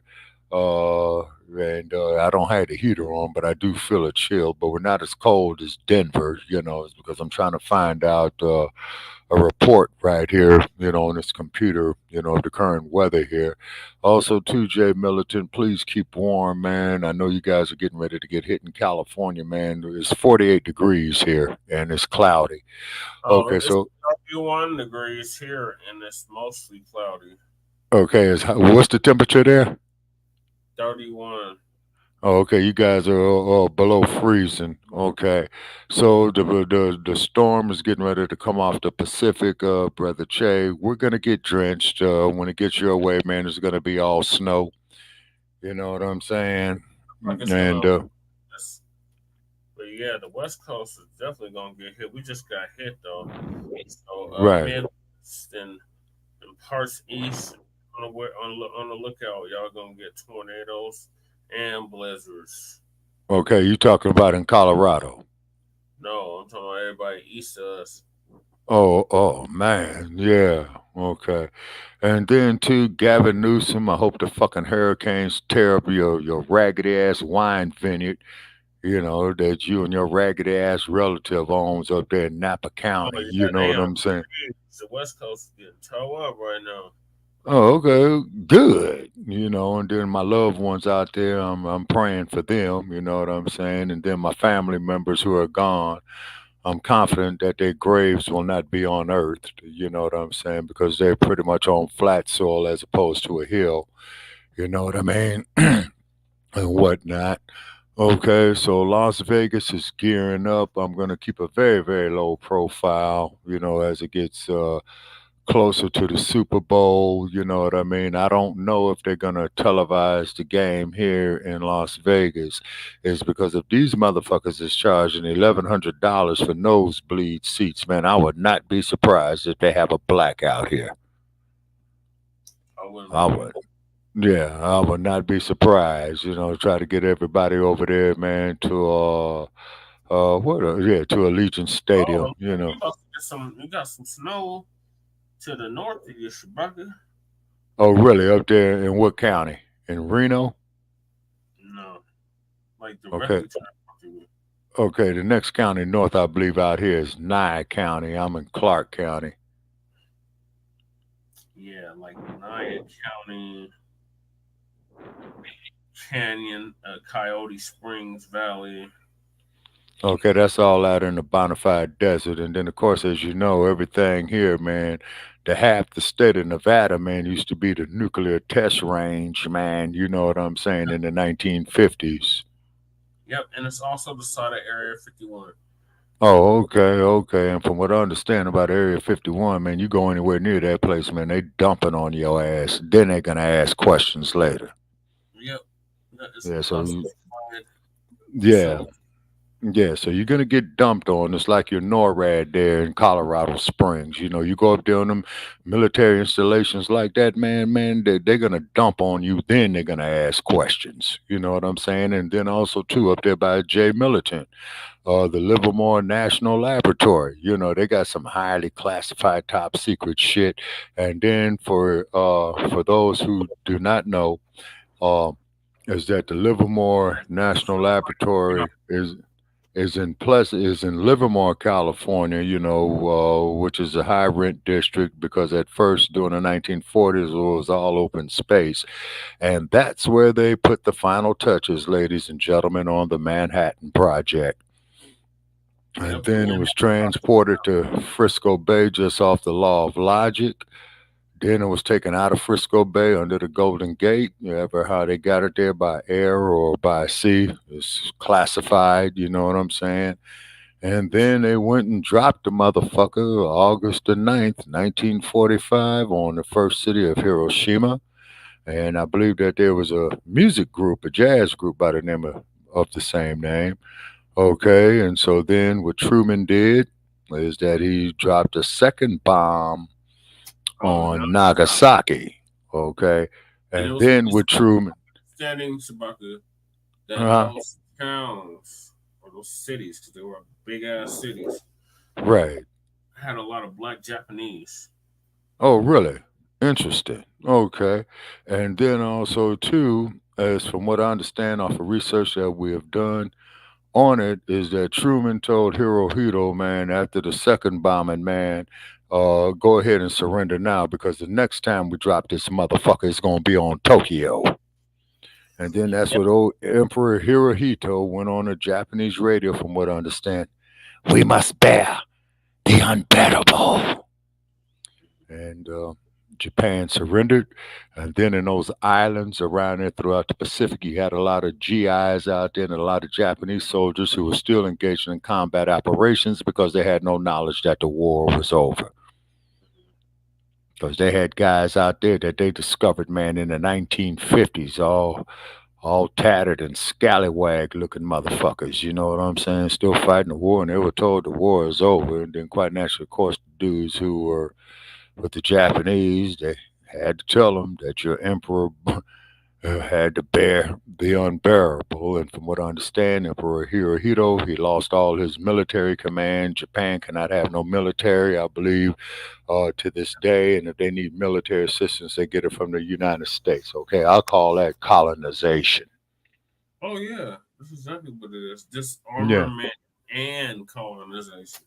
Oh, yes, sir. Yes, sir. And then, of course, you know, the United States went over there with their leaky bucket theory and their Smithsonian economics, commonly referred to as capitalism, and then that they were major producers of programming chips in the late 1980s and 90s, and, you know, their economy was booming. And then when Silicon Valley got started, man, I believe 1999 when they first came out with the Apple computer. That's where your boy Steve Jobs and the other one, man, I forgot his name, man, started their thing. Okay, wait a minute. Jay Militant says it's already raining there in Frisco. Oh, man. Okay. And then I think Jay Militant, he said it'll be raining for his C-Day on Wednesday. Okay. Happy All right. C-Day cut. Yeah, okay. And then, and I think he did put something else up there. It says the game will be on CBS. They usually don't black out the Super Bowl. You want to know something, Jay Militant? I stand corrected, brothers, because I remember, man, the 1993 Super Bowl was it at the Rose Bowl between the Dallas Cowboys and the Buffalo Bills, and they did show it locally. As a matter of fact, I was sitting around the Rose Bowl, man, looking at the game on TV. Thank you, Jay Militant. Oh yeah, the Sierra Nevadas, yeah. They're getting ready to shut it down, ladies and gentlemen, on Interstate 80. Okay, which is going due east out of SF, and then when you get to Sacramento on Interstate 80, that's when you start climbing up the hills and what have you. And then if you're driving up there and don't have any snow tires, get you a motel room for a couple of days, or better yet, delay your trip, is because it's going to take them about 3 days to get that snow there off of Interstate 80. That's Donner Pass, Brother Che, and the altitude of Donner Pass is 7,551 feet above sea level. I passed the damn sign so many times, man, it's pathetic. And it's dangerous. And from what I understand, if the California Highway Patrol finds you out there driving with no chains on, they will impound your vehicle. Oh, shit. Red alert. First ever hurricane wind warnings up for parts of California. Hurricane wind warnings. Okay, what part of the state, Brother Che? Northern. It looks like the whole state of California is on the siege. I have to play the video to see it. Oh, man. Okay.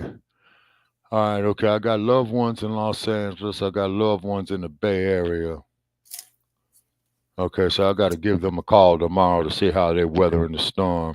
And then, of course, California. Riding down the hatches. Okay. So the Pacific is getting ready to get mean. Okay. Well, who knows? As fucked up as the atmosphere, might be seeing old Godzilla, Jay Militant, come through there tearing down the Golden Gate Bridge. He's in Sacktown, but yeah. Okay, so he's 80 miles away from the Bay Areas, because San Francisco is only like about 84 miles from Sacramento, I believe. Yep, okay. That's what the said. I mean, that's what the sign said. Yeah. Okay. So he's going to be getting hit with 3 sides of chill. Okay, he's going to be hitting with his main chill coming in off the Pacific. The chill is also going to be coming off of Frisco Bay as well, too, is because sometimes that air will spiral in the Bay Area. You see what I mean? And as they say, the coldest winter ever spent was summer in San Francisco. Okay, so the Bay Area, we're praying for the homeless ones out there in SF, particularly in the Fillmore district. Okay, because we got a lot of unhoused neighbors out there. And London Bridge, you need to resign. Okay, then that means it's hitting Panther Town. Okay, and we got a lot of unhoused neighbors over there, particularly up and down San Pablo, right in the heart, of where the boys did their thing in 1966. San Pablo, Telegraph, let me see, Grove Street, which is now MLK Way. You see what I'm saying? And then too, Brother Che, you seen my video and you was telling me about the bookstore over there, and I was in front of that bookstore with the artwork of Garvey and Malcolm on it and what have you. And I think that brother is shut down after so many years of service. And Sister Soldier, if you're out there, Sister Soldier, please get with us, ma'am. We would like to get your wisdom, on Frontline Black News, man, because you really did own Tony Brown, you owned Cornell West, you owned Phil Donahue, you know what I mean? So, sister, we hope that you're doing your will, enjoying the fruits of your labor as you made your living, you know what I'm saying, in the rap industry in the 1990s. Also, too, Sister Soldier did the last episode of the A Different World, the very, very last episode, where they were talking about the verdict in the Rodney King case in 1992. That verdict had came down, ladies and gentlemen, I believe, April the 29th. Yeah, April. It'll be 32 years in April. Yeah. Okay, so the actual beating had went down 91. Yeah. I believe it was November of 91 that it went down. It went down shortly right after Latasha Harlins was killed. Within 2 weeks after Latasha Harlins was killed. 91. Right. The actual Rodney King beating itself happened in 1991, but it took them so long to to prepare the trial and all that old type of shit. You know what I'm saying? And they didn't start the trial until early part of 92, I believe around mid-January. And then, of course, we all know what happened on April 29th, 1992, which was the start of the worst ride in U.S. urban history. It lasts from April 29th, April the 30th to May the 1st, May the 2nd, and start winding down by May the 5th, man. You know, the National Guard had start pulling out is because they made it very, very clear that the National Guard was there. They were on post, and they did have live ammunition with banana clips where they could put 30 rounds in a clip in the M16s. Oh, yeah, and they were there. And a curfew was in effect. I remember it very, very distinctly. I think I was your age at the time, Brother Che. Wow. Yeah, I think I was your age at the time. Yeah. So once again, ladies and gentlemen, it just goes to show just how fucked up the American social order is in regard to, as Brother Che says, foundational Black Americans. And as I say, you know, for people of African descent, you know what I mean? Is because when you get stopped in the city of Los Angeles, and they got 3 black males, one's from the Cameroon, one's from New York City, and the other one there is from Los Angeles, with their radio into to police headquarters is, we have stopped 3 male Negroes. Oh, yeah. Yeah, the spirit of Daryl Gates still lives through there. Rest in power to Christopher Dorner, to exposing the hypocrisy of the lapdogs. He made the ultimate sacrifice. Mr. Dorner was a Navy SEAL, combat veteran, and he was telling them on social media, he was saying goodbye to his loved ones, and he had stated that he was going after these no good motherfuckers within the LAPD that had betrayed him. Yeah. So rest in power, Christopher Dorner. Also, too, for our brother, you know, who made the ultimate sacrifice in Texas, okay, who had went to the Cameroon and took that picture of him holding up the power sign. Micah was his name. Yeah, Micah Johnson. Yes, sir, Michael Johnson, and may he rest in peace. Also, too, once again, our hearts most definitely go out to the families of the 3 black soldiers who were killed recently, okay, from what we saw here on our news reports. They were asleep. So hopefully they were in a deep sleep when it happened, and hopefully they transitioned peacefully, you know, when the disasters struck. And also, too, ladies and gentlemen, my prediction, the dump, as in human shit. And I want to make that perfectly clear. Ladies and gentlemen, he will be your 47th president of the United States. And I don't support the insane motherfucker. He's a rapist, and why he's paying $250,000 to fuck Stormy Daniels is beyond me. But that's his 500,000. Well, folks, that's why they call them tricks. 500 million. Okay. Yeah. And he just had then, to pay out 88 million.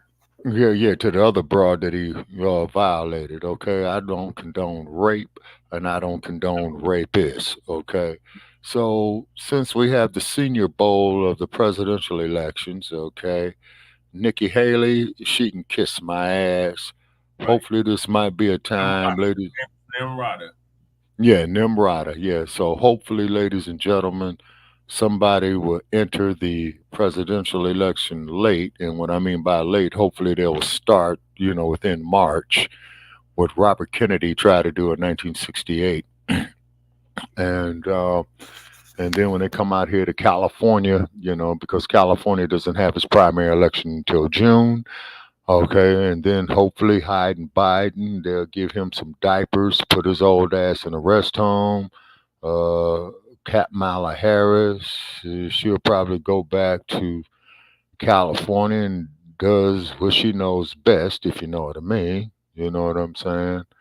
And the dump, as in human shit, okay, my prediction is that he's going to pick Ron DeSantis as his vice presidential candidate, no matter what they say in the public. You know what I mean?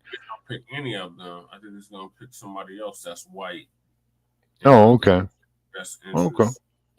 Okay. Who knows? The motherfucker might turn around and get Nikki Haley. Technically, Nimrata and the panties aren't white.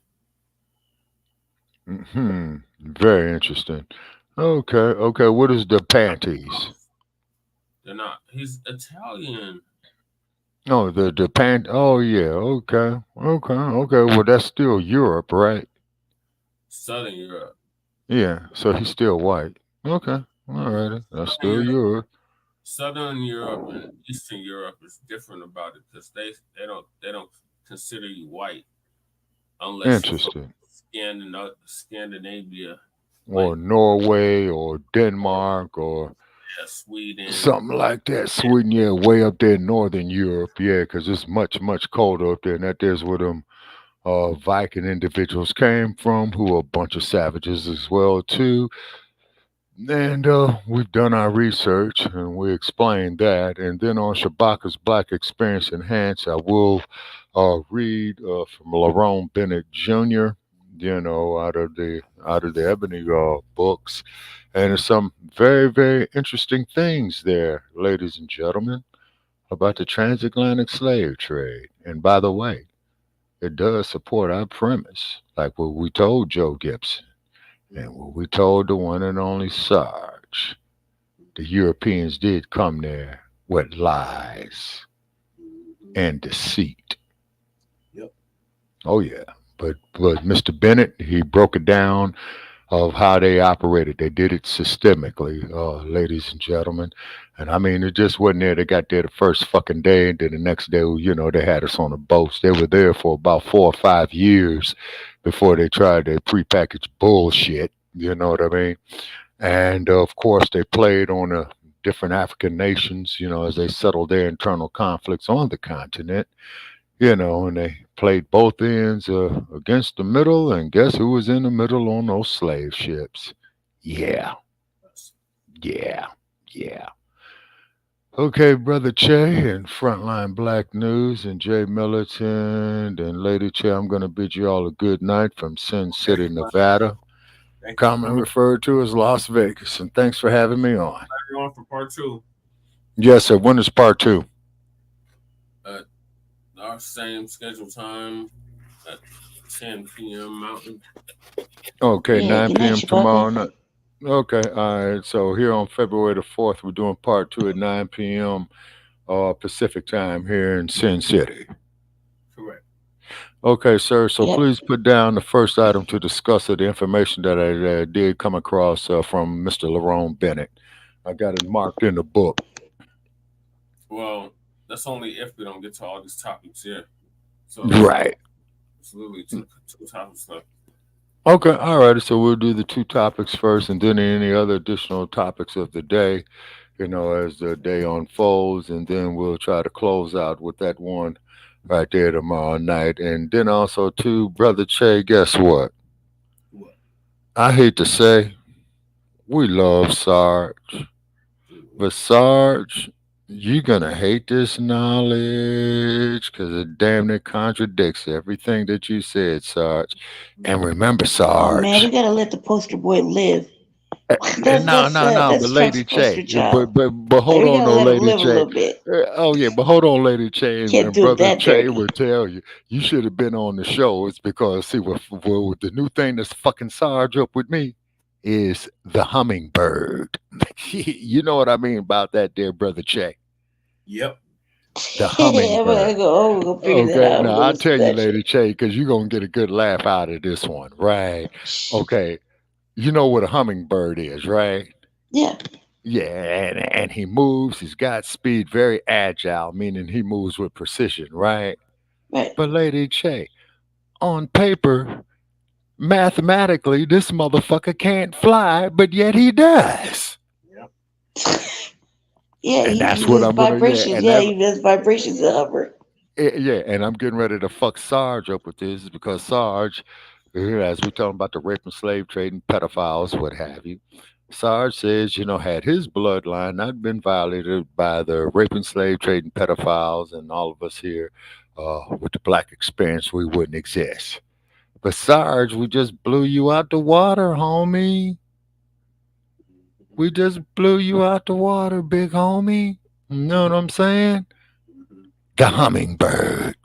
And I'm going to leave it with that, Brother Che. You know what I'm talking about. So, good night, ladies and gentlemen from Sin City. Out here, be advised, the police will be out here in full force, undercover, real cover. You know what I'm saying? Don't drive and drink out here. You're going to have a whole bunch of drunk ass motherfuckers out here coming from everywhere. The casinos is going to make a killing. So is the hotel. So is the NFL. And then of course, rain on the way. And we got rain on the way, so it's gonna be good and fucked up, man. You know what I'm saying? Because it's getting cold right now. And then when I look out there tomorrow and I see it's drenching, man, I ain't going nowhere, man. I ain't driving out there with these crazy drunk ass motherfuckers from all out of state. Huh? Super Bowl's on the 11th, right? Yes, sir. That is correct. Actually, the Super Bowl's in 7 days. Actually, it's next Sunday, sir. Yep, that would be the 11th. So. Oh yeah, so all this week the traffic is gonna get more and more fucked up. You know what I'm saying? And then, folks, for those of you that's coming out here to go to the Super Bowl and make a week of it, if you're gonna do your gambling from early Sunday morning to Thursday night, okay? And don't gamble the whole fucking weekend. You know what I'm saying? You know, that's something that somebody told me about 50 years ago before they rebuilt this place, you know. And then, of course, as you know, all the slot machines are programmed on computers, artificial intelligence, you know, just straight out to fuck you out your money. This is Sin City, ladies and gentlemen, and this city is built on one goddamn thing and one motherfucking thing only. Money. That's Las Vegas, Nevada. All right, ladies and gentlemen, I'm out. All my comments are for those 18 years of age and over. You know what I'm saying? And definitely check with us on Shabaka's Black Experience Enhanced coming up this Tuesday night, 6 p.m. in the Pacific, 9 p.m. in the East. The phone number to call in is 516-418-5996. Jay Millerton says, wait a minute, that they're having tornadoes? Oh man, y'all are having tornadoes? We won't be able to see. Plus, it's windy with snow. Don't do it. Oh man, the spiral is nasty. Yeah, I was just looking at it, Jay, and then there's another one behind that. Oh my God. Looks even worse. It's a damn typhoon coming all over. Shit. Hand. Oh man, so that means West Oakland, man, is getting ready to get all drenched, man. And toe up. Yeah, and then our unhoused neighbors are out there, man, on San Pablo, man. Yeah, that's gonna be bad. Oh shit. Get to safe ground. Oh man, okay, so we're gonna pray that the hurricane is merciful in her wrath. You know what I'm saying? But let it, but however though, let the tornadoes tear up Silicon Valley. You know what I'm saying? Pressure is so low, but it's spinning in the opposite direction of a hurricane. Okay, because I think the hurricane goes counterclockwise, and this one is going clockwise. Correct. Okay, all right, so let it fuck up Silicon Valley. We might be down on our computers and all that old shit. Oh, and let Mark Zuckerberg, let him go broke. Also, too, Brother Che, as you had saw my video that I did, you know, when Zuckerberg was in a hot seat and Senator LaFonza Butler of California was getting in his ass, and they had that motherfucker double speaking himself, him and that dude that run TikTok, you know, endangering these children. You know what I mean? And I hope they break that bastard. And then just like what the senators had told them, and they said, motherfucker, you a billionaire, man. You know what I'm saying? You know you got this shit rigged. Although they didn't say it like that, but that was precisely their point. So check my clip on that there. And if it's still up on your wall, Brother Che, please share. Okay, Jay Millerton, I'm praying for you guys there, man, over there and over there on the Barbary Coast, man. You know, you're saying the spiral is nasty. Yeah. Yeah, it can get real nasty there, man, with that Spiral water. behind that is even nastier. Oh shit. Okay, Jay Militant, man, please check in with us, man. You know, to let you know that you and yours is okay, man. You know what I'm saying? Right. Okay, folks, I'm out from Sin City, Nevada. Have a nice Okay, night. so have a good All night. right. Yes, sir. I'm gone. Okay. Uh-huh. Right here, Jesse. I'm right here. So what's the next one, or if you're gonna go to the next one? Yeah, I'm gonna go to the next one. All right, bet.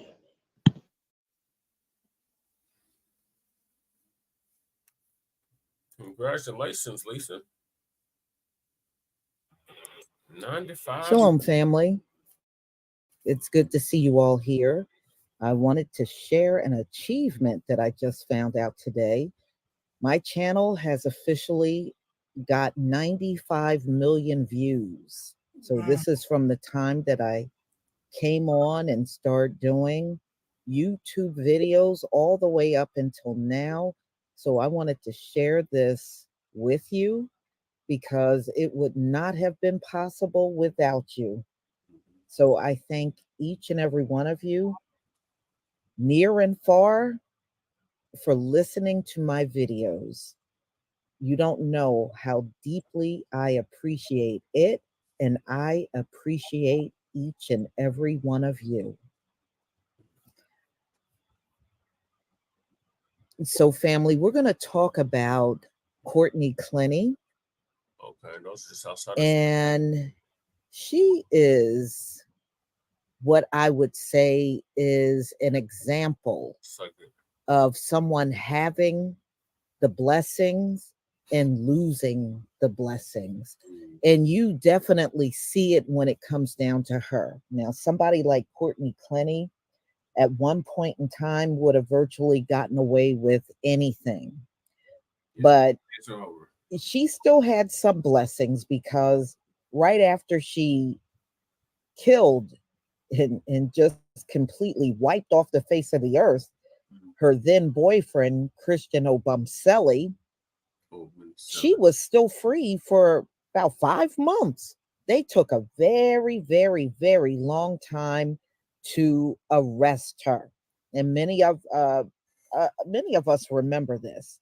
She was free. She was in Hawaii. She was just going on with life. In fact, they said there is a video of her kissing her dog. And she was covered in Christian's blood, and she was kissing her dog. And she was just out and about having the time of her life. You know, she was a millionaire. She made millions as an OnlyFans model. She had over 2 million people that followed her on OnlyFans. So she was making millions of dollars every single month. This deranged woman, she's definitely deranged. She ain't all there. When you look at how she conducts herself when she was around him, I mean, it was almost like he was kissing the ground that she walked on, and she was just spitting in his face. She had no respect for him. But as time went on, you can see this woman no longer had the blessing. She wasn't getting any blessings anymore. She got jailed. She tried to bond out. They denied her bond, saying she was a flight risk. And look at what happened over the last 24 hours. They arrested her parents. This woman don't have any more blessings. She don't have it anymore. And you see, this is waning away from these people, y'all. If you thought they still had the blessings, just look at what's happening to many of them now. They don't have it anymore. They really don't. She's a good example of that. Not only is she going down, her whole family is going down over what she did. So let's get into this story, because there is a video that I'm gonna see if I can play this video for you.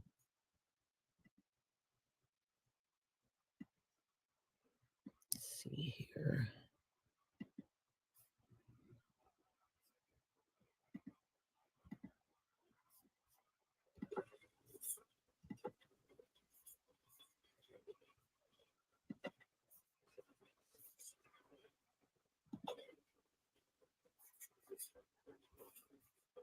But 5 new developments in the case against OnlyFans model Courtney Clenney, who was accused of stabbing her boyfriend to death in Miami back in 2022. She was back in court today as she learned about new charges against her parents. CBS News Miami's Peter Dench joins us from Miami with what happened in today's hearing. Peter?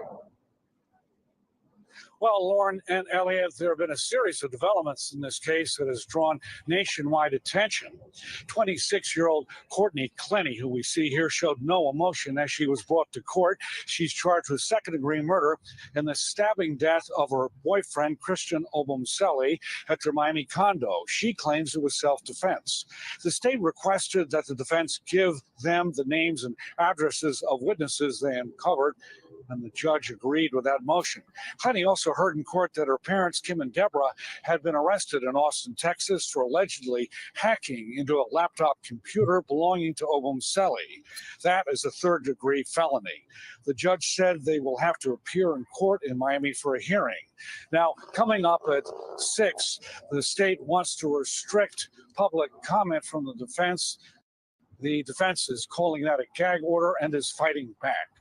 We are live at the Metro Justice Building. Peter Dench, CBS News, Miami. So, okay. So you saw that.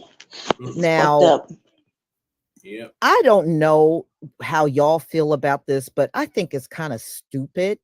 Let me share my screen with you again. I think it's kind of stupid for them to go for a gag order. And here's why I am saying this. This happened in 2022. And there's already been all kinds of news and publicity and stories and videos have come out where you saw the two of them together always seem to be fighting. And all of a sudden, you want a gag order 2 years later? To me, it doesn't make any sense for the state to be going after a gag order 2 years later. You know how much information has come out about this woman and her now deceased boyfriend? It just seems like an odd time for them. You would think if they were going to go for a gag order, they would have came out with one like in the very beginning when she got arrested. It would have made more sense to me then than 2 years after you've already put numerous stories out about it. What would be the point in a gag order now? I don't know, but this is what the state is doing.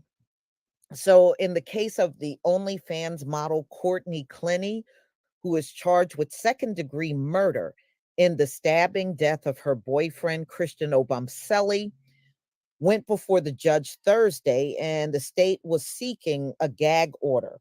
So the judge in this case, her name is Laura Cruz, and she did not make a ruling on Thursday. She just heard what the state had to present, and Courtney Clenney's attorney, they got to speak. She is not going to make a ruling until this coming Tuesday on the state motion for a gag order. So in court, the prosecutor said he wanted no public statements from all parties, but outside the court, the prosecutor said he wanted them to caution against making inappropriate comments.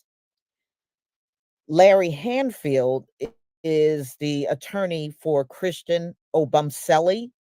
He wanted to make sure there was a fairer trial. He told CBS Miami, I want to make sure that my client's family receives a fair trial. A fair trial is what is presented in court, not presented in public. He said he didn't want to see any negative impact on the jury.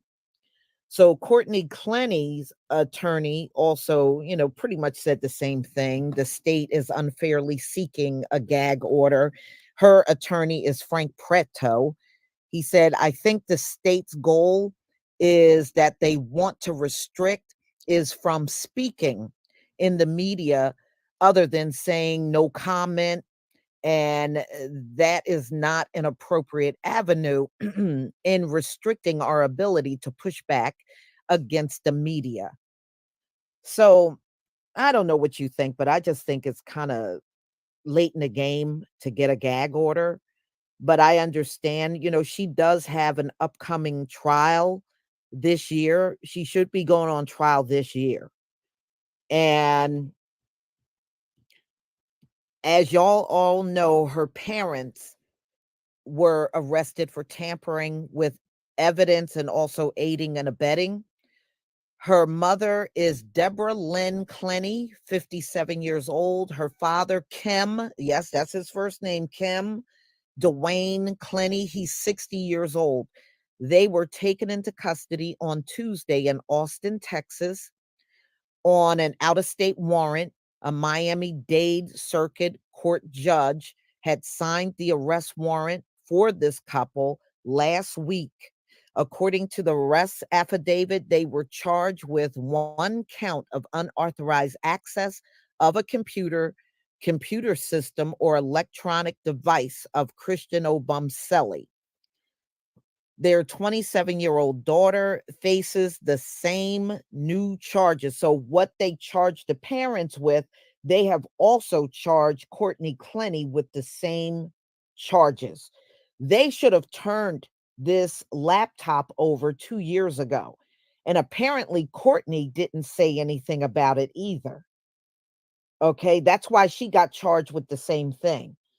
She could have spoken up and said, I got the laptop and advised her parents to turn the laptop over to the authorities. She didn't do it, and neither did her parents.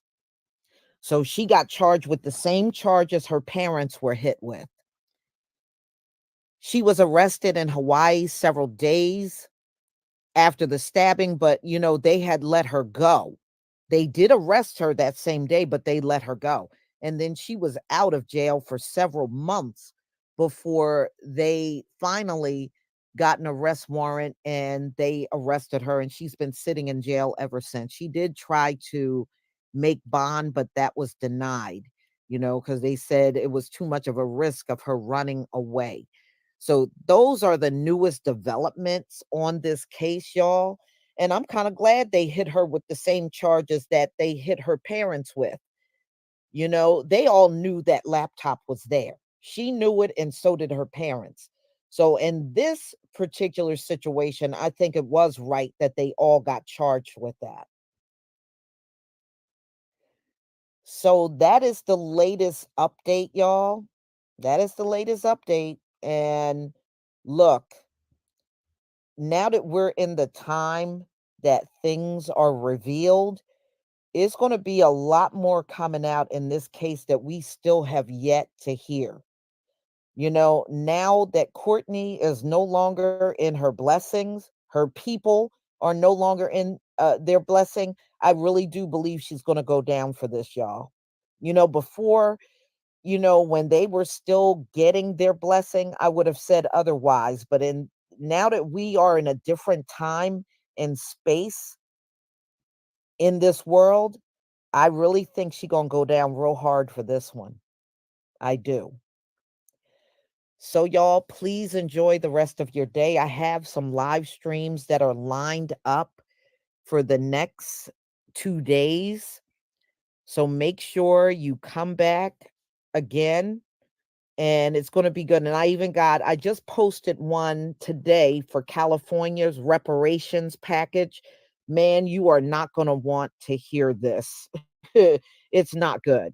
Look, y'all, gone are the days of them telling us we should not get money when you're giving money to the migrants. The fact that they have given money to migrants, it completely kills their argument on, well, who's going to pay for your reparations? Well, you didn't ask who's going to pay.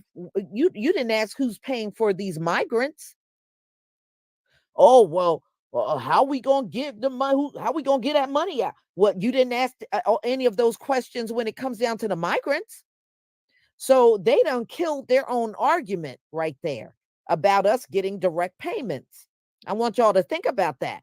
They've killed their own argument when they start throwing money at these migrants. Oh, well, I don't want my taxpayer money. Well, you didn't complain about where your taxpayer money is going when it comes down to these migrants. So don't complain about taxpayer money when it comes down to us. All right? So y'all, that argument is dead. That's dead. They killed that argument themselves. So we're going to get into that on Sunday. I have that scheduled for Sunday. So make sure you come back because I want to go over what they got in their reparations package that they're trying to present. And they're getting a lot of pushback. A lot of people are pissed off and they're mad at what these lawmakers are trying to present as reparations. So y'all enjoy the rest of your day and be on the lookout for my videos. If you haven't had a chance to watch the videos that I published today, please get over to my channel and watch those. And thank you again for helping me get to 95 million views on my channel. I really deeply appreciate each and every one of you. You don't know what you mean to me. You mean so much. So, shalom, family.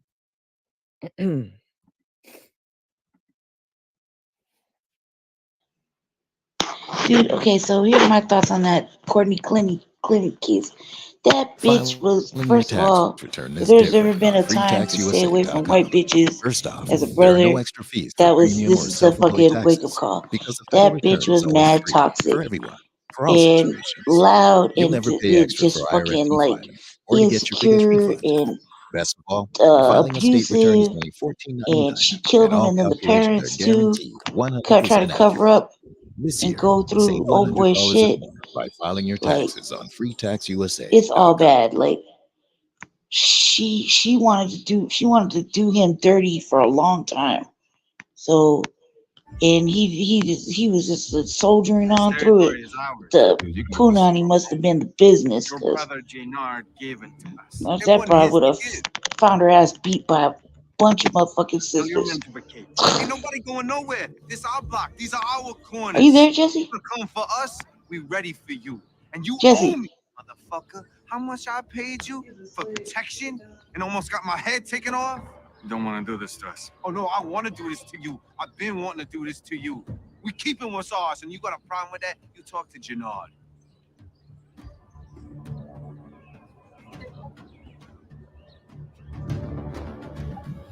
This isn't over. Oh, good thing you got that ponytail cut. About to ride your ass out this bitch. Okay. All right, my apologies, y'all. We gotta cut this short. So we'll be back with part two. He fell asleep. Huh? All right, family. Black Power is the true power with General Sarah soon said he kick back, get your mind ready for some information that's guaranteed. Yeah. So make sure y'all like and subscribe to all our platforms. Thank you for staying up late with us. And Lady Shay, do you have a closing? Yeah, everybody stay black, dangerous, and don't fall for the okie doke. Hold your vote like you hold your swilla. And everything goes with that. Stay tuned for tomorrow's version, or part 2 of tomorrow. Okay, yeah. Shabak is still up. Yeah, so stay tuned. Thanks for hanging out with us this whole time. It was good. It's good dialoguing with y'all. Jesse got to close out the show because he's on the main computer and I'm on the tablet, so I'm in the front. I have family over, so go to sleep, everybody. Tomorrow's a big day. It's Sunday, so Jesse got to get up and do the food bank still. Stay black, stay dangerous, stay highly favored, and see y'all tomorrow for part 2. We'll cover the rest of our topics. We didn't get to Tim Scott not being the dumps pick, or he wants to be the dumps pick, but it's not likely that the dumps gonna pick him. So we'll see y'all then. So make sure y'all like and subscribe to Frontline Black News on YouTube and Facebook. The Revolutionary Agenda on YouTube and Facebook. And your Buckets Friends Enhanced on Facebook and Twitter, now X. So peace, love, light, reparations, and separations of Black empowerment. This has been season 3, episode 44, part 1 of the Frontline Black News. We'll see y'all on part 2. Peace.